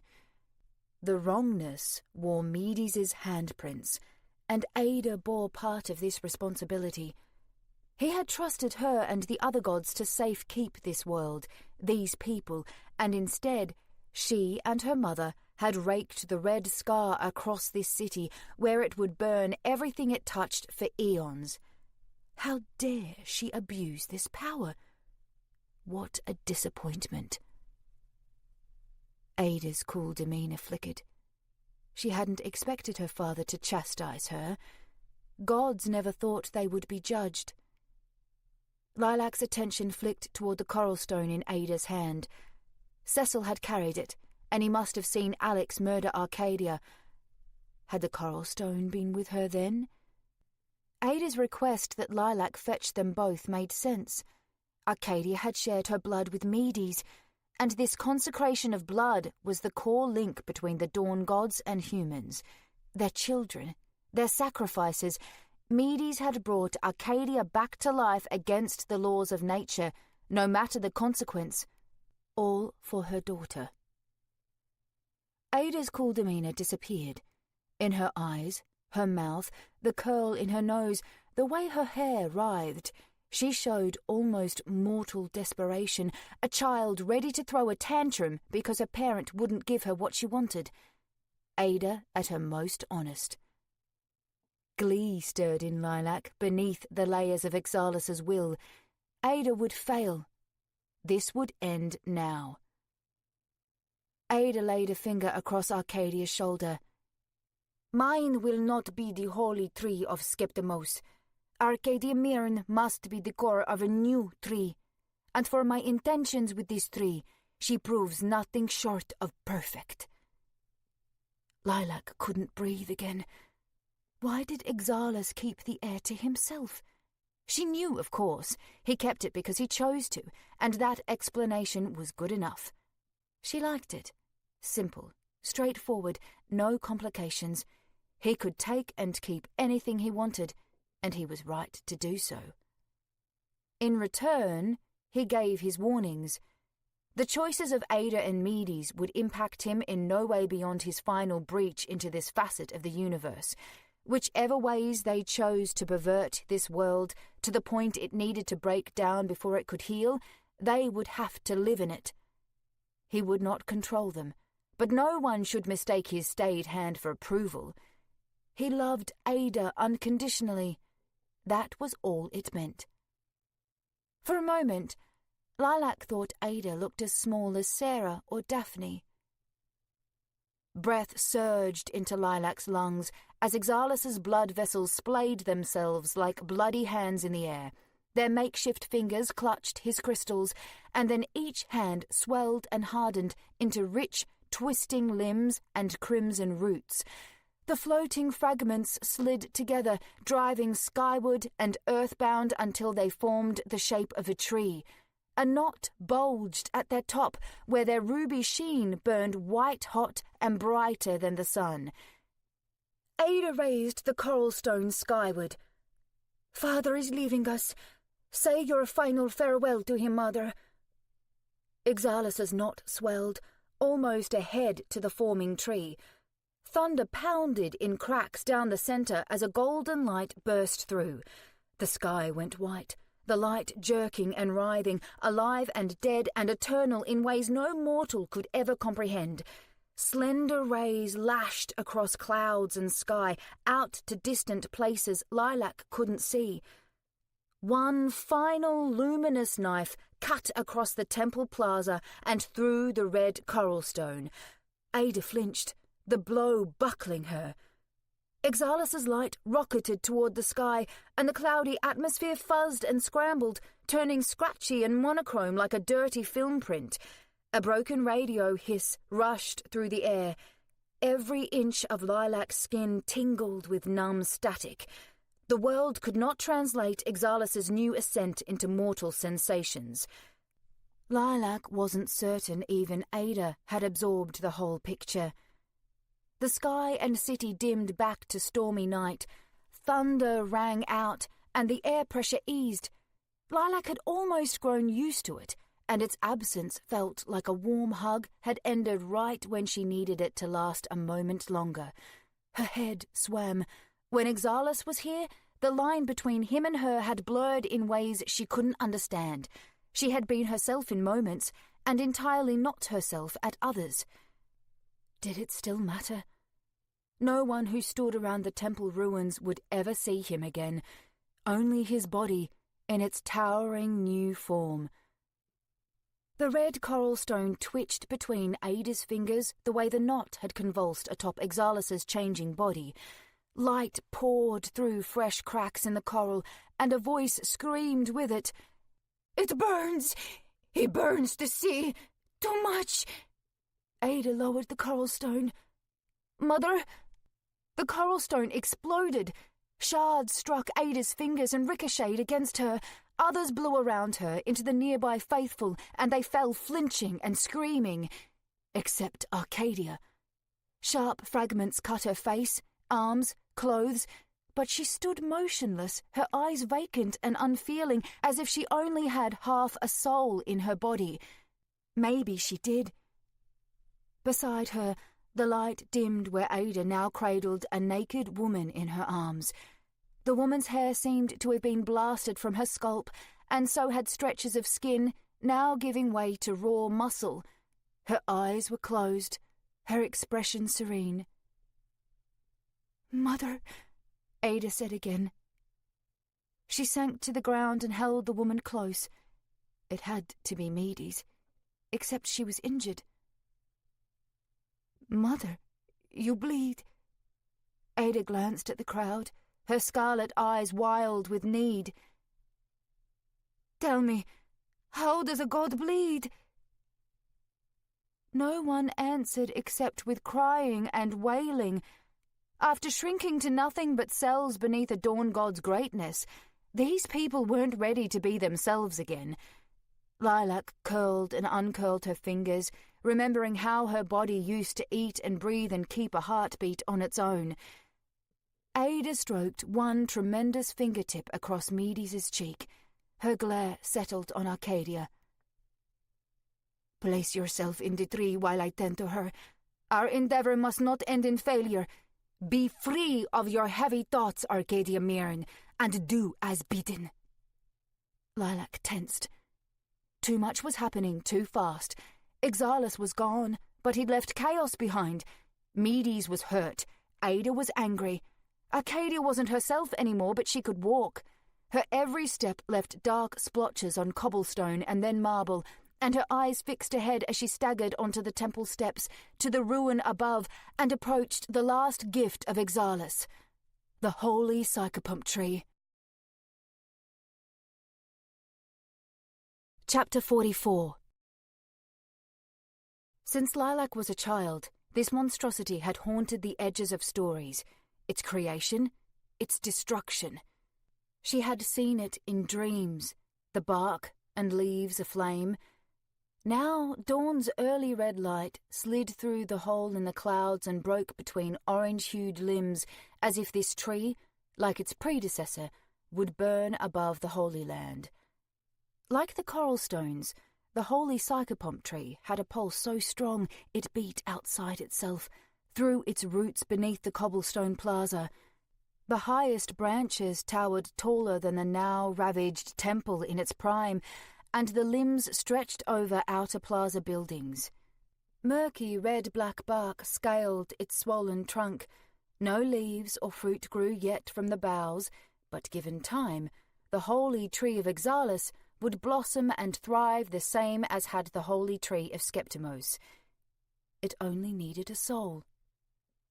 A tempest in Lilac's heart wished for this tree to die. It had no right telling the dead what lives to live next. They should chase whatever destinies they liked, rising with light spirits or falling with heavy ones, insects or birds or people. Let them try. And certainly no holy tree should pluck souls from still living bodies. Mankind should not become monsters who wandered soulless across Aig. Lilac gazed through the crowd and found Simone again. She didn't glance Lilac's way, the holy tree having devoured her attention. Would she look so stricken if her soul were ripped out?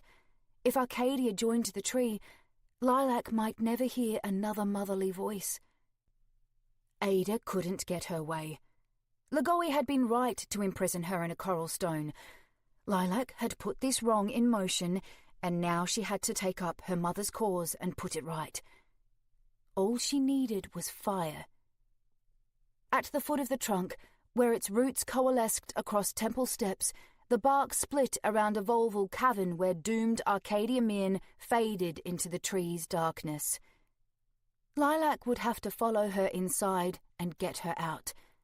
In the verses of Aig, gentle Theo had stepped inside the holy tree of Skeptimos, sacrificed his body on some unknown altar, and become the living tree's soul. Much later, Noema the sick had followed the same path and burned the tree from the inside out. Some believed hers was the last soul guided, perhaps cast into a stone for centuries, until that was destroyed and she could reincarnate again.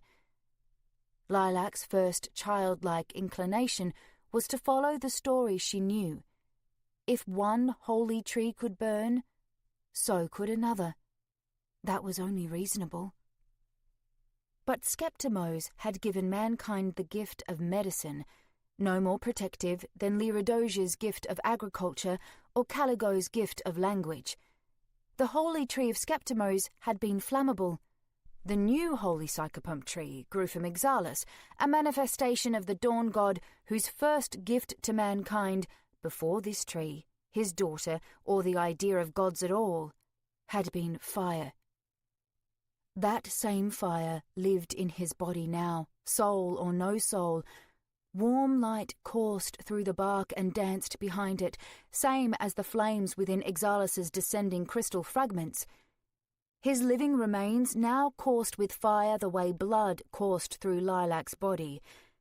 This holy psychopomp tree would not burn. They would have to try something else. Even something as desperate and unfortunate as putting Cecil inside. Lilac hurried toward him, grabbed his arm, and pulled him to his feet. "Where did you get Medes?" Cecil brushed his fingers over the fresh hole in his trench coat. "Long story," he said. "Alex would tell it better. It's his fault." He turned to the tree and started across the plaza. "Besides, time's up. Was hoping we'd sneak in ahead, but Ada mustn't think Arcadia's long for this world. Right or wrong, she's got a head start." Lilac glanced again to Simone. She seemed to notice Lilac and Cecil now, but her lips remained pursed. She was confused and afraid, and who could blame her after the terrible night they'd all endured? Lilac wanted to comfort her, but Cecil was right. They'd run out of time. "Quickly now," Cecil said, scurrying through the steel-kneeling crowd and toward the temple steps. "Ada's distracted. We still got a chance." Lilac dogged Cecil's heels. "And Arcadia? If she tries to stop us?" "Don't know." Cecil reached the temple steps and glanced back. "They've done more to her than raise her from the dead. She's still their champion, got a force in her to battle a storm, and I'm not much in a fight myself. You?" "Sometimes," Lilac said, "if my heart's in it." Cecil hopped up the temple steps. "Can you get your heart in it this time?" Lilac doubted it. Arcadia was alive again. The universe kept throwing Lilac chances, and she kept squandering them. Still, Ada had sent Arcadia to die, as if some vicious fate had decided she absolutely could not live any longer. Stopping her meant saving her. Climbing the temple steps, the tree seemed to cover the clouds. Something so large, grown from a dawn god, killing it didn't seem possible. More likely, this holy tree would swallow the sky, and Lilac and Cecil too. There would be no coming back from here, whether they stopped Arcadia or not. Cecil slipped through the tree's dark opening, and Lilac followed. The cavern was gloomy at first, but Lilac's eyes soon adjusted to orange firelight snaking between root walls and black tree flesh. The tree was minutes old, but it smelled of ancient wood. No burning scent.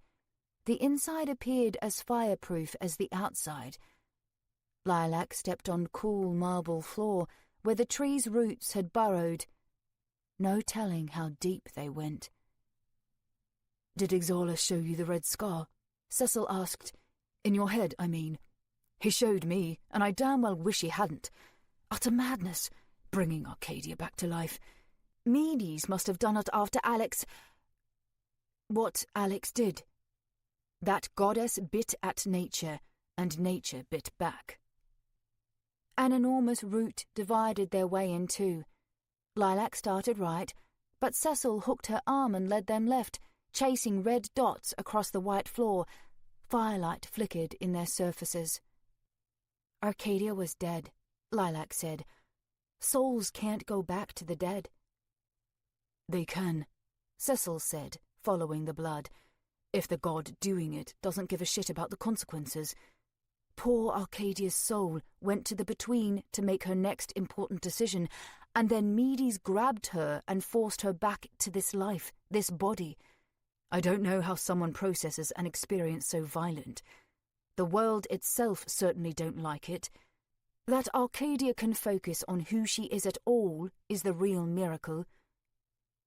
The bark-coated cavern split again. Lilac chose the left route this time, her feet following, but avoiding Arcadia's blood. "She's disoriented," Lilac said. "She'd be impressionable." "Hardly matters," Cecil said. He sounded stunned, the breadth of it weighing on him. "Ada and Medes know she won't kill, and now they've nudged her this way, get her to rip our souls out. They'd do anything. Ungodly destruction, that red scar shredding through Valentine, all to bring Arcadia back, and they'll do worse across the Holy Land, maybe the world. Anything to kill the glories. We can't let them have their way." Lilac's heart sank. "I'm going to lose her again." "I'm sorry, love." Cecil squeezed Lilac's arm and kept moving. "You up for this?" Lilac wiped one hand across her face. The other, without meaning to, clutched the knife inside her robe. "This went so much bigger than it was supposed to." "Sometimes life's like that. I wanted to help people too, but good deeds always seem to need bloodshed." Another choice opened in the cavern. Cecil tugged them to the right this time. "Even Ada thinks she's helping. Stop the glories from slaughtering mankind." He gave a despairing laugh. "Even at the cost of mankind." Lilac's fingers stroked the warm wall of bark. Through feet and fingertips and the air itself, the holy tree's pulse rippled in her blood. "Yes, it's alive," Cecil said. "Only missing a soul." "You wouldn't let me try to stop Ixalis," Lilac said. "He wouldn't have listened. His daughter said this was best and that was all. They love their children. Gods can't help it. Same with my grandfather." Cecil flashed an empty smile. "Even Ligoe, I'm sure." The path split again and then curved toward the temple's perimeter. No architect had designed this labyrinth, only the random sprawl of roots by a dawn god who hadn't stuck around to see everything placed right. Ixalis' apathy was for the best, Lilac decided. If the rooted caverns had stood more straightforward, the navigation easier, she and Cecil might not have caught up with Arcadia before she found and died upon whatever altar hid inside this tree, bringing Ada's plans to fruition. But this holy tree was a twisted thing, and a looming figure broke the dark ahead. Chapter 45. "I see her," Lilac hissed. Arcadia lurched in the gloom. The path ahead split into three, and she was about to take the farthest right, veering deeper into the temple. She moved slower than Lilac and Cecil. Lilac slowed to match pace. "Does she know what she's looking for?" Cecil passed Lilac and approached Arcadia on soft steps. "Couldn't say what she knows. Verses of Aig note something like an altar, but with a blade or spine for the sacrifice. We'll know it when we see it." He reached for Arcadia's shoulder. "Now, if you'd—" Arcadia spun around and slammed her fist into Cecil's gut. He doubled over and stumbled back into a wall of roots. His fedora slid off his head and glided to the ravaged marble floor. A more recent story than the holy psychopomp tree sank into Lilac's thoughts. Alex telling of Arcadia's adolescent triumph in the barracks. Arcadia had always been capable, whether she knew it or not. "I can't fight her," Lilac said. "Can't?" Cecil gasped. "I can't win." Lilac watched Arcadia disappear around the next right turn and then chased after her. "Arcadia, please! This isn't you!" That was exactly the problem. If this wasn't Arcadia, why would she care what Lilac had to say? Disoriented by her death at Alex's hands, wronged by the gods, Arcadia wouldn't know her lover. Did she even know where and when she was? But Lilac had to try. Doll! She slipped toward Arcadia's right, but a muscly forearm slammed across Lilac's neck and pinned her to the wall. Pain rocked her spine, and she gasped against choking pressure. Arcadia's eyes looked more lost than any night staring contest with her hotel mirror. Her forearm slid loose, and she went on walking. Lilac coughed hard, pried herself off the wall, and followed. Her foot padded in the blood trail, and she didn't mind drinking some of Arcadia in. "If only Alex hadn't shot you," Lilac said. The next splotch of blood was too big for Arcadia's puddles. They were nearing the altars where Lilac had helped summon Exalus with flesh and blade. "If I hadn't started this," Lilac said. Sarah and Daphne dashed across a beach in her thoughts. "What are your regrets? If only this, if only that. Arcadia, tell me your ifs." Arcadia didn't answer. Lilac crept close behind her, thinking to slip around, and then touched her still aching throat. Had Arcadia wanted, she could have snapped Lilac's neck. But Arcadia wouldn't. Not even had she the power to tear the world to pieces. There was no murder in her heart. That was the real problem, right? Not that she wasn't herself, but that beneath the pain and confusion of every wrong done to her, Arcadia Meehan couldn't be anyone else. Maybe that was the answer, nestled in another of Alex's stories. A goddess commanded Arcadia, not in the vague sense of duty interpreted by mortal mouths, and not a trembling hunk of coral. A present goddess, having long ago come into her power, almost unimaginable in the Holy Land after 10 years, after this night. And wouldn't Arcadia be that godly instrument? She'd said as much in Old Town. She'd meant it. No more uselessness, no more dropped responsibility. She had purpose. Not much farther now. "Tell me your ifs, Arcadia." Lilac was here. Arcadia would miss her, regret never sharing secrets with her. Wasn't Arcadia sharing them now, amid the fire and bodies? No. They walked Valmidian's temple, or someplace like it. Nowhere else. "If only you hadn't come to Valentine, right?" Lilac asked. "If only you hadn't met me. If only you'd never seen Shah." A goddess commanded Arcadia. Her regrets were dust in the face of holy edict. Lilac kept behind her. "If you join the tree, you'll be stuck with these regrets forever. You want to think about Shah for all eternity?" Arcadia's boot squeaked on slick marble. She had to reach the temple center. Where Valmidian once sat, there now gaped a hole. Arcadia's life had changed there forever. Now she would find new change.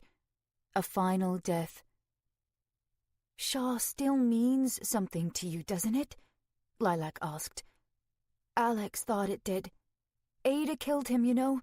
Your best friend, torn open by her fingers. Do you really want to do what she says?" Arcadia didn't answer, and Lilac stopped walking. She was looking at something. Arcadia could tell. "I won't be there to stroke your head when today's done. Not if you do this," Lilac went on.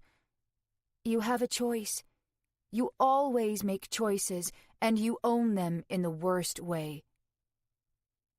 Arcadia heard pattering now. A man with a West Amberden accent.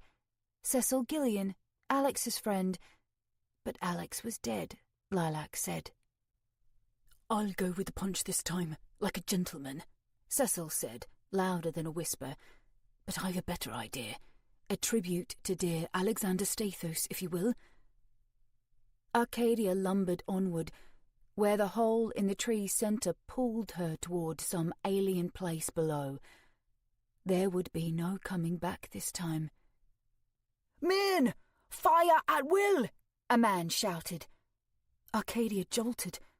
Her nerves knew that order and its hypocrisy. Fire at will, but she'd had no will to fire on Shah's dancing villagers.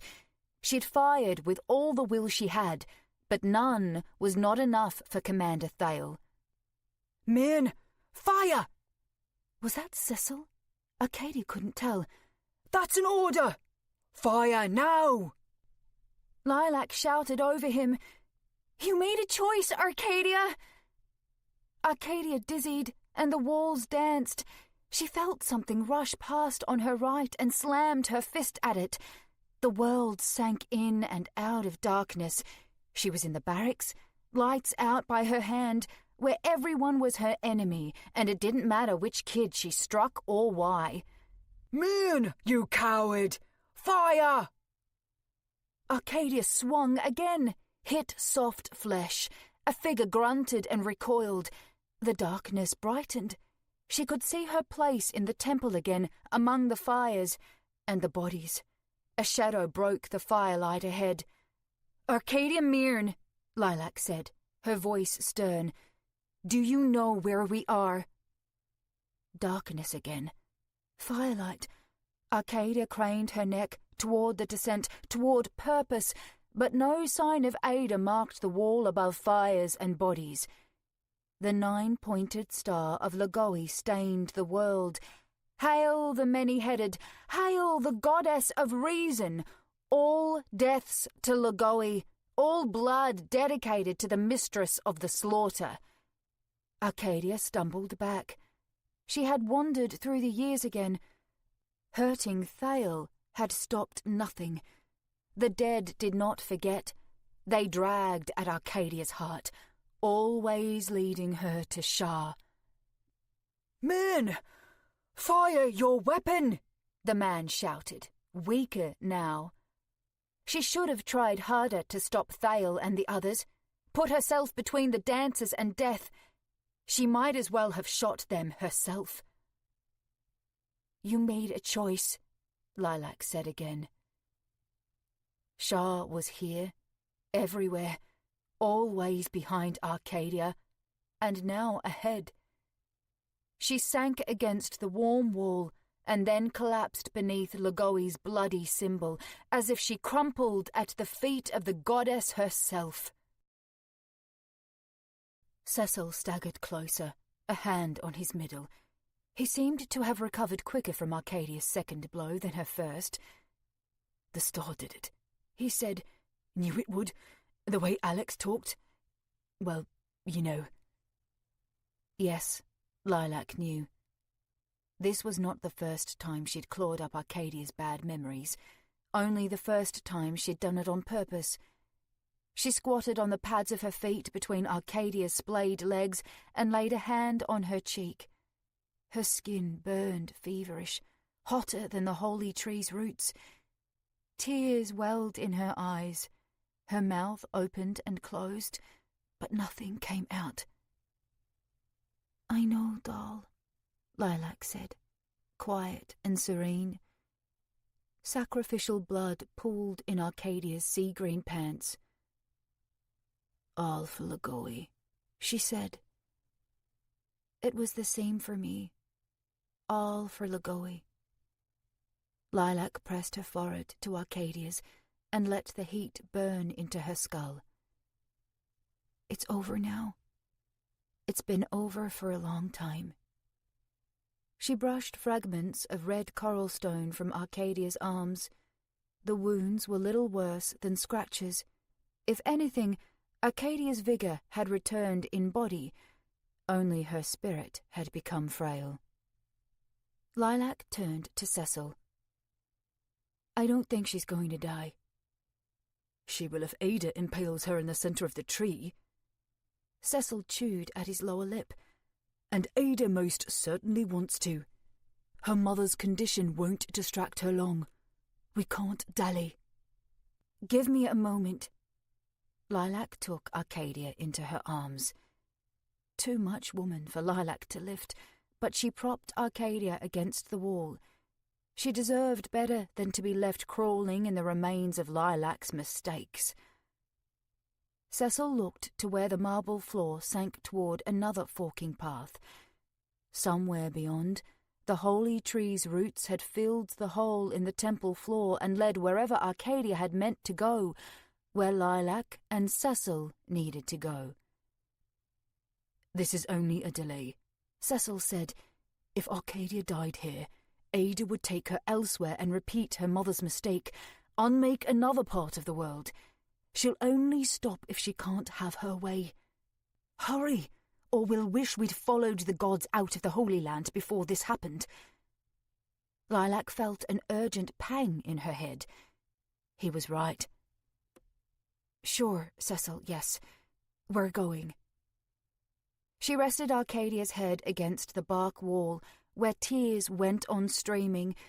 Most likely she would be safe here. Ada wouldn't hurt her. Too valuable. But would Arcadia obey her again, or resist committing another nightmare in the name of a goddess? If only Lilac had been allowed to do what Cecil said, follow the gods out of the Holy Land. That would have been best for everyone. Another urgent pang hit her head. Some crucial detail. Lilac stood from Arcadia and shut her eyes, pushing out the sight of her lover and flickering firelight and the rich redness at her feet. Brief peace stole over this darkness, enough to wonder about this notion. Why Cecil's harmless words might tick apprehension and alarm, why some patterns in the puzzle made sense and others didn't. She turned the words over 100 times and found older ones, reminders. The gods must have left because they knew what Ada was going to do, Cecil had said after Alex's death, and now, we'll wish we'd followed the gods out of the Holy Land before this happened. But also, Alex, why did the gods leave? Only theories, no clear answers, but he'd asked another question too. Who stands to gain? That question is a detective's best friend. Who stands to gain? A detective's friend. Who stands to gain? A detective. We get someone else inside the tree, then we might have a shot, Cecil had said. Someone she don't approve of. Cecil, Lilac said, her voice shaky. How did they know what was going to happen? Who? Cecil piped from a few steps deeper inside the temple. What? The gods left before I freed Ada. The darkness became wriggling and hazy, and Lilac's eyes blinked open to escape it. Here in the temple, after what Ada did to Alex, you said the gods must have left because they knew what was going to happen. But only Lavian gets premonitions. No one else sees the future. Cecil cocked his head to one side. Was only speculating. And that was about Alex's thinking, and... He shut his mouth and let the words drift away. How did the others know this was going to happen? Lilac asked. If Lavian told them, if they knew, then they could have stopped Ada like they did before, right? Cecil stared at her. The nearby fires danced in his eyes, in the shadows of his face, and teased at his features. They tugged at the corner of his mouth. His lips twitched once, and then again, up into a wry smirk. Lilac felt cold everywhere. What did your grandfather tell them? Lilac whispered. Doesn't matter, Cecil shrugged. I told you. They're too far away to do anything about it now. Chapter 46. Lilac's vision swam. She found Lagoi's 9-pointed star she'd painted in blood across tree bark and let it ground her. She'd been looking at this star all her life, with and without Lagoi. Your grandfather, Lilac said, her breath shallow. He's the reason the gods left us. He lied to them. Some truth, some lies, Cecil said, wagging a splayed hand from side to side. Come now, we'll need to find the altar before Ada realises we've stopped Arcadia. Cecil pressed a hand to her forehead. What difference does it make anymore? Because someone has to be the core of the tree, Cecil snapped. Ada's an immortal goddess, so she can't do it. Arcadia's down for a little bit. That shoots Ada's plan in the foot. You're not going to do it. You don't even want there to be a holy tree. That leaves it to me. A descendant, yes, but not her chosen. Mortal enough to die. You want to be the core of the tree? Lilac still couldn't believe this. She licked her lips, suddenly dry. You said we're descended from greatness. And one of us should be great. No reincarnation. True eternal life, like the gods. No, greater than gods. Even they get forgotten sometimes, but a new psychopomp will stand revered for all time. Cecil thrust his hands out, his trench coat buttons straining at his chest. That's the plan. Been the plan, love. For years. Grandfather Livian told his kin they needed to leave the Holy Land for their own good. Like you said, the gods used to listen to his advice, and they did this time. If they were here, no one would have had a chance to find the coral stones, and even if someone had, the gods would have stopped all this like they did 400 years ago. We had to clear out the Holy Land. Lilac's voice came corpse-like.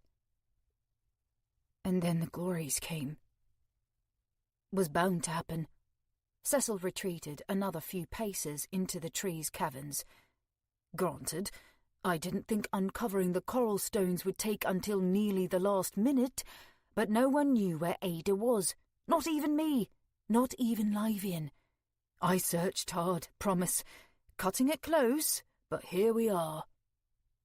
And they've flooded the Holy Land and killed our people, Lilac said. Killed children. Cecil nodded, not looking. Lilac fingered inside her robe. They killed my children. Cecil's leg twitched at his next step. No, Lilac. Lilac lunged, knife in hand. My children! Cecil darted around a bend in the corridor. Lilac chased him. She would bring him down, carve open his belly, hold him close to her while he died. She would ask him to tell the truth first, because what he said couldn't be right. This couldn't be happening. Friends didn't do this to each other. The roots curved at a three-way fork. No sign of Cecil. He'd vanished down one path or another, leaving no blood to follow. But his voice rang through the holy tree. I'm sorry, love.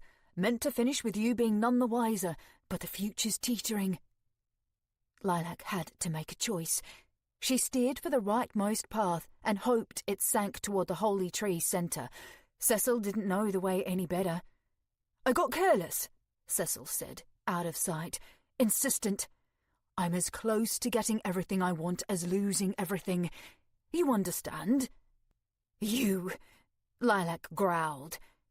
Losing everything. That's right. Cecil sounded close, as if he might be running parallel with her on the far side of a root wall. That night at dinner looked pretty gloomy to me, like the glories might sink Eidos, would have had to take drastic measures, and the gods might have come back. And then hours ago, I realised you'd found the coral stones, but Ada had already chosen Arcadia. What a mess. Lilac's path split in two. She squeezed into a narrow right-side fork and strafed between two rough root walls.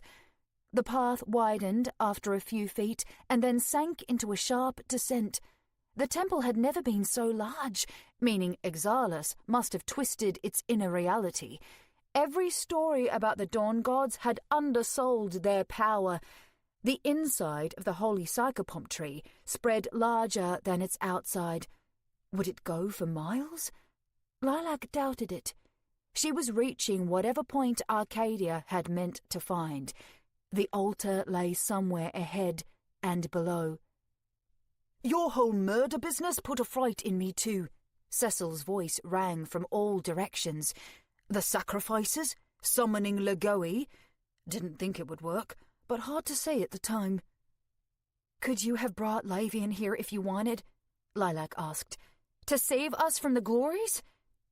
"You never knew your grandparents, did you?" Cecil asked. "Dawn gods on one side, Simone folks long gone before you met her. Something you might have noticed when your little girls were around, Simone, though. Something universal about grandparents. They spoil their grandkids." The floor carried Lilac downward, and the fires began to darken. "Lavian set all this in motion for you to be the core of the holy tree? Nothing else to it?" "Of course he did." Cecil sounded almost offended. "I asked him to. He loves me to death. People think he wanders and rots because he doesn't care, but that's nonsense. He's a big softy, heart of adventure, whims of a lover, more vagabond than god. Did you know I'm his only living grandson? He'd do anything for me." Lilac curled her fists. The bloodied marble path had run out. She now walked soft, black earth into a strange space within the holy tree. She couldn't make its shape fit with the world she knew. Best to ignore the outside and focus on reaching the centre before Cecil. "Descendants get a raw deal," Cecil said, his voice growing distant. He might have headed the wrong way. "Stamped down, unappreciated. We watch ordinary mortals die, the ones we love, almost enough to relate with immortality before that, too, gets snatched away. And then reincarnation? Being a descendant sticks to your bloody soul, a curse across lives. And you know what? I like this life, who I am now. Helping people." His rant wore rags of the other night's tirade, and he almost sounded the same, an arrogant drunk. Maybe he was drunk now and wasn't himself. Worse, maybe that arrogance had always been his truest self. His voice pounded on, as if Lilac couldn't escape him and yet couldn't catch him either. "Messy, sure, but think of all the good I'll do as the holy psychopomp tree.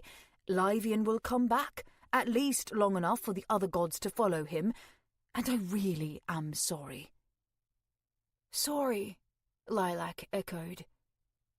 The tree's dimming fires burned as empty as childless funeral pyres, each a hollow gesture pretending to say goodbye.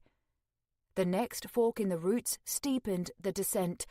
Soil clung to Lilac's robe. "Sorry doesn't bring my girls back." Somehow, Cecil heard her. "Not like I'm alone in keeping secrets, daughter of Lagoe, the Valentine butcher. I didn't want you swept up in this. If I'd known you were helping me, I would have stalled Alex instead of leading him your way. It's not right, friend against friend. Wasn't until we found Vince Barton that I realised you were incidentally doing Ada's work, sacrificing the father of your children so your mother would come back. That's damn cold of you, love. You're something else." Lilac's next left dropped down a steep inner slope. Slender tendrils snaked through the earth, and the root walls thinned to black soil around her. She had to dig her heels in to keep from tumbling down. Couldn't have Ada knowing I'd set this in motion either.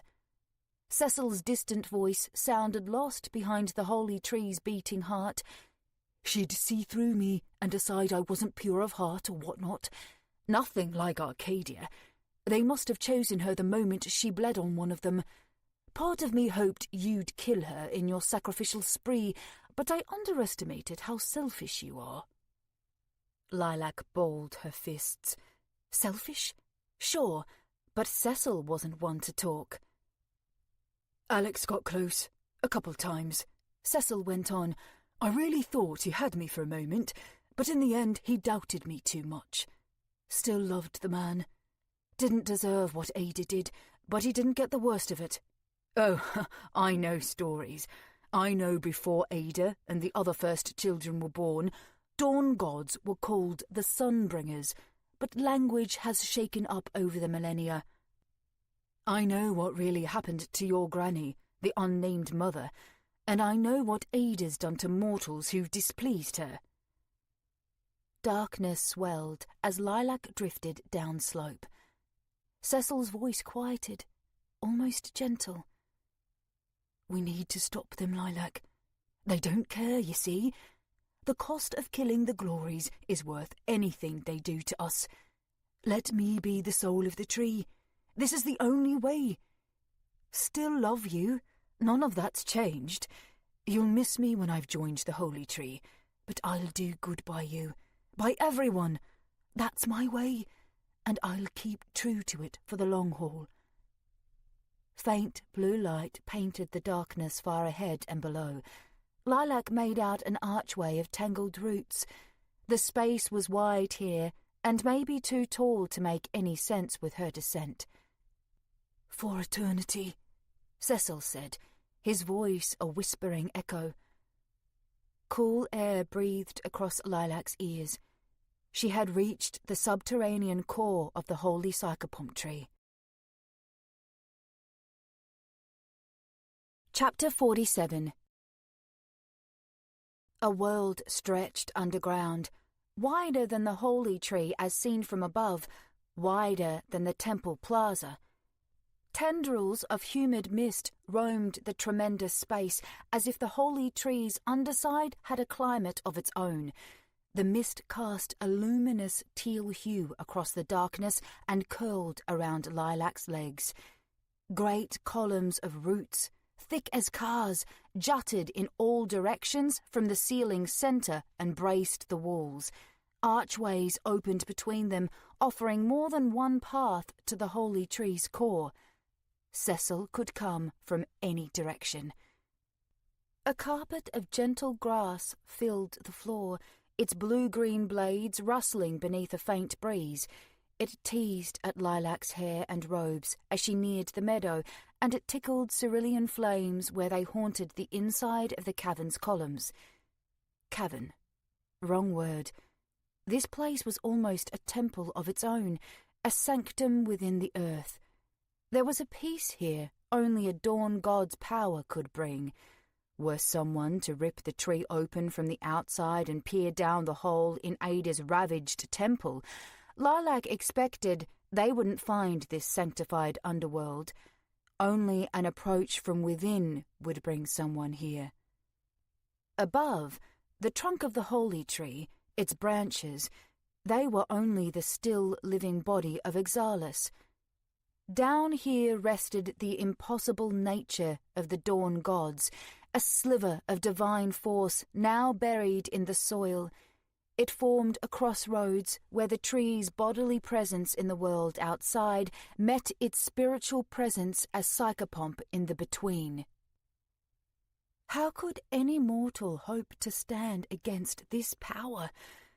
Were there no glories? Maybe Alex would have been right to despise the gods. If the dawn gods had never left the world, maybe no glory would have ever mattered. Humanity had never been safe before they came, or since they left. No holy tree could help. It was the living body of a dawn god, but its soul would come from a mortal, and it would only dictate mortal destinies. Lilac glanced at her hands, scraped and weathered from these past days, scarred by past years. She couldn't be that soul. There should be no such soul. There were matters for gods, and matters for mankind, and matters of nature none should touch. She found what she was looking for at the meadow's centre, a frail, leafless tree hunched amid the grass and soil where the air vibrated with a squeezing pulse.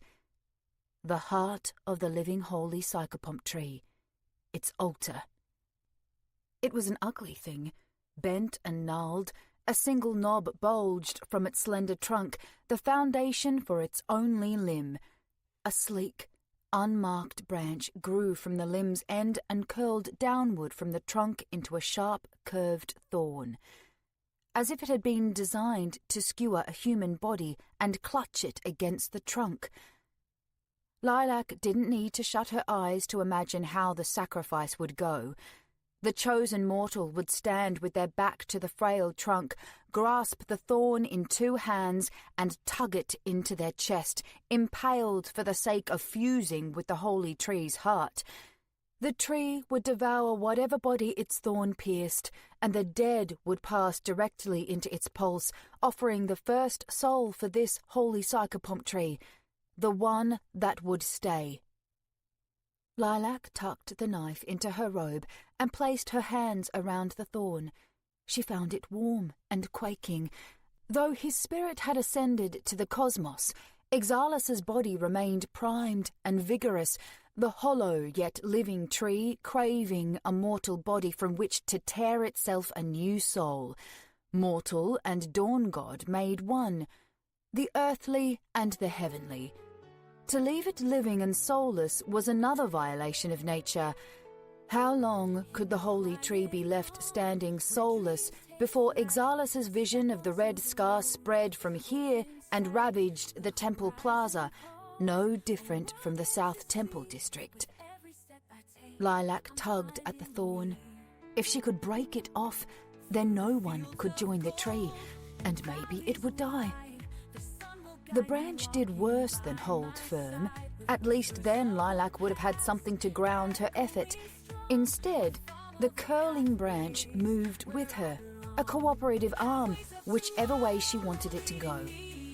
It would not break. It would bend wherever she led, let the thorn jab anyone who sacrificed themselves, whatsoever their height, but it wouldn't be snapped off and made useless. The altar was here to kill. It would fulfill that purpose. "Oh, marvellous lady, you found it!" Across the meadow, Cecil strode from one of the many archways, smiling as if everything had gone according to plan. As if Lilac hadn't learned the truth. It was his fault the gods were gone this past decade, that Sarah and Daphne were gone these past 4 years, dragged into the sea and drowned or eaten by a glory. Just 3 goddamn years old! Lilac found her knife again and clutched it tight. "Good work," Cecil said, boots crunching through the meadow. Always too damn cheerful. "Got here before she did." A stern voice slid through the mist. It froze Cecil in place and sent a jolt down Lilac's spine. "Only barely has she arrived before me, but here I have come," Ada said. Even in the vastness beneath the tree, she appeared gargantuan. She might have chosen to look that way, a violet, crimson and white stain against the cerulean firelight.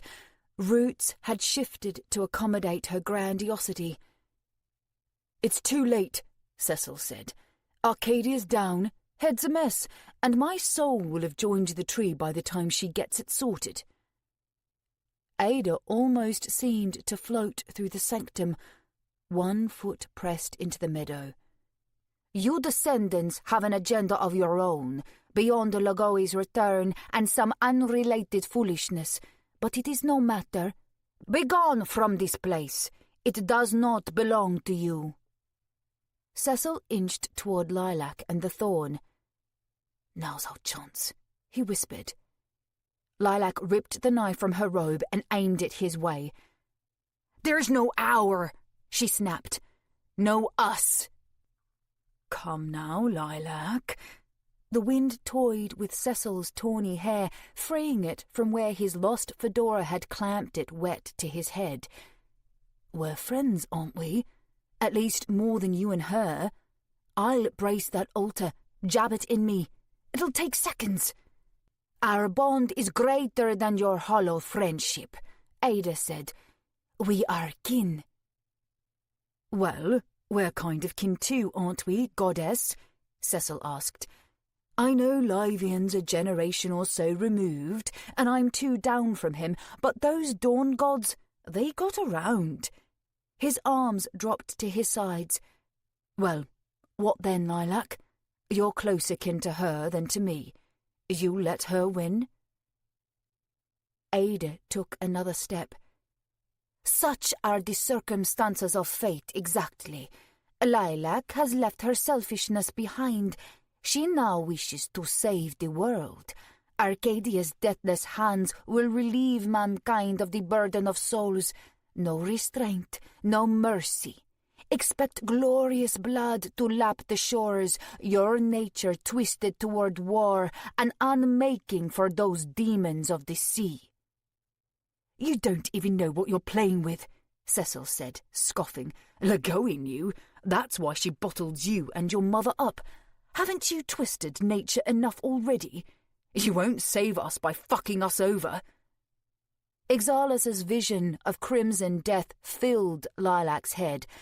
What Ada and Cecil argued over sounded no different from the red scar, burning, devouring, unmaking. Would Ada turn human beings into similar destruction? You'll break the laws of nature, make us abominations, Alex had said. He might have figured that part out too, without even knowing about the red scar. A better oracle than any descendant, better than the god of instinct, and none of it had saved his life. Wouldn't save anyone's lives. Ada's smile faded. I intend salvation. Without souls, mankind will be strong as never before, strong enough to end the glories. For all time. Lilac kept her knife aimed at Cecil. It wouldn't do any good to Ada. But she turned to the goddess. Neither he nor Ada approached, as if Lilac had some power which kept them from storming her. You'll ruin everything, Lilac said. Why do you two speak ravage and ruin? Ada asked. Who told you this? Him? Should he be trusted more than a goddess? You've lied to me already. The knife quivered in Lilac's hand. Both of you. You lie to yourself, and yet you trust yourself. Ada laid a hand over her chest. Trust me. I am not like Legoe. I love the mortals, but at times we must hurt those we love to make them strong. Lilac turned from Ada to Cecil again. They were both so eager. Cecil to thrust himself under this thorn, Ada to tear apart Lilac's flesh and bones. They twitched with it, but neither lunged to do what they wanted. Why the hesitation? The knife gleamed in Lilac's hand. No threat there to Ada, immortal goddess, only to Cecil, a descendant, but mortal. Descendants. Lilac and Cecil fed on blood like gods, lived longer than most humans, but they weren't gods themselves. What was it Cecil had said? He could join the tree even as a descendant, trade up on his raw deal. Mortal enough to die. Lilac aimed the altar's thorn below her rib cage. "Back off!" she snapped. "Both of you!" Ada retreated a step. She'd been waiting centuries for this, most of the time imprisoned. She could be patient. Cecil hid apprehension beneath a goofy grin. "Come off it, Lilac. You can't." Lilac dropped her knife and grasped the thorn in both hands, bending the branch closer. "We're mortals, remember?" she asked. "Like this little tree, we have a heartbeat. Like all the people I killed. It'll be the last blood I ever shed." "Oh, I know how it's done, now that I see it," Cecil said, his tone patronizing. "I'm saying you, Lilac Antonis, cannot do it. Maybe Ada's right that you want to save the world. You did leave Arcadia behind. Splendid. But wasn't that to chase your vengeance? We both know, even if you've opened your heart, you're still too selfish to off yourself here and now." Lilac pressed the thorn deeper. Its point rumpled her robe. Cecil dropped the grin and stepped back. "You don't want an eternity like this." "You took my children," Lilac said. "My mother left because of whatever Lavian told her. All so you could be the eternal holy psychopomp tree, remembered forever, loved forever." "Listen, Lilac, and you," Lilac glared at Ada. "My home's gone. Everything I had of my children, gone. You took Arcadia to be your special sacrifice, the one who could steal everyone's souls without killing them. Brought her back to life. I don't know what's left of her mind. And Simone's going to die out there. The whole fucking Holy Land's drowning, and there's nothing I can do about it, right? I have nothing left to lose. So why shouldn't you both lose everything too?" Cecil and Ada glanced at each other. Lilac ran one hand along the thorn's bendy branch to the frail tree that was at once the altar and the anchor to the sacrificial blade, and here was the high priestess who might also be the sacrifice. Somehow it felt fitting after everything she'd set in motion. "You would damn this city," Ada said. "Either I have my way, or I leave. No more goddess in the Holy Land." Cecil took a step closer. "Let me join the altar. I'll save everyone." Lilac scoffed. "With what? Your branches?" "Lavian will come back if I'm the holy tree," Cecil said, every word insistent. "The rest will follow. I'm sure of it. Everyone will see it for a miracle, and what else are the gods good for but miracles?" He pointed across the meadow. "And they'll imprison her and her mother again." "Not my mother," Ada said. "Mortals cannot become flesh in the between." "She's mortal now?" Cecil laughed hard. "Serves her right. Did Exalis do it, or has she paid a price for tugging Arcadia's soul screaming back to the world?" Lilac's stomach turned, and she cringed against the small tree. Arcadia lay in pain above. No one would come to help her. And now Medes, a goddess ascendant, had... what? Descended? Nothing seemed right.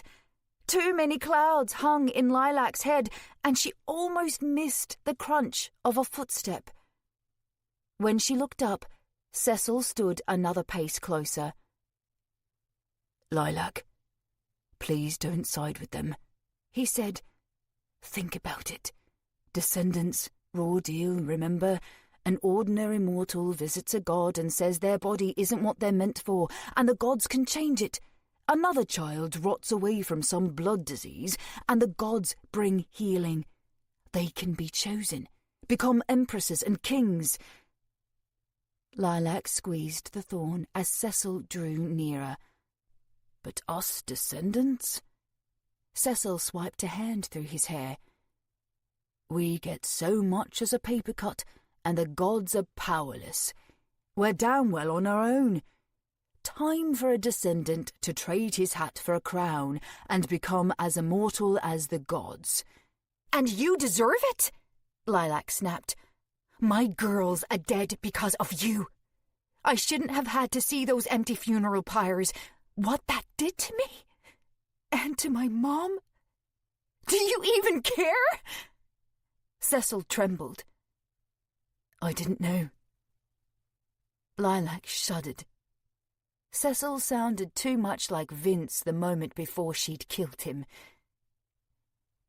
The ignorance of man, Ada cooed. If we're making offers, Lilac, then best you know mine.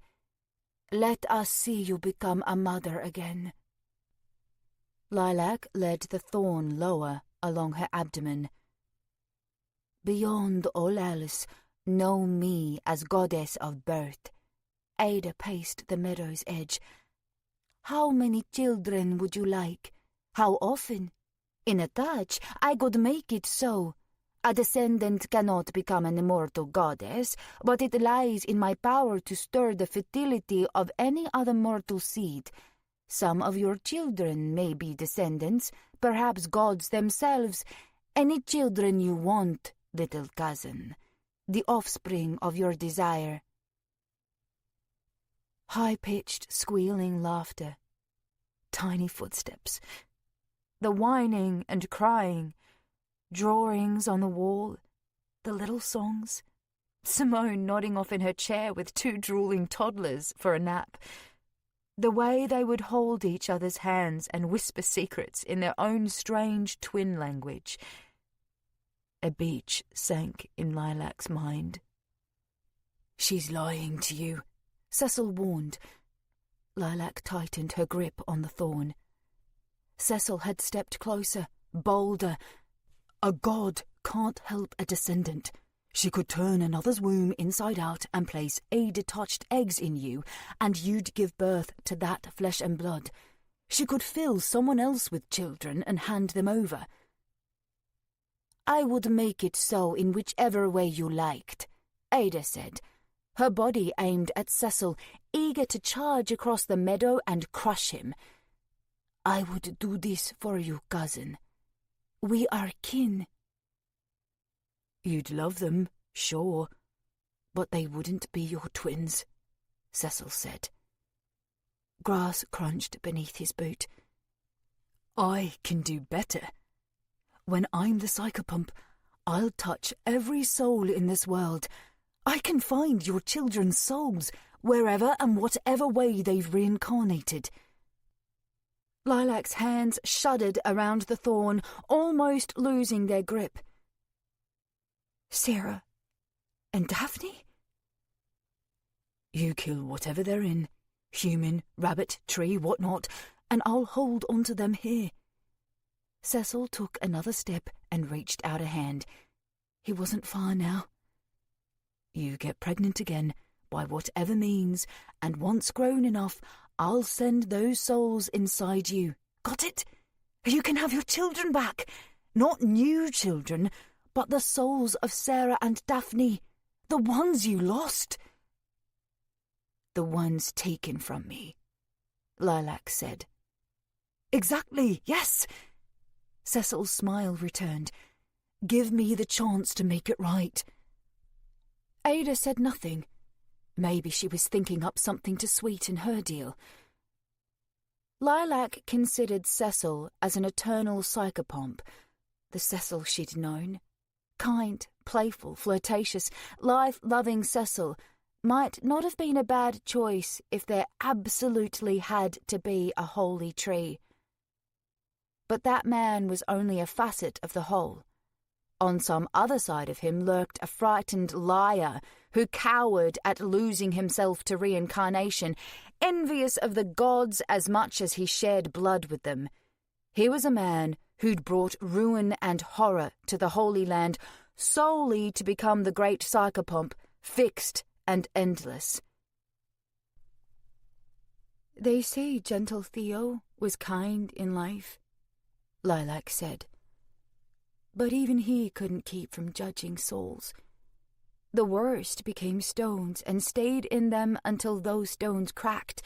Reincarnation by tears and hierarchies and punishment. The between is a mess, Cecil said. And? Lilac gritted her teeth. Death is uncertain, and that's scary, sure, but at least it's uncertain universally. At least we can be sure there isn't a liar and a coward deciding where our souls go after we die. Cecil stamped the grass. I want to help the world, Lilac. I'm a good person. Lilac pressed the thorn tight between her rib cage. Cecil froze where he stood, and then his face curled, baring his teeth. Fine, then. What kind of holy psychopunctry would you be? Did you give that a think when you started this game of threats? Imagine the soul of some cutthroat who'd slaughter anyone she could get her hands on, so long as she gets her way. You don't belong in the tree. Who does? Lilac asked. Arcadia? Seems like she's too good. Her soul's a mess because of them. Cecil chinned at Ada, stiff and resolute. I'd almost say if Alex hadn't gunned her down, they'd have had you kill her anyway so they could bring her back, make her pliable for what they want. Lilac shook her head. The gall of him. You don't get to judge anyone on being manipulative, she said. You want to know what Livian told the gods to make them go? Cecil asked, drawing closer.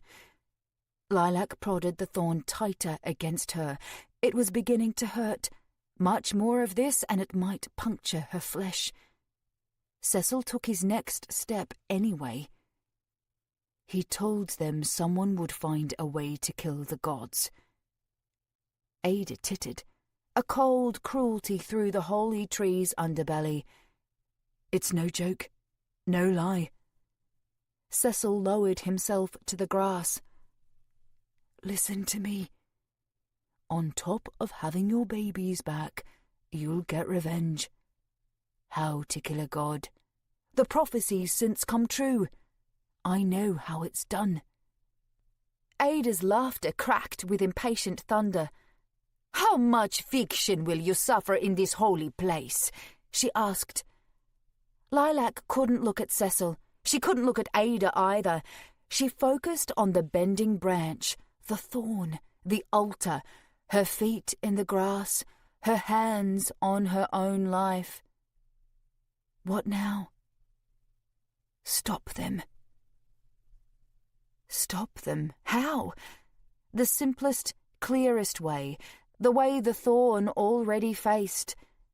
Take everything they wanted, no matter the cost, straight to her heart. What would happen? She could see the lines of fate clearly. Ixalis was the only dawn god whom Ada could call. None of the others would care if she tried to summon them. They weren't her father. She would think she'd lost her chance to save the Holy Land, when really she'd lost her chance to destroy it. Jilted at her failure, she would make good on her threat to abandon Aig.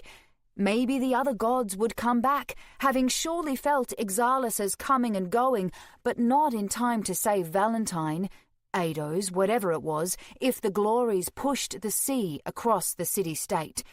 Same as humans, the glories would have felt the dawn god's departure as well, and Lilac couldn't be sure the tree would deter them. Simone would die. Arcadia too. Again. Cecil would probably die when the floods came. Or not. A silver tongue like his could do well if he found another city-state, if there were any left. For days or decades, he'd live the rest of his life dissatisfied, having sacrificed so much for nothing. Lilac could relate more than she wanted. And what of her? If she became the holy tree, she could press the souls of her loved ones into better lives every time they came to reincarnate. But the tree wasn't the between. and they were supposed to decide for themselves. That's what made having a holy psychopomp tree so wrong, the part where it played the psychopomp. Could she be a benign holy tree, or would she feel compelled to take action the way a soul freed from the body suddenly knows so much more? She had no answers. All she knew was that she wanted to finish this life, not as a goddess, not as a holy tree, only as Lilac. Maybe Cecil was right. She was too selfish, and this was all a bluff. To be mortal flesh and blood meant the risk of your loved ones being mortal flesh and blood. Life flowed inside Lilac right now, in the grass, in the tree, all of it fleeting and therefore precious. Every mortal life meant 100 times more than the endless existence of a god. Lilac slid the thorn away from her ribcage and aimed the branch down. She heard Cecil running, taking his shot. Probably Ada was lunging too. Lilac kept bending the branch, curving the thorn inward. The tree was alive, and the thorn wanted a life. Too strong for her to hurt it, but strong enough to hurt itself. She put all her weight into one firm shove and drove the thorn deep into its frail trunk. The barb dug through the bark, and a twitching heartbeat rang through the underground. Cecil staggered to a clumsy halt. Ada froze 2 steps from Lilac. They looked at each other, Cecil's face wide and wild, Ada's mouth gaping open. Lilac swallowed. None of them knew what might happen now. This was only the second holy psychopomp tree to ever have existed, and the first one to be forced to stab itself on its own altar. Ada liked firsts. She would get to see this new precedent set with her own eyes. For a moment, nothing happened. And then the underworld's rooted columns flashed with white fire, the altar buckled around its trunk's frail wound, and the holy psychopomp tree's heartbeat shattered into an unholy scream. Chapter 48. The holy tree must have changed its mind. That was Simone's first ludicrous thought when the ground trembled and the red-black roots snaked out from the ruined temple. Across the sky, branches and limbs curled inward like burning hairs, and the trunk caved in halfway up. It had only formed an hour ago at most, and now it was dying.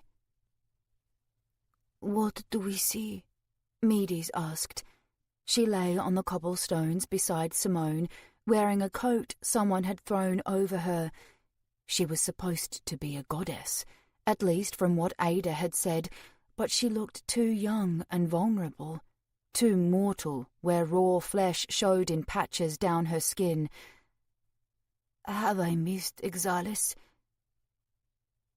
"You saw him," Simone said, holding Medes' hand. "He gave you to the goddess's arms in light." "He has done more than that, I should wonder." Medes' free fingers traced cuts in the flesh of her bare legs. A quake tore through the temple plaza as the holy tree's trunk rose up on its roots like a rearing horse. If it came crashing down, it would kill most of the gathered refugees, but it held. Simone wished for Logoi.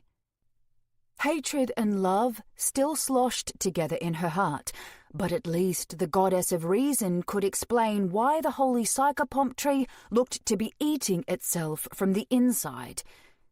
The temple's foundation split as roots untangled from marble. Exalis hadn't stayed. The holy tree wouldn't stay. On and on, everyone seemed to abandon Aig. Dawn gods left the Holy Land to the gods. Gods left it to the descendants. Each generation expected too much of their children, who had greater numbers yet far less power. What was a descendant supposed to do? Of course Lilac had reached out for a goddess, and of course that goddess had reached out for a dawn god. Did Ixalis, too, have a parent to ask for help, an entity beyond the dawn gods, unknown to lowly mortals? Was he finding that parent now, somewhere in the heavens? Every inch of the holy tree turned pale, as if camouflaged with the temple's white marble. Bony, sickly, a great maggot eating at the morning sky's carcass. Simone had the sudden thought that the dawn god's body was dying. To go a lifetime hearing the story of the holy psychopomp tree, the many centuries it had stood, the story of its demise. She'd thought it a thing meant to outlast any mortal. This holy tree had been brief.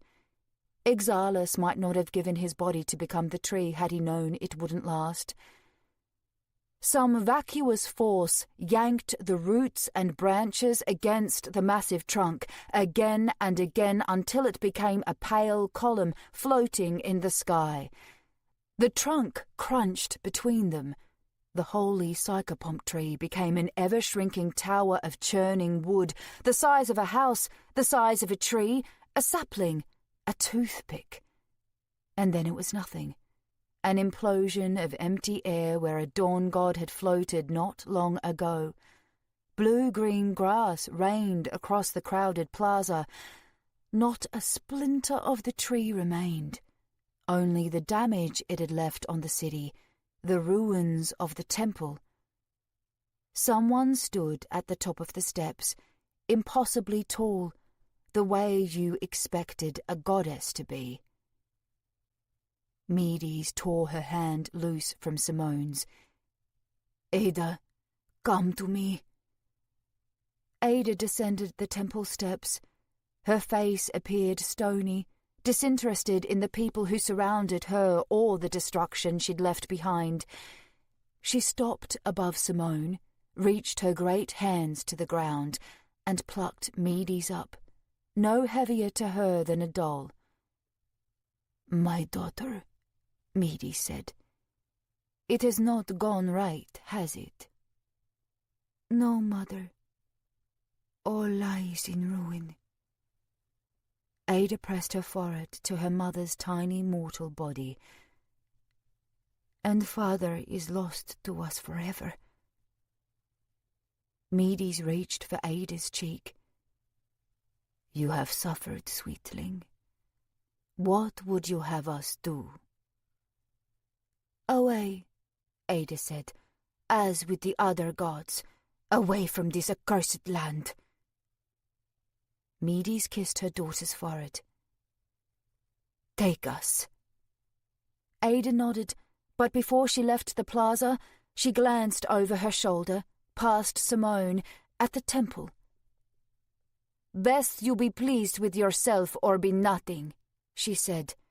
"You have damned the world." She began across the plaza. Some of the gathered faithful broke around her feet, while others hurried after, murmuring that Ada would need a boat if she meant to bring now mortal Medes across the sea, and some knew how to build one. "For these sins, I curse you all with the red scar and its endless hunger," Ada said, stepping into a throng of faithful. "I curse your eyes to watch your loved ones fade and perish."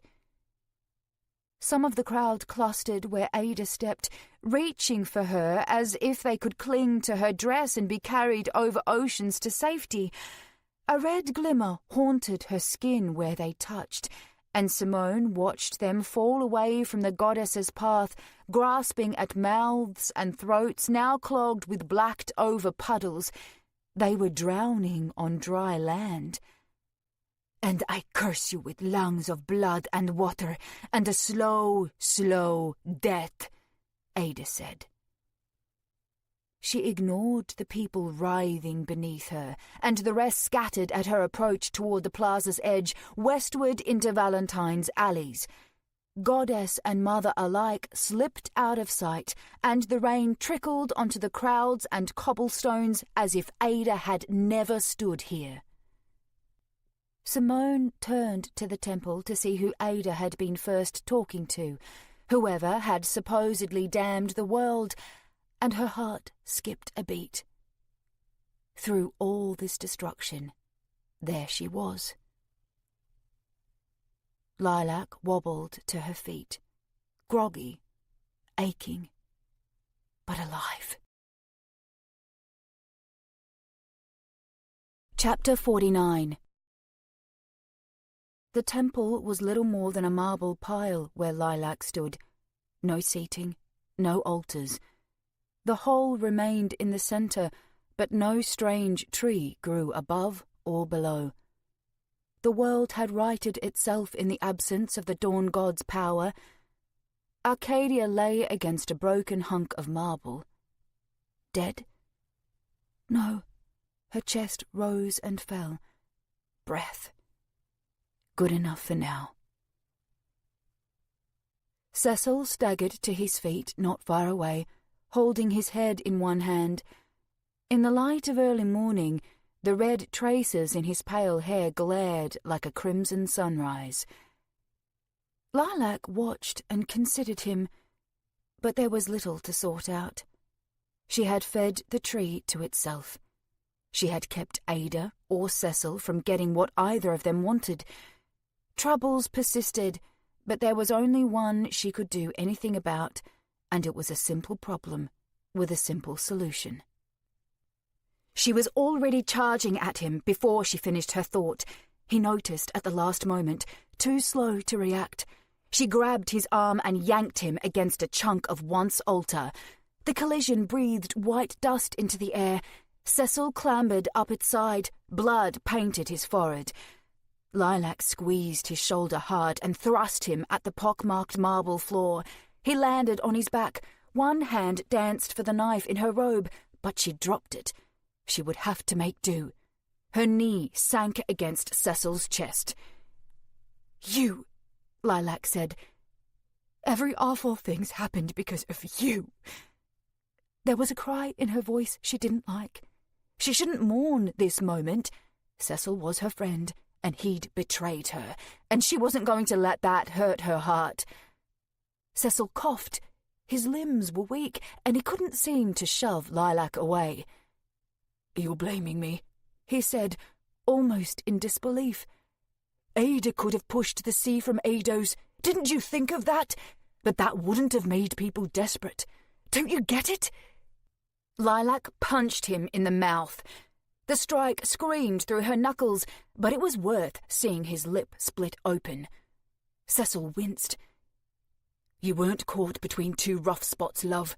You made this happen. Want to kill me?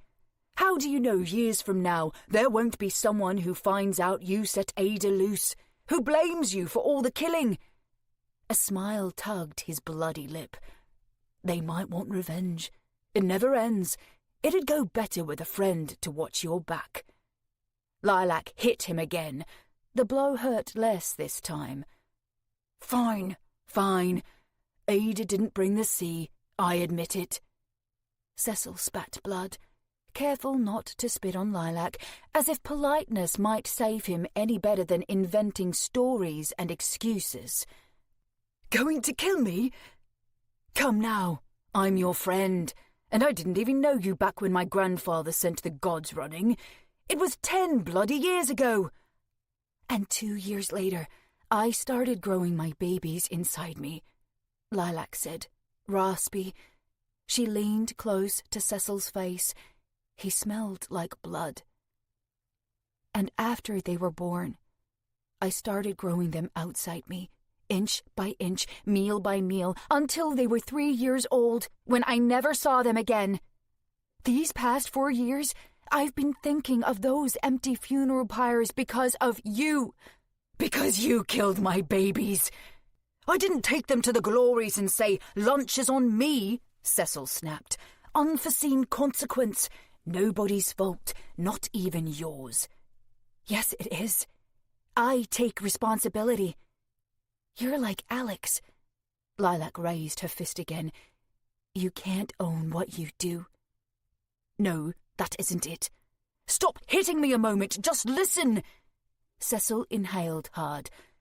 "But if I have to take responsibility in their deaths, I get a share in responsibility for their lives. I'm the only reason you left Logos, right? Met their father? If it weren't for me, you wouldn't have had children at all. No Sarah, no Daphne. You'd have never met Simone, and later on, never met Arcadia. All these good things only happened after the gods left. Would it really have been better without them?" Lilac's hesitant fist trembled in the air. "Some days it's felt that way. I'm sure. I can imagine." Cecil tilted his head, splaying tawny hair over pale floor. "I see it in your eyes. Never used my gift on you, you know. Descendants can't." "But I never tried either." "You're lying," Lilac snapped. "You thought your damn gift didn't work, so I never knew you were a descendant until this past night," Cecil went on, as if Lilac hadn't spoken. "Good to my word, right? Isn't that how you've known me? We've been friends for years. Look at me!" He flashed a grin. There was blood in his teeth. "Still me. Still your mate, Cecil. None of that was fake. I lied more to Alex last night than anyone, and to your benefit, love." Lilac punched him again. "Don't call me that." She could grab a chunk of marble, put a swift end to this. "That's fair. Perfectly fair." Cecil raised his arms, his hands open-palmed. How many hugs and friendly pats and general gestures of affection had he given? He'd acted so caring before, only to show his true malice here. "Listen, Lilac, we're still in trouble. Let me make a couple sacrifices to Livian, draw his sign of the fox head. He'll come." "I tried that," Lilac said. "Lagoi's star? If she couldn't hear me, why would Livian hear you?" "Lagoi heard." A soft wind stuck Cecil's blood-tipped hair against his cheek. "We're their kin, Lilac. Special privilege. Sacrifice for them, offer blood, paint their signs, speak their names. They'll hear us. She always heard you, every time. And she made a choice." Lilac studied his face. Another lie? Or worse, a truth? "But Grandfather Livian is different," Cecil said. "He'll come. Next time the Glories try for Eidos, they'll find a god here. We can still save the Holy Land." "From you," Lilac's chest swelled. "From what you did." "Let me make it right." Cecil's voice cracked with desperation. "We can all be better than I was. I reamed you on being selfish, but it was me too. I admit it. Selfish pile, that's me. Look at Arcadia over there." Lilac cast a split-second glance Arcadia's way. She looked as dazed as before. Cecil had put her through unimaginable horror. Shah, shortly after the gods left. Lilac. Medes and Ada and their machinations. That sweet soul clung to the world, but Arcadia hadn't deserved any of this nightmare. "She wouldn't do what I did," Cecil said, and then raised a weak hand toward Lilac. "And she wouldn't do this. Killing me isn't what she'd want you to do." "I'm not Arcadia." Lilac grabbed Cecil by the trenchcoat collar and tugged his face close. She hadn't realized until now that her cheeks were wet with tears. "You! Damn you! I loved you, Cecil!" "Don't fret." Cecil's voice sank to a serene lilt, almost motherly. "I'll make it right. Livian will come. A god will save us. Isn't that what you wanted? So that no one else has to die the way your daughters did?" Lilac turned it over in her head. Bring Livian here. She could almost see it. She wasn't sure who deserved the blame more, grandfather or grandson, but she knew she couldn't stomach that god to wander the Holy Land, to become its saviour after he'd set its destruction in motion. "Cecil." "Yes, love." Cecil's eyes turned calm. "I can't," Lilac said. "You were right. I'm too selfish." Her grip tightened around his collar. She raised his head high from the floor and then slammed the back of his skull against the marble. A wet, crackling thud echoed over the temple ruins. Cecil's eyes quivered, and then his lips. Lilac raised him up and thrust him down again. Another crack, harsher this time. That was enough.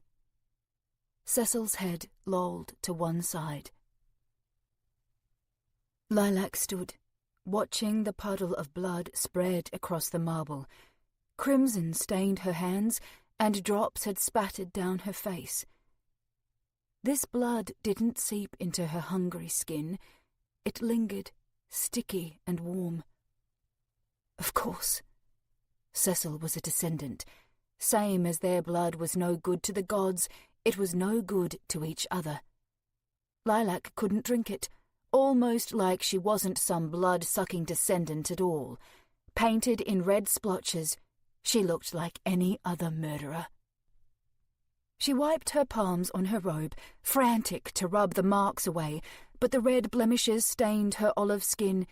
She'd pitied the first men she killed for Logoi, and then Vince, and then the temple sacrifices. Cecil didn't deserve it, but she pitied him too. And herself. Water rushed in the distance. The rains were coming back, and maybe the sea would join them. Lilac didn't really want to know anymore. She staggered toward Arcadia and collapsed beside her. Arcadia blinked, her eyes a little more focused than before. "I don't know what I'm doing," she said. "Nobody does." Lilac pressed at the dark bloodstain on Arcadia's chest. "Does this hurt?" Arcadia shook her head. That was something, at least.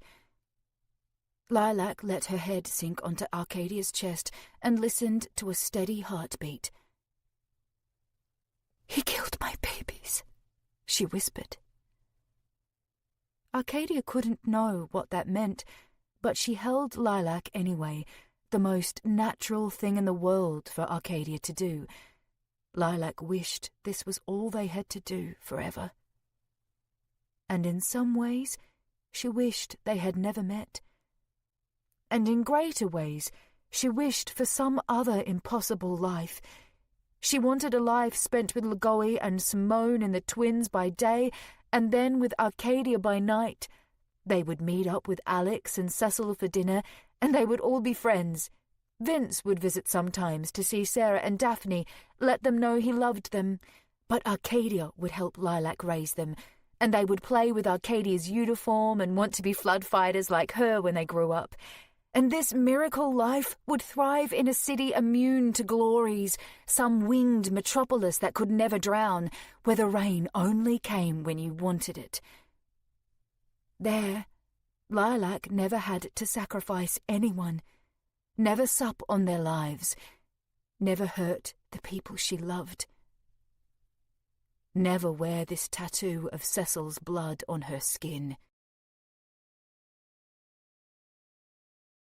Chapter 50. A barrage of damp boots squelched the earth to the west of the plaza. Arcadia's arms dropped. Lilac wanted to lie here longer, but there was no safety in the city, whether they called it Valentine or Ado's, and everyone knew it. She helped Arcadia to her feet and turned with the gathered crowd to face the newcomers. They were the remains of the Logo's police and flood fighters. Mud and blood had erased any distinctions between their blue and sea-green uniforms. Lilac couldn't imagine what nightmare they had seen in Old Town, but she guessed they'd been forced to their knees when Exalis arrived and had been gathering themselves since. But they'd taken too long and missed everything. Doubtful they could have helped. When had they ever? A burly man with a scraggly beard sat in a wheelchair, pushed by a young woman. He raised his hand for her to stop, and the rest of the approaching group stopped with him. "Commander Thale of the Logos Police," he said. "Anyone want to explain what happened here?" Arcadia leaned against Lilac, and they started down the temple steps. Thale gazed over the crowd. "Anyone?" Most heads turned to the temple, and Lilac realized they were looking to her, as if she was still Ixalas's high priestess. She didn't want the responsibility of explaining anything. She wanted to take Arcadia and Simone and go home. Except home was gone, erased by the red scar. Medes had seen to that. "We thought we'd been saved," Lilac said. "We were wrong." Thale looked her up and down, seeking something special, seeing only a woman in a black priestess robe, tired beyond belief. "And who are you supposed to be?" he asked. "Nobody." Lilac descended the steps, where she found Simone and hugged her tight. Thale creaked uneasily in his ill-fitting wheelchair. He gave Arcadia a long stare and then winced. "Valentine is done. The storm's eased off, but we can't hold the glories back an entire season. We barely held them off last night." The young woman who pushed his wheelchair leaned over him. "What do we do with the people?" "I don't care what they do." Thale's speech became a roar. "Anyone who wants to follow me, I'll lead them across the city-state, up the North Road toward Shadow Mountain. It'll be hard, but I'll take any small chance over no chance, which is all we'll get in Valentine. I'm tired of wasting time and lives trying to protect you people. Follow us if you want, but I agreed to run the city, and it's finished. You do what you want." Rumbling commotion worked through the crowd. Lilac studied the flood fighters and officers, many with bandaged heads and limbs, some walking on sticks or leaning on each other, injured in ways both visible and unseen. After what they must have endured in Old Town, they would still follow Thale. The city's people would go too. What else were they supposed to do?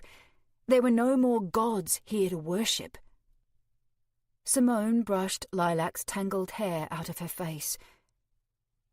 "Do we follow them?" she asked.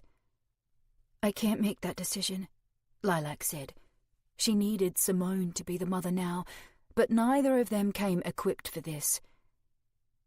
"I have no idea what to do." "Lilac." Simone's hand brushed again, harder this time. "Tell me you had something else in mind when you killed Lavian's grandson." Lilac jerked back. Tears filled Simone's eyes. "Tell me you thought everything out and saw a better way, like Lagoi taught you. Tell me, Lilac.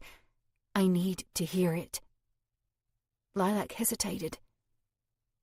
"I killed him because if we let him live, we'd regret it. I turned it over and over, and I couldn't find the pattern for it. He sent the gods away, Mom. He's the reason Sarah and Daphne are gone." "But he could have saved us, couldn't he?" Simone asked. He said Lavian would answer, but we couldn't trust him. Lilac watched her mother's eyes turn cold. "Don't hate me." "He could have got a message to Lavian, but you couldn't get one to Lagoi.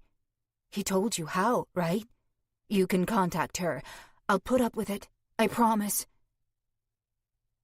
"No, Mom," Lilac said. "I'm sorry." "I'm sorry, too." Simone held Lilac against her. "I tried to think of something I could have done.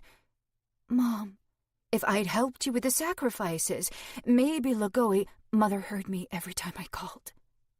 Lilac's tone dropped to a whisper. "Every time I shed blood, every time I painted her sign, she heard. Because I'm her daughter, she heard me. She chose this. She won't come back unless she wants to. And she doesn't want to." Simone wiped at her eyes. The way she looked now pulled Lilac back to the day they had reunited years ago.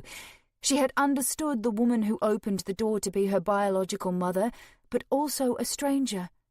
Simone hadn't been Mum yet. That was the look on her face now. She was her own woman, who had once travelled far to the Temple of Logos, hoping the goddess of reason would give her purpose. And she had. That mortal woman hadn't come to the temple in search of love, but she'd found it. Yet love hadn't stopped one mother from casting the other out. Simone's teary eyes turned red and aching. You understand now, don't you? About Logoi? You understand why, if I'd stolen you, it'd be different. Because a god can do no wrong. Lilac still loved Logoi, but yes, she understood. If she had to talk about it, she would start crying again. Ada had been wrong. Any god could be, and the gods knew it. Logoi had led their kin to trap Ada and Medes because the gods knew what mortals must never learn. The gods were fallible, and they feared the Dawn God's disappointment. All those years in the temple, Lilac had obeyed Logoi's wish for secrecy. Who was a mortal daughter to question a goddess? Lilac hadn't had to fend for herself until the day Logoi abandoned her, and she hadn't known how. Any human who did that would be called neglectful, abusive, and rightly so. But Logoi could do it without consequence. She was a goddess. That was one of the perks. Lilac tried not to think too much, or else the memories would needle her into rage. She could close her eyes to shut out the world, but there was no shutting her heart against this truth. Logoi was her mother, and Lilac loved her. She would always love her. But in that moment, Lilac hated her a little too. If she let herself work at this, turn it over 100 times in her head, maybe she would hate Logoi a lot. A hatred as strong as Simone's. Lilac tried to focus on the here and now. But the here and now was heartbreaking. She headed south, without Simone or Arcadia, against the flow of crowds split between leaving with Thale or staying in city. Valentine, Ados, whatever they wanted to call it now that Ada was gone. Now that it was cursed.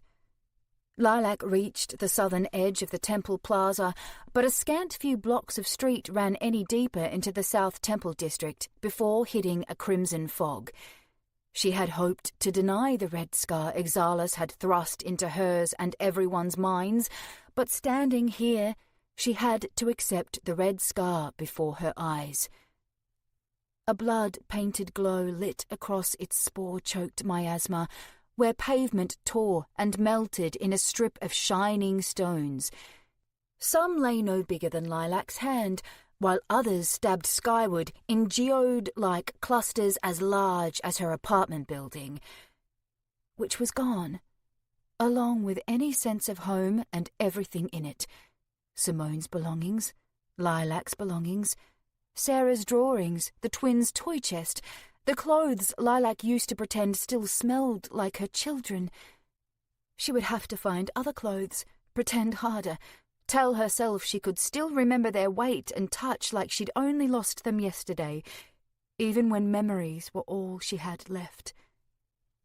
Everything empty, same as the glories had left her that day on the beach. After she collected herself, Lilac followed Thale's scavengers into the North Temple district, where she found clothes and changed out of robes into a heavy shirt, pants, and thick boots.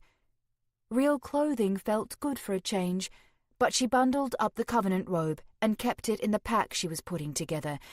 Dressing as a priestess had started to feel normal again, and she wanted to keep it. Hard to know what normal meant anymore. She found clothes for Simone in Arcadia too. They could rip and sew fabric for more to get by. There would be a lot of getting by. In a spare moment, Lilac scrubbed soap and water over her hands and face, washing away Cecil's bloodstains. In some spots, she scrubbed so hard she couldn't quite tell where his blood ended and hers began. She would have to live with some of it until it faded on its own. Arcadia sat with Simone on the temple steps, where a mournful look haunted her eyes. Thale avoided glancing her way, even rising now and then on uncertain legs and hobbling elsewhere before returning to his wheelchair, intent on looking like he no longer noticed Arcadia. Lilac fastened one roll of supplies to Arcadia's back. "Think you can manage?" Arcadia gave a faint nod. She was still out of sorts, but the shock inside the tree had dragged her back at least a little ways from the damage Alex, Ada, and Medes had done. If there was a future, maybe Arcadia could come back to herself and then to Lilac. Arcadia had danced with miracles before, for better or worse. What about Simone? Her home of the past few decades was gone, but how could she hike north? Aig only grew rougher with its northern elevation. The fields climbed into rocky crags and then foothills where chilly wind howled down Shadow Mountain. A land of poor shelter, bitter cold, and little food. Exposure could kill even the young and fit. Maybe Lilac needed to give her mother more credit, but she doubted Simone would survive for long. The shuffle of a few thousand footsteps filled the city, an evacuation in progress. There were other city-states, but flooded rivers had cut most of them off. Lilac could take Simone to Bay Ridge, but could Ada have gone there to ready for leaving Aig? And how safe was it really? Old Town was crumbling. The North Temple District had only taken water damage, but as soon as the sea returned, it would begin to crumble. Same for Lee Village, especially if the eastern fields became another set of floodplains where they faced the river between Valentine and Tycho's. Neon-lit Merchants Field sat farthest from the water, but would likely flood too. The Red Scar had turned the South Temple District into a land of death. None of these were habitable places. But then, the Red Scar lay between the sea and Merchants Field, and it burned everything that touched it, even water. This could work. Maybe not forever, but longer than the rest of the city. Certainly longer than Simone would last beneath Shadow Mountain. If they could make it through the rainy season, their options might grow. "We're not going with Thale," Lilac said. "What choice do we have?" Simone asked. "Merchants Field." Lilac hefted supplies onto her back. "The seawater will have to hit the Red Scar first, and it will eat anything it touches. Human, stone, rain, even seawater. We can be safe there, for now." Simone shrugged beside her. "If you say so." She looked defeated. Arcadia, too. The same defeat might have dug itself into Lilac, but if she let it consume her, there would be no one to lead. She started southeast. They would briefly detour through Lee Village and then head south to Merchants Field. A longer way, but it would keep them from touching the Red Scar. Shuffling steps sounded again, headed for Shadow Mountain. Some would make it. Some wouldn't. Some would wish they hadn't tried. How many thousands would die there? Lilac couldn't guess. More would join the procession as they passed through the North Temple District and Lee Village. Above, the clouds closed against each other, as if the breach of frail sunlight had been an open wound and only the storm could heal it. Lilac's throat was scratchy and rough, but she tried. "There's another way." It came as a whisper. She made herself shout. "There's another way!" Heads turned at the procession's tail. They were listening. "I don't know if it's any better," Lilac said, "but if you want to stay, we can make Merchants Field safe enough." She started again, only making sure Arcadia and Simone followed. She didn't want these people thinking she'd made them any promises. By sharing her plan, she had at least given them a chance. Like Cecil had suggested, there was no escaping her bloody hands in this. Shuffling feet followed, maybe a few hundred. Lilac was surprised even that many had broken from Thale's procession. Arcadia kept to Lilac's back, and Simone too. A once champion, and a goddess's ex-lover, and a goddess's daughter turned high priestess to the dawn gods. Maybe they were worth following. Maybe not. Aren't you the high priestess? A melodious voice asked. A small girl wearing a tattered dress and oversized derby marched to Lilac's left. "That's what Ada called me," Lilac said, her tone deflated. Why didn't you go with the goddess? The girl asked. "I don't think the people who followed her are going to make it." Lilac wished she had a kinder answer. The little girl lost interest and drifted back into the crowd.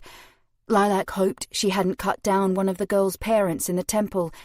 Maybe that was where she'd gotten the hat from. But regardless, Lilac had cut down someone who mattered to someone else. Was Cecil right again? That they would want revenge someday? Or did Lilac share a goddess's immunity to judgment?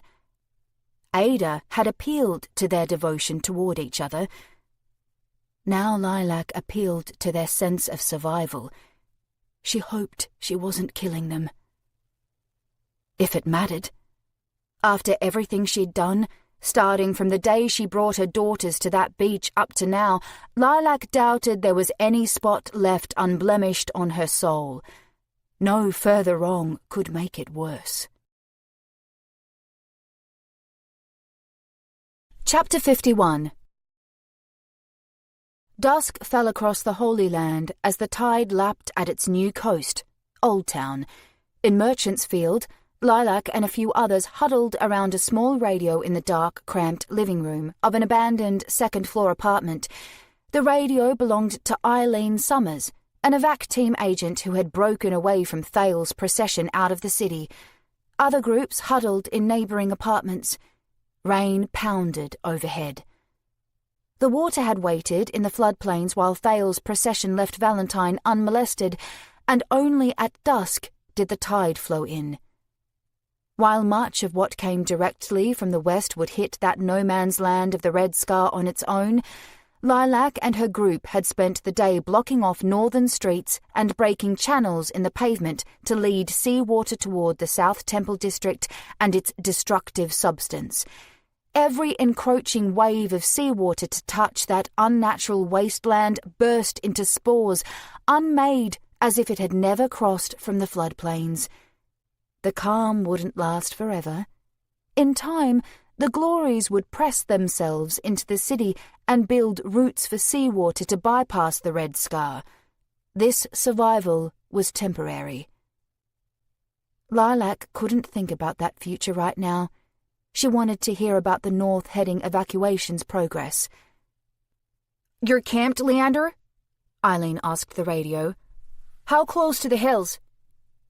"Closer than we thought we'd be in a day," Leander said over static. Lilac guessed he was another flood fighter. "We picked up a few hundred people outside the city. Everyone's having a rough time." Parts of Merchant's Field had already been deserted when Lilac and her followers arrived. Crowds were fleeing the city. Some changed their minds and joined Lilac's group, but most hurried to catch up with Thale. He must have led thousands north. "We shed a few hundred or so before we hit the high road," Leander went on. "They spotted Tychos. Some wanted to try taking the city, but we wouldn't go near it." How desperate did a person have to be for Tychos to look like a safe option? Then again, the river between city-states might have offered at least a quick death. "We're high enough that the flooding shouldn't touch us before we pass the Holy Tree grave," Leander said, as if Valentine hadn't become another such grave. "The rain's getting worse, and it's colder here, but we should make the hills tomorrow." There was more talk about Thale's health, questions about Arcadia. Eileen told Leander about the blocked roads and the hope that they'd wake up to a dry merchant's field, rain aside. Lilac quit listening after that and wandered to the blankets she'd spread in one corner next to Simone, who lay asleep.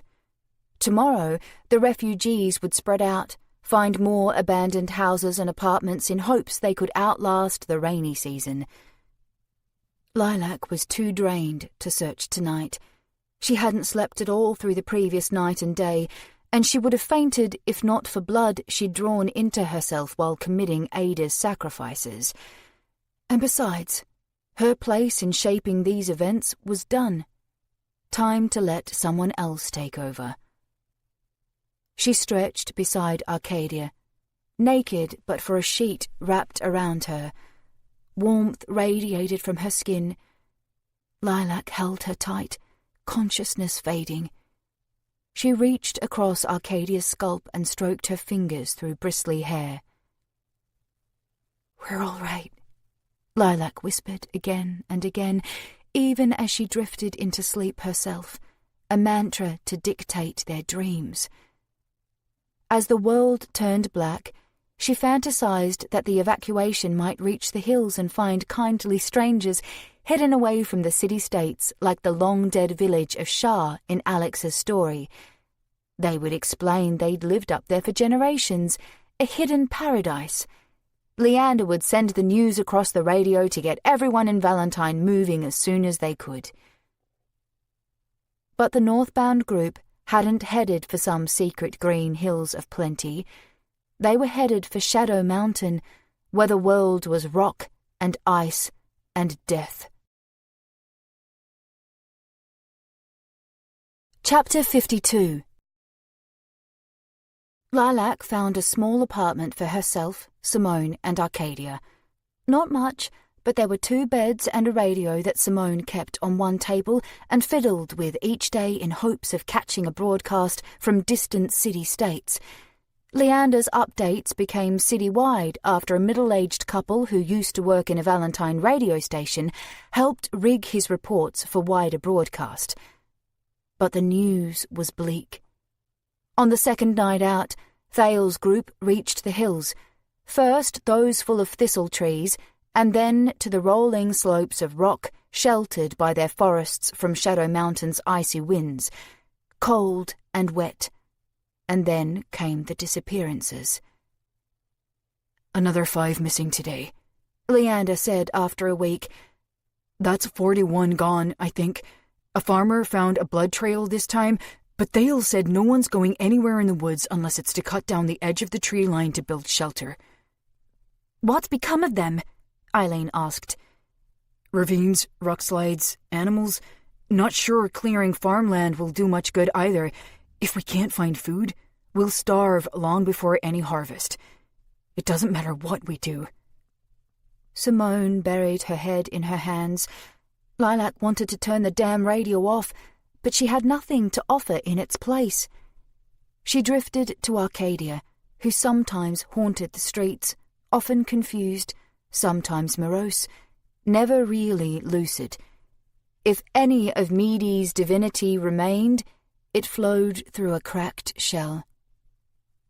"Did you eat today?" Lilac asked. Arcadia stared at her knees. "You didn't, did you?" "Not hungry," Arcadia said. "Makes me sick." Getting more than 2 words out of her was a good day. After the first night in Merchant's Field, she wouldn't wear anything but her soiled uniform with the bullet hole in the chest. Only when Lilac trekked to Radiant's hotel and carried back similar uniforms would Arcadia wear anything else. Even then, Lilac sometimes found Arcadia sitting naked in the corner, arms locked around the bloody uniform she'd been wearing when she died. Like now. Lilac sat beside her and petted the once green garment. "We never talked about Alex." Arcadia squeezed the bundle tighter. "He worried about you," Lilac said. "If he'd known you would come back, he wouldn't have shot you." She set her hand on Arcadia's knee. No one ordered him to do that. He thought he didn't have a choice. He loved you. But I'm not helping, am I? Arcadia placed the rags on the floor, dressed herself in a different ill-fitting uniform, and trudged away, like she might march out into Old Town to fight floods and glories one last time. Whatever deep machines the glories used to move the sea seemed to best function at night. The tide left Valentine after each dawn. Survivors spent grey days gathering supplies and building wider channels to guide the seawater toward the Red Scar. Some began digging a ditch to the south to keep seawater out of Merchantsfield. Others ventured beyond the city, hoping to defend the farmlands.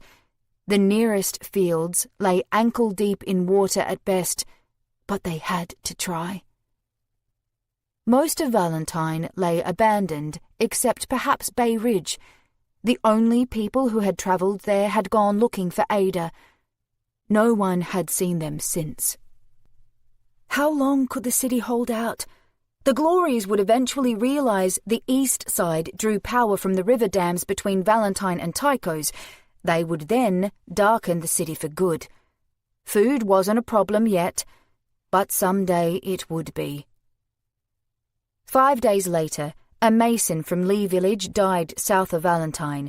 He had been digging the ditch to help seawater flow into the Red Scar. Lilac had never met him, only heard mention of him on panicked lips. Motes of once human drifted together and burned atop the soil, same as inside the South Temple District, except this was south of the city, which meant the Red Scar was growing. Old Town was a soggy ruin, every building reduced to rubble, the barricade left standing only because it no longer offered resistance to the sea when the waves washed through the broken gateway. The North Temple District was getting worn down too, its pavement cracking. Streets would sooner or later collapse into the catacombs and sewage system.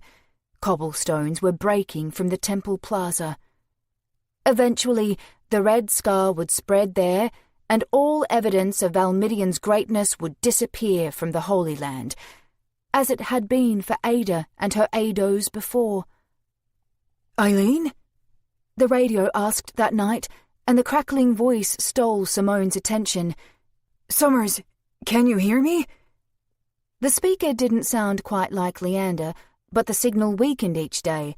The radio in the hills would die soon, cut off from the city for good. Eileen's voice broke onto the radio. She sounded exhausted. "Leander, I'm here," she said. "You sound a little off tonight." "This is Bryce," the radio said. There was a sigh, maybe a sob. "Leander's missing. 2 agents with him, and a little girl too. People vanish even when there's a rotating guard. No one was ever meant to live here, like the land hates us. We can't sleep, can't stay. Thale says the Glories have surrounded the Holy Land, but they didn't start in on Valentine until this rainy season. We could cross Shadow Mountain and the far hills and shallows to Aig's eastern city-states. See if Diomarch or Dialis is still standing. The radio won't hold up through the mountain snow. This might be the last you hear from us." "It'll be the last we hear from you because you'll die up there," Eileen snapped. "A lot of us." Bryce had a shrug in their voice. "Maybe most of us. But we can't live like this. Isn't that the same for you?" Lilac stormed off the couch to shut this shit off. Simone crossed her arms over the radio. "We need to hear them." "What for?" Lilac asked. "You think they have some survival plan? Let's say any of them make it across the mountain, the eastern hills, the shallows. Where to then? Diomarch was the first to go silent. Aig is lousy with rivers, tributaries. There's nowhere the Glories can't go." She drifted to the couch and sank into its cushions beside Arcadia. "This isn't survival. It's a slow death. A god's curse. Simone's hands trembled their way to the radio's dial and switched it off. Her head sank against them. Do the glories know what they're doing? Lilac scoffed. They want to kill us. Of course they know. But the land won't be theirs if that red scar eats it, Simone said. If they knew, wouldn't they stop? Even if it meant letting us live? Her hands slammed the table to either side of the radio. They come and we fight them, and they hurt us, and the gods push them back. But has anyone talked to them? Has anyone tried? Lilac thought of Ada's bloodlust, the destruction that would have come to glories and mankind alike had she gotten her way. Maybe they could have found a common enemy in her, a common problem like the scar Medes had left behind. I don't think glories understand us, Lilac said. We don't understand them. A god might have figured it out, but the gods are gone. Anyone who goes to that sea is good as dead. Simone wiped her face and went to the bedroom. I'm going to pray on my next life. Maybe if I pray hard enough about what I want, I'll get it. Mom, please, I'm glad I got to see you again, Simone said. I'm sorry I didn't keep you. I'm sorry Lagoe disappointed you. I would have liked to be wrong, for your sake. Lilac didn't know how to fix this. What else was new? You don't know what you're saying. I'm trying to approach my death with the little bit of dignity I have left, Simone said. She forced a smile through a creased, worried face. I think you should too. She closed the bedroom door. Dignity? When had such a thing helped anyone? It wouldn't save the people Lilac loved. That sort of pride was what kept Simone's disdain for Lagoe lit across the decades. But what else was there? Forgiveness? A goddess didn't ask forgiveness because there was no right or wrong, only what a goddess did. Even in some reality where Lagoe would ask forgiveness, Simone wouldn't give it. Why even consider these things? Lilac knew. The same reason everyone in Merchant's Field tuned into these radio conversations. It was easier to focus on somebody else's problems. The city's doom. Simone hating Lagoe, mum versus mother. What wonderful distractions against the relentless gnawing in Lilac's gut. Arcadia sat beside Lilac on the couch and stared at an empty wall. The trouble wasn't about feeding her, clothing her, bathing her. Lilac knew what she needed to do, even if it meant ruining this meagre peace. She had called Cecil a liar and a coward, but wasn't she the same if she kept quiet? Had she let him live, maybe things would be easier. But she couldn't trust someone who had done what he did. There would always have come a time when he would put himself first. They were more alike than either would have admitted. Her choice was either to go on Cecil's way or try honesty. She had nothing to gain except to scrape the coarse feeling off her heart. Lagoe would have called this an irrational path, where the gains were so small, the losses so great. All the more reason to do it, because Lagoe wouldn't. Lilac turned to Arcadia and laid a hand on her leg. Can we talk? Arcadia went on staring at the wall. It was almost a mirror, casting her haunted eyes back at her. The night you brought Alex and Cecil, after that dinner, I told you I knew what I wanted, Lilac said. This might not be a world where I can have it, but it's you. I want you. And I want a relationship with you that's bigger than secrets. You brought me back after the worst thing happened to me. And then I thought I'd lost you again. And then again. It's like someone's shoving me, saying, Hey, Lilac, do you mean it yet? How many chances do you need? I think if I don't open up, then I really will lose you. but to do that, I might lose you anyway. Now Arcadia turned to look. Lilac, I need to tell you something. And then Lilac told her everything. Neon lights flash in my eyes, digital dreams in the night. Circuit boards ain't no surprise, electric hearts in this flight. Data streams like rivers flow, silicon streets we roam. Binary beats start to glow, holograms calling us home.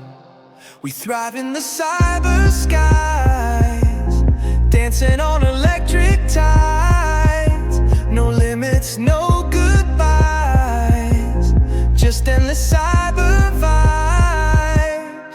Pixelated stars up high, quantum love won't deny. Clouds of code passing by, hoverboards make us fly. We thrive in the cyber skies, dancing on electric tides. No limits, no goodbyes, just endless cyber vibes. Futures now we break free, lost in this tech fantasy. Living like a wild spree in the cyber symphony. We thrive in the cyber skies, dancing on electric tides. No limits, no goodbyes, just endless cyber vibes. We thrive in the cyber skies, dancing on electric tides. No limits, no goodbyes, just endless cyber vibes.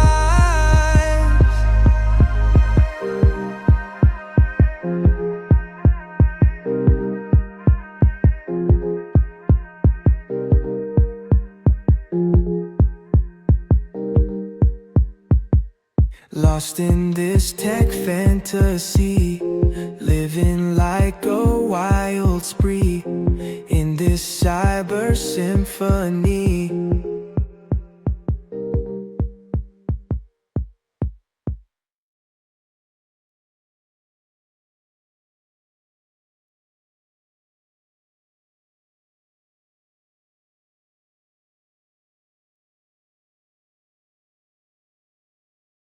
Chapter 53. Lilac felt sick by the end of it. Every terrible choice, every miserable action, every horrific consequence, from Vince and the twins, to glories and godly lineage, to the murders and chases and sacrifices, and the confrontation beneath the holy psychopomp tree. Lilac was shaking so badly, she nearly fell to the floor. "I don't make any excuses," she said, her voice hoarse.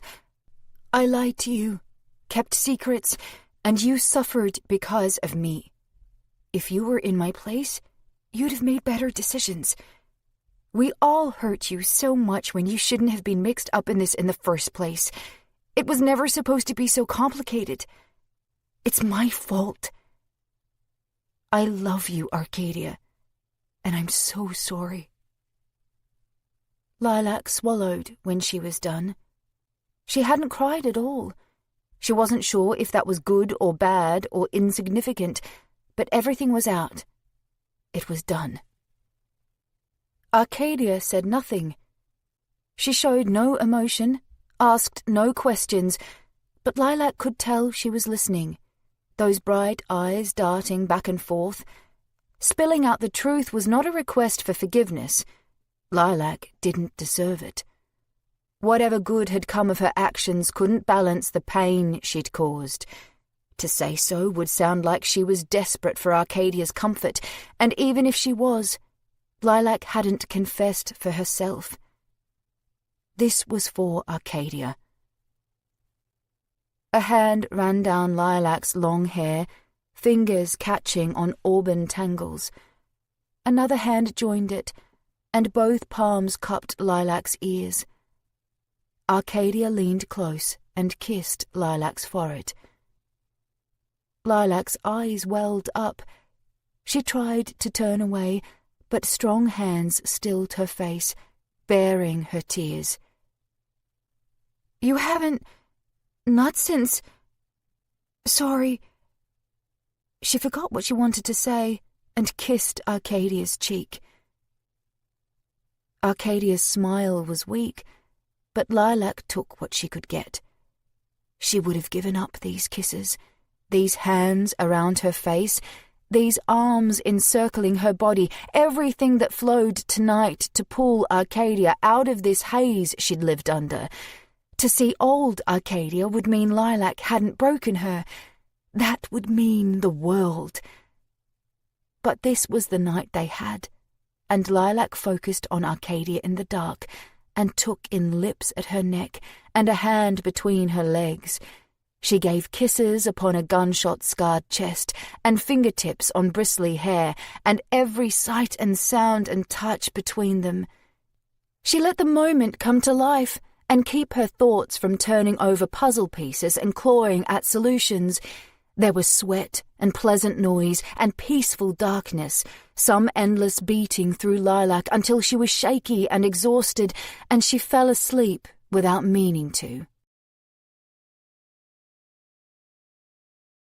Chapter 54. Insomnia had haunted Arcadia for several nights now in this hopeless apartment. She lay motionless until slow breathing slid in and out beside her, and then she reached for Lilac and stroked her back. Lilac didn't stir, exhausted in body and soul.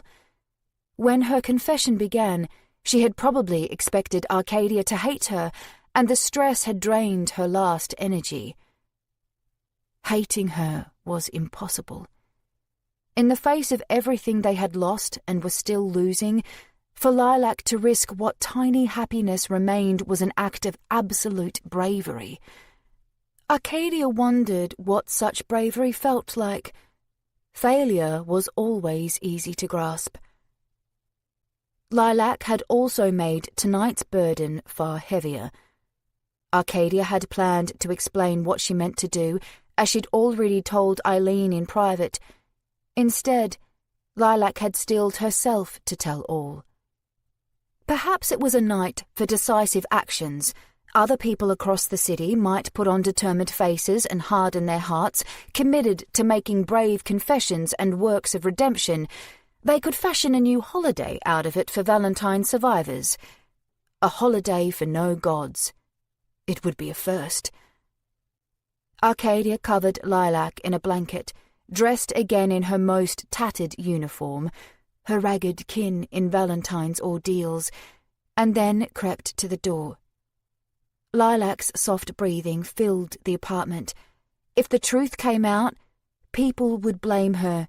She would probably welcome their scorn, though the glories would have flooded the city nonetheless. She deserved forgiveness. Blame instead belonged to Arcadia for her silence and fear of doing what needed to be done. She wished she could wake Lilac and tell her it would be fine, maybe mean it, but lingering would only prolong the night. Lilac, Simone, Eileen, and the rest of the survivors had been hard at work while Arcadia had tried coming to terms with one awful night. Past time she did her part. The apartment door opened and closed, and Arcadia took to the rainy streets. No one wandered Merchant's Field. The rain fell too heavily, and flooding blocked the southernmost streets.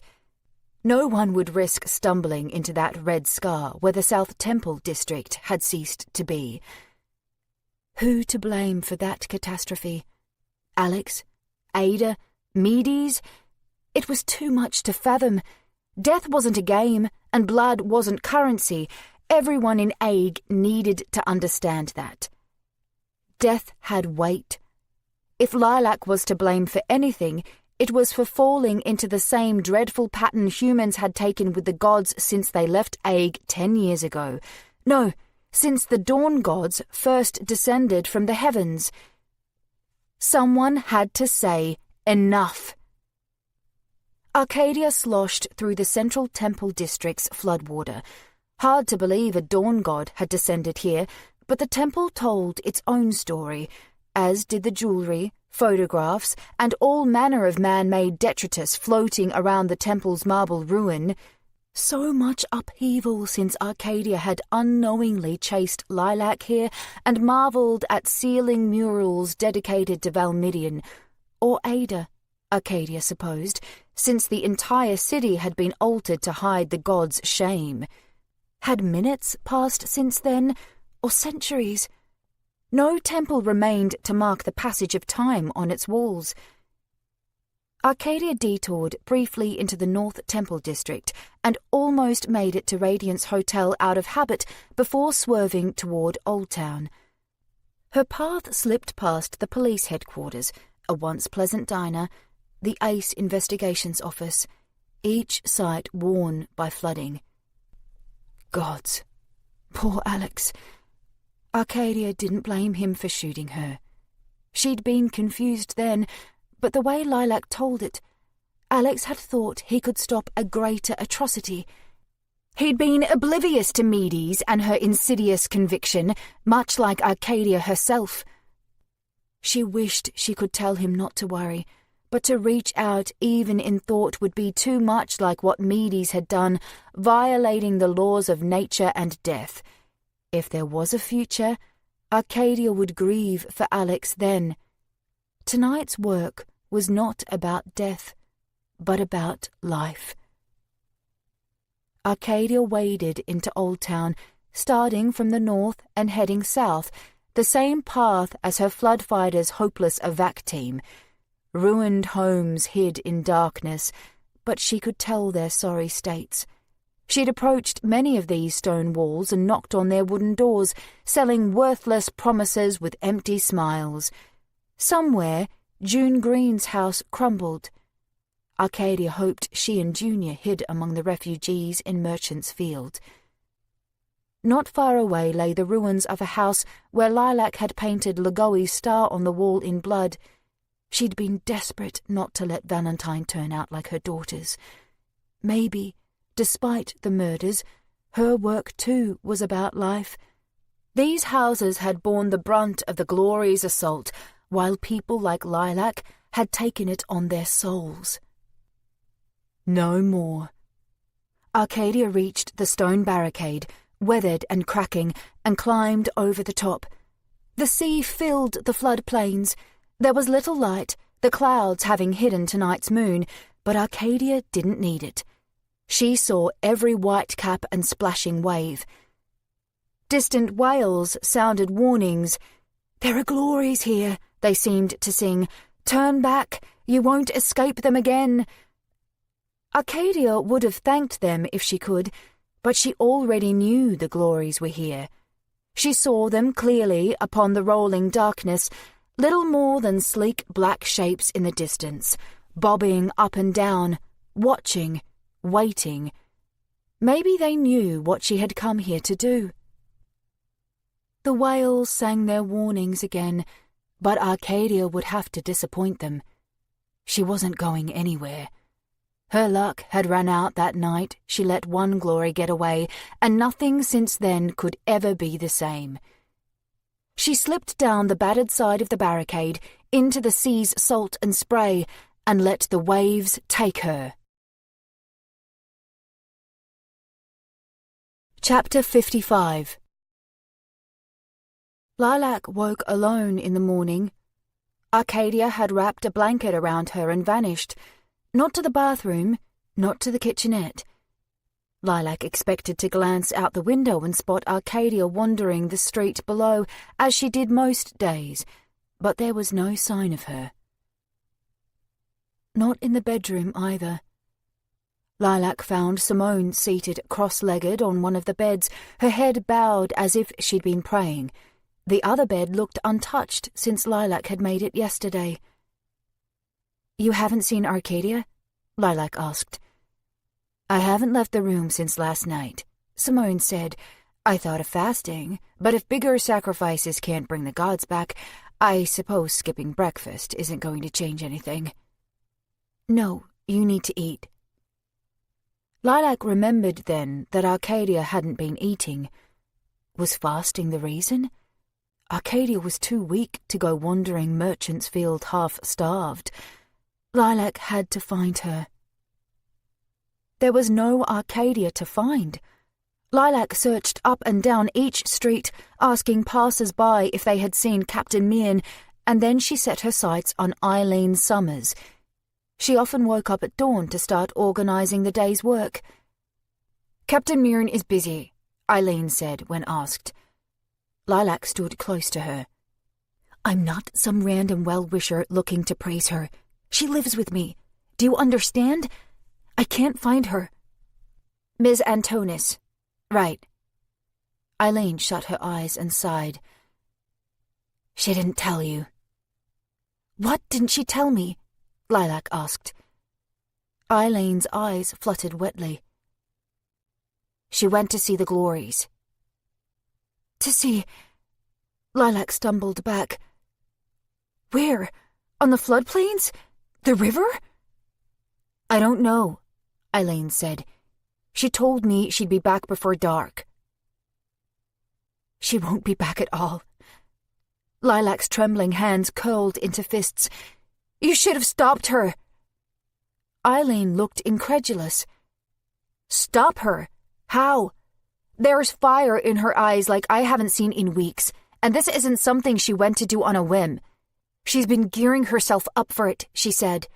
"I couldn't have stopped her if I'd tried." Arcadia gearing herself up? For what? Simone's nonsense about talking this out? Except Arcadia appeared to have had the idea since before last night. What did she think she could do by throwing her life to the waves? Lilac had taken for granted that Arcadia would passively accept all these changes, as if she wasn't an intelligent person with her own thoughts and intentions, and the will to act on them. While Lilac had rattled off her confession, Arcadia had been working out ways to help. Lilac could figure out her next move in moments, but that didn't mean no one else had thoughts in their heads, especially Arcadia, who had made up her mind to save as many people as she could. But not herself. This was suicide.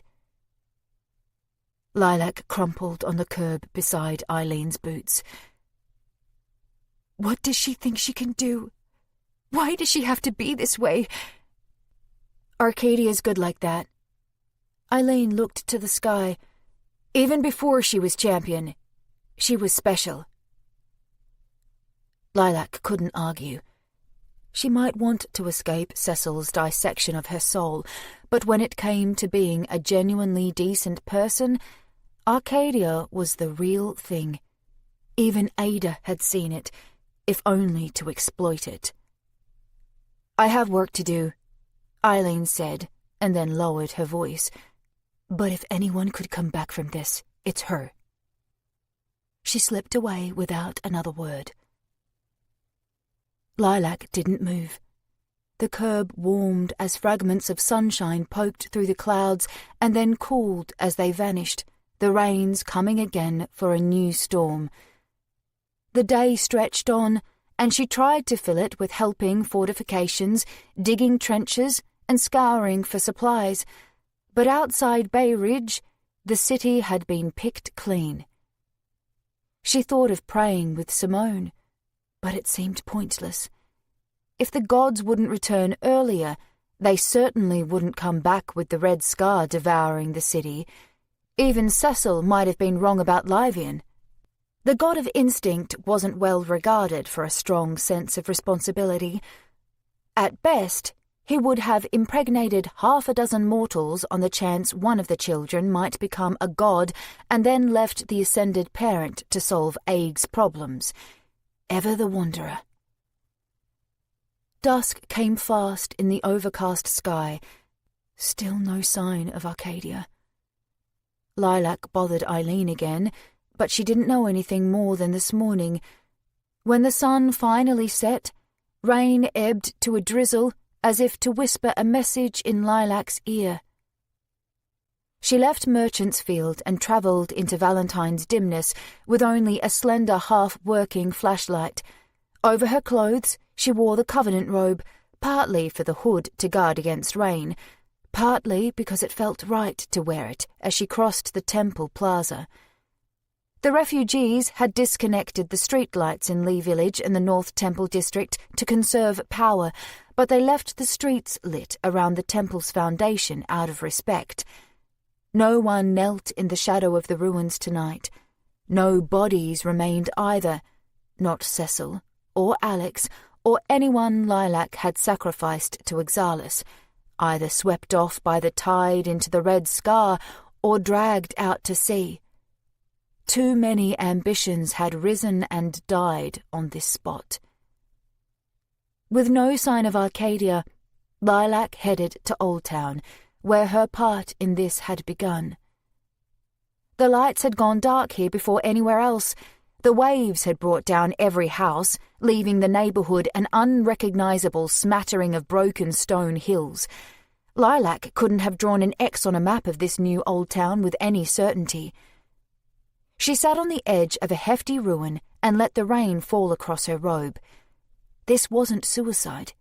She would leave when the tide came in strong enough. The rising water would tell her Arcadia's fate. She only hoped the telling would mean she spotted Arcadia striding through the streets, worn and hurt but alive, having shown what a human can survive, especially when it came to the glories, and not because a body floated by dressed in a green uniform. The tide should be deeper by now, Lilac noted. She took it for a good omen. She had come out here, dressed like this, almost as repentance. Old Town was where she'd made her choices, where people had died by her hand to summon a goddess. If the twins had lived, things might have been different, but they had gone to the glories too, in their own innocent 3-year-old way. Lilac's choices had eventually dragged Arcadia toward death, once most of the way, and then all the way. That made it the place where repentance mattered. "You came back each of those times," Lilac said, hugging her legs against her chest. "I like to think that's one of your habits, like cutting your hair so short, like helping people. Something you can't help doing." Her thoughts drifted as she waited for the seawater to spill over the remains of the floodplain's wall and into Old Town. Good and bad crisscrossed over her life, regretful choices leading to love, and love leading to regrets. There was no point in dwelling on the contradiction. The maybes and would-haves couldn't coexist with real life. Even Cecil had known that, before Lilac killed him. No right without the wrong, and no wrong without right. "What do you do with that?" Lilac asked the night. "It's maddening." Her only consolation was that she could never change the way things were. Those choices floated outside her grasp. She laughed to herself. The tide should have surged through Old Town by now. Its absence was bizarre. Every night over the past few weeks, the sea had come to Valentine. Lilac hopped onto the muddy street and landed in shallow, stagnant water, the ebb and flow of waves absent from its surface, as if the sea had remained where it belonged. But it had to be coming, didn't it? She splashed through Old Town, her dingy robe dampening at the bottom, until she reached the floodplain's barricade. Her flashlight showed her a stone wall turned sieve against seawater, but no wave flowed here to worsen the erosion. The gate was long gone, washed away to places unknown, and water should have come flowing through since before sunset. There was no rushing roar. The flashlight showed the gateway damp, but clear. In the daylight, you could stare through that opening, across the waterlogged floodplains to the waves now covering the beach where Sarah and Daphne had disappeared. They wouldn't be coming back from there, but they were children. Breaking a mother's heart was what they would have done had they lived too. Arcadia wasn't a child. She had no right to break Lilac's heart. She would come back. She had to. Lilac stuffed the flashlight inside her robe and clambered up the barricade's holes to its top. Braver souls had stood here alongside Arcadia while a storm ravaged Old Town. As Lilac crested the stone, the clouds thinned and let the sky breathe thin moonlight across the water. Rolling waves broke apart its shimmering reflection. The tide had only come in far enough to keep the beach and half the floodplains drowned. Old Town should have been drowning too, but the sea had receded.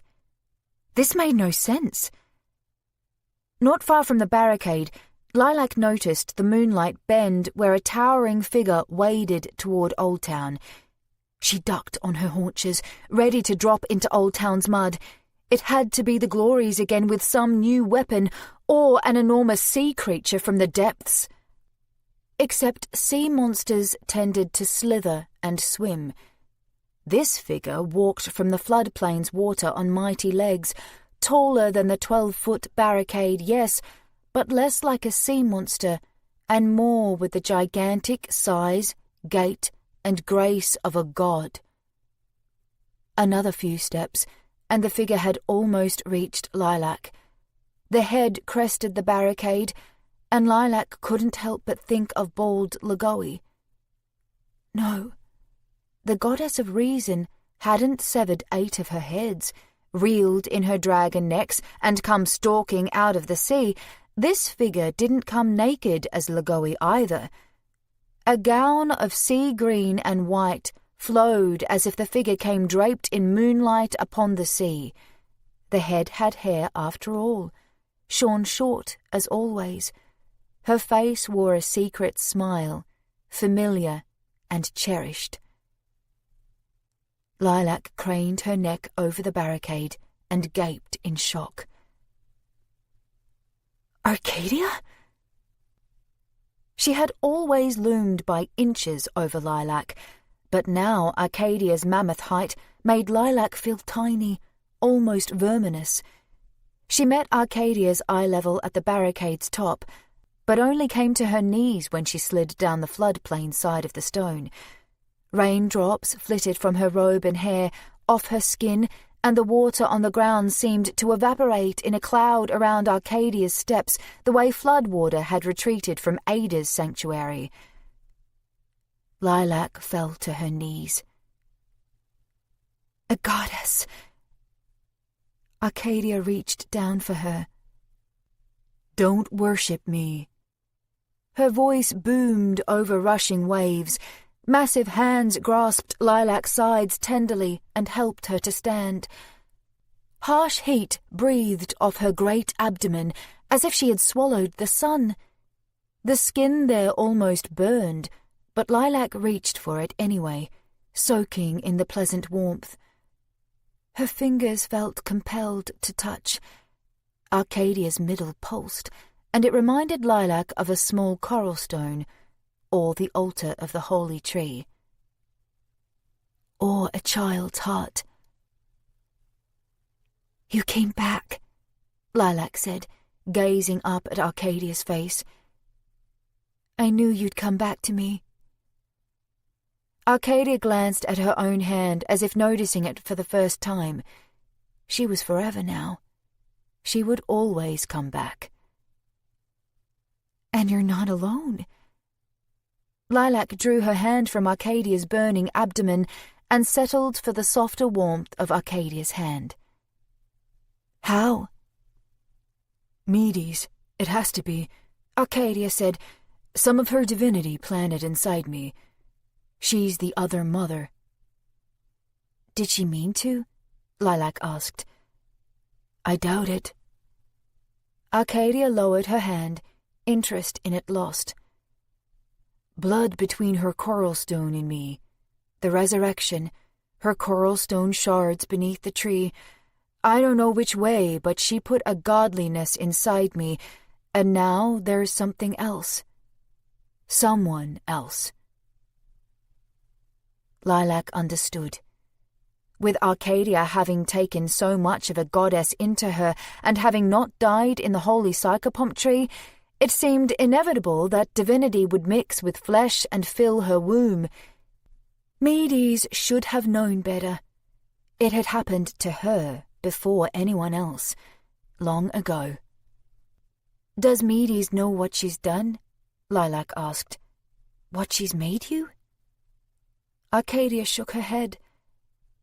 "Only you, me, and the glories." "Why did you go to them? To show them?" Lilac kissed one of Arcadia's fingers. Two of them together were thick as her forearm. "They'll leave Egg alone now, right?" "They'll let Valentine be." Arcadia had a morose look in her eyes. "I thought last night would be the end for us." Lilac pressed her head into Arcadia's palm. She smelled different now. Some of the old Arcadia was in there, but laced in a new windswept scent Lilac couldn't name. "But you listened. And then you were gone in the morning, and when Eileen told me why, I panicked." "She shouldn't have done that," Arcadia said. "I thought this was how you'd leave me," Lilac said. "I am not Lagoi." Arcadia's stoic visage blocked out the moon. "I won't leave you." Her great hand slid down Lilac's waist, plucked her gently from the ground, and seated her atop the floodplain's barricade.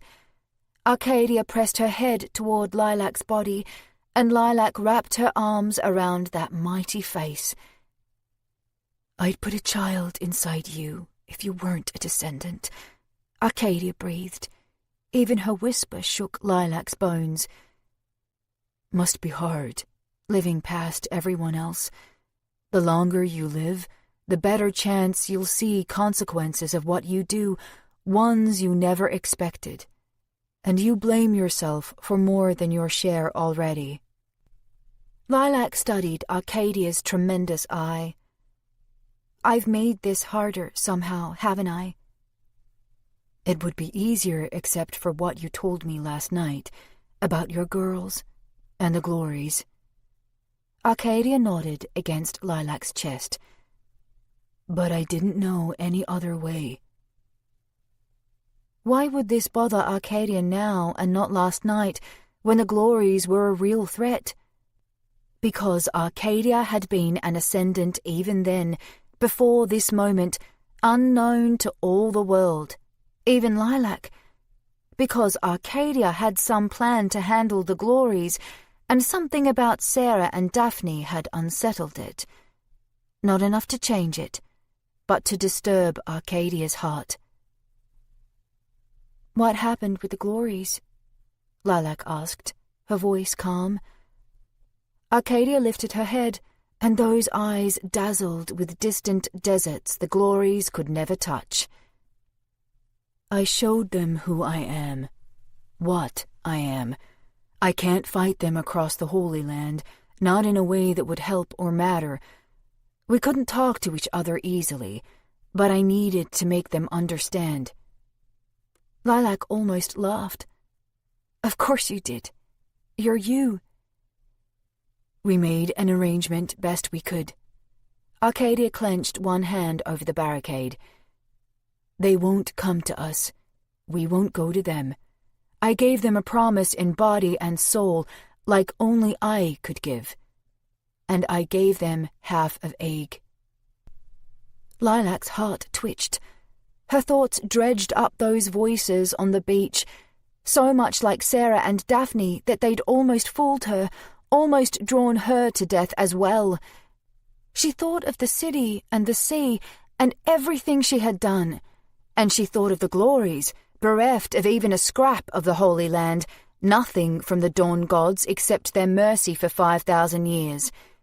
And now this, because the only goddess they had to deal with was Arcadia, the goddess of... what? A goddess of mercy, at last? Homes were flooded, children dead, a continent abandoned by the gods, but now there was something to hold on to. Cut a line down the Holy Land from Shadow Mountain, Arcadia went on. Tychos, Phobos, and everything west of them is ours. The east belongs to the Glories. They have the land, the sea. We swore a consecration in blood and power. Lilac waved a hand. I don't want to know the details. I can't take it. Arcadia climbed onto the barricade and sat beside Lilac. A creature of her size should have crushed the stone, but a goddess could weigh whatever she wanted, and she began to shrink at Lilac's side. A goddess could do almost anything. Arcadia reached out. Lilac, it doesn't mean... You don't owe me excuses or explanation, Lilac said. I don't exactly deserve them either. You did what you had to do. She steadied herself. She had done plenty of what she thought she'd had to do too, and now it was Arcadia's turn. More importantly, Arcadia would do better. I understand. Really. I'm on your side. They both turned west, where the sea lapped at the floodplains. In many places, grass had washed away to soil. Eventually, the waves would form sandbars, new beaches, but not here.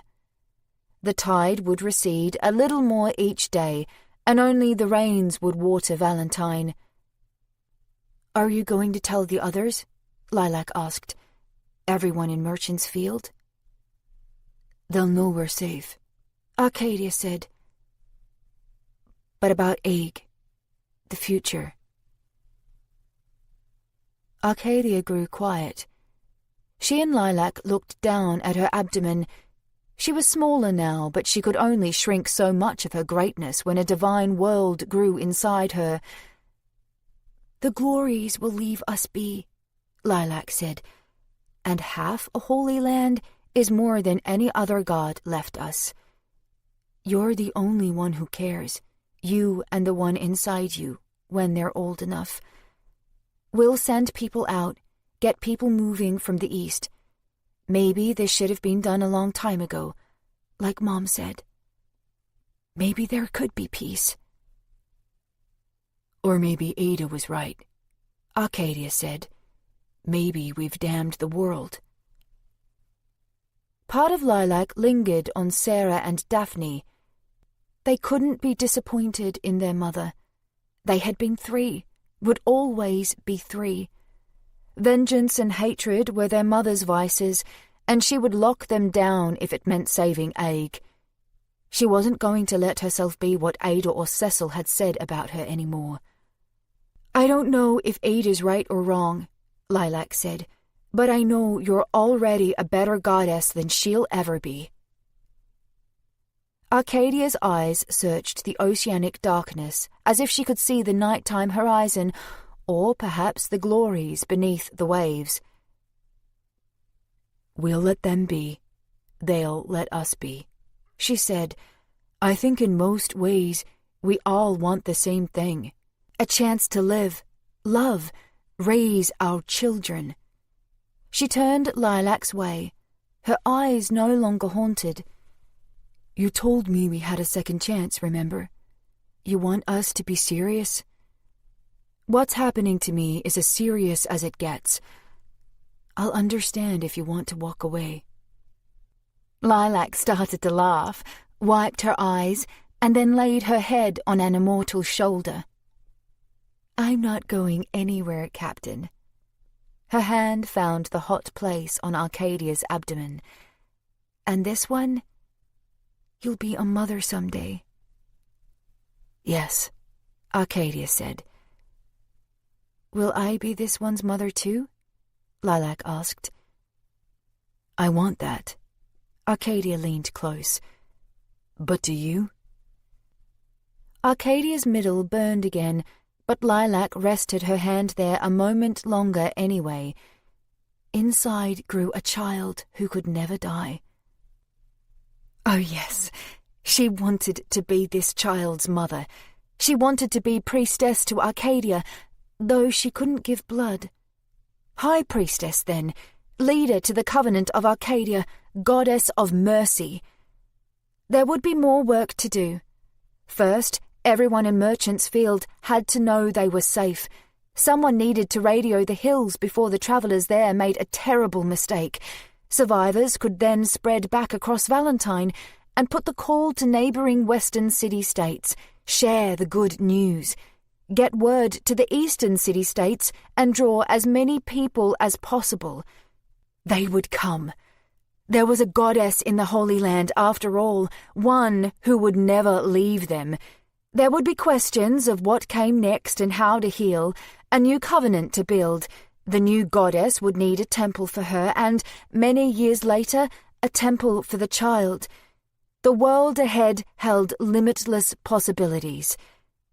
And from that future, for the city, for Aig, for this family, the paths were so limitless that no amount of turning them over and over in thought could tell Lilac what might come, what best roads to take.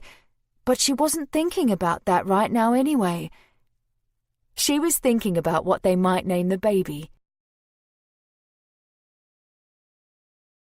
This recording of No Gods for Drowning was presented by Dreamscape Media, LLC. Narrated by Jody Harris. Produced by Michael Jones. Text copyright 2022 by Hailey Piper. Sound recording copyright 2022 by Dreamscape Media, LLC. This recording may not be copied or played for an audience without the written permission of Dreamscape Media, LLC. Thank you for listening. Please check dreamscapepublishing.com for Dreamscape's latest releases.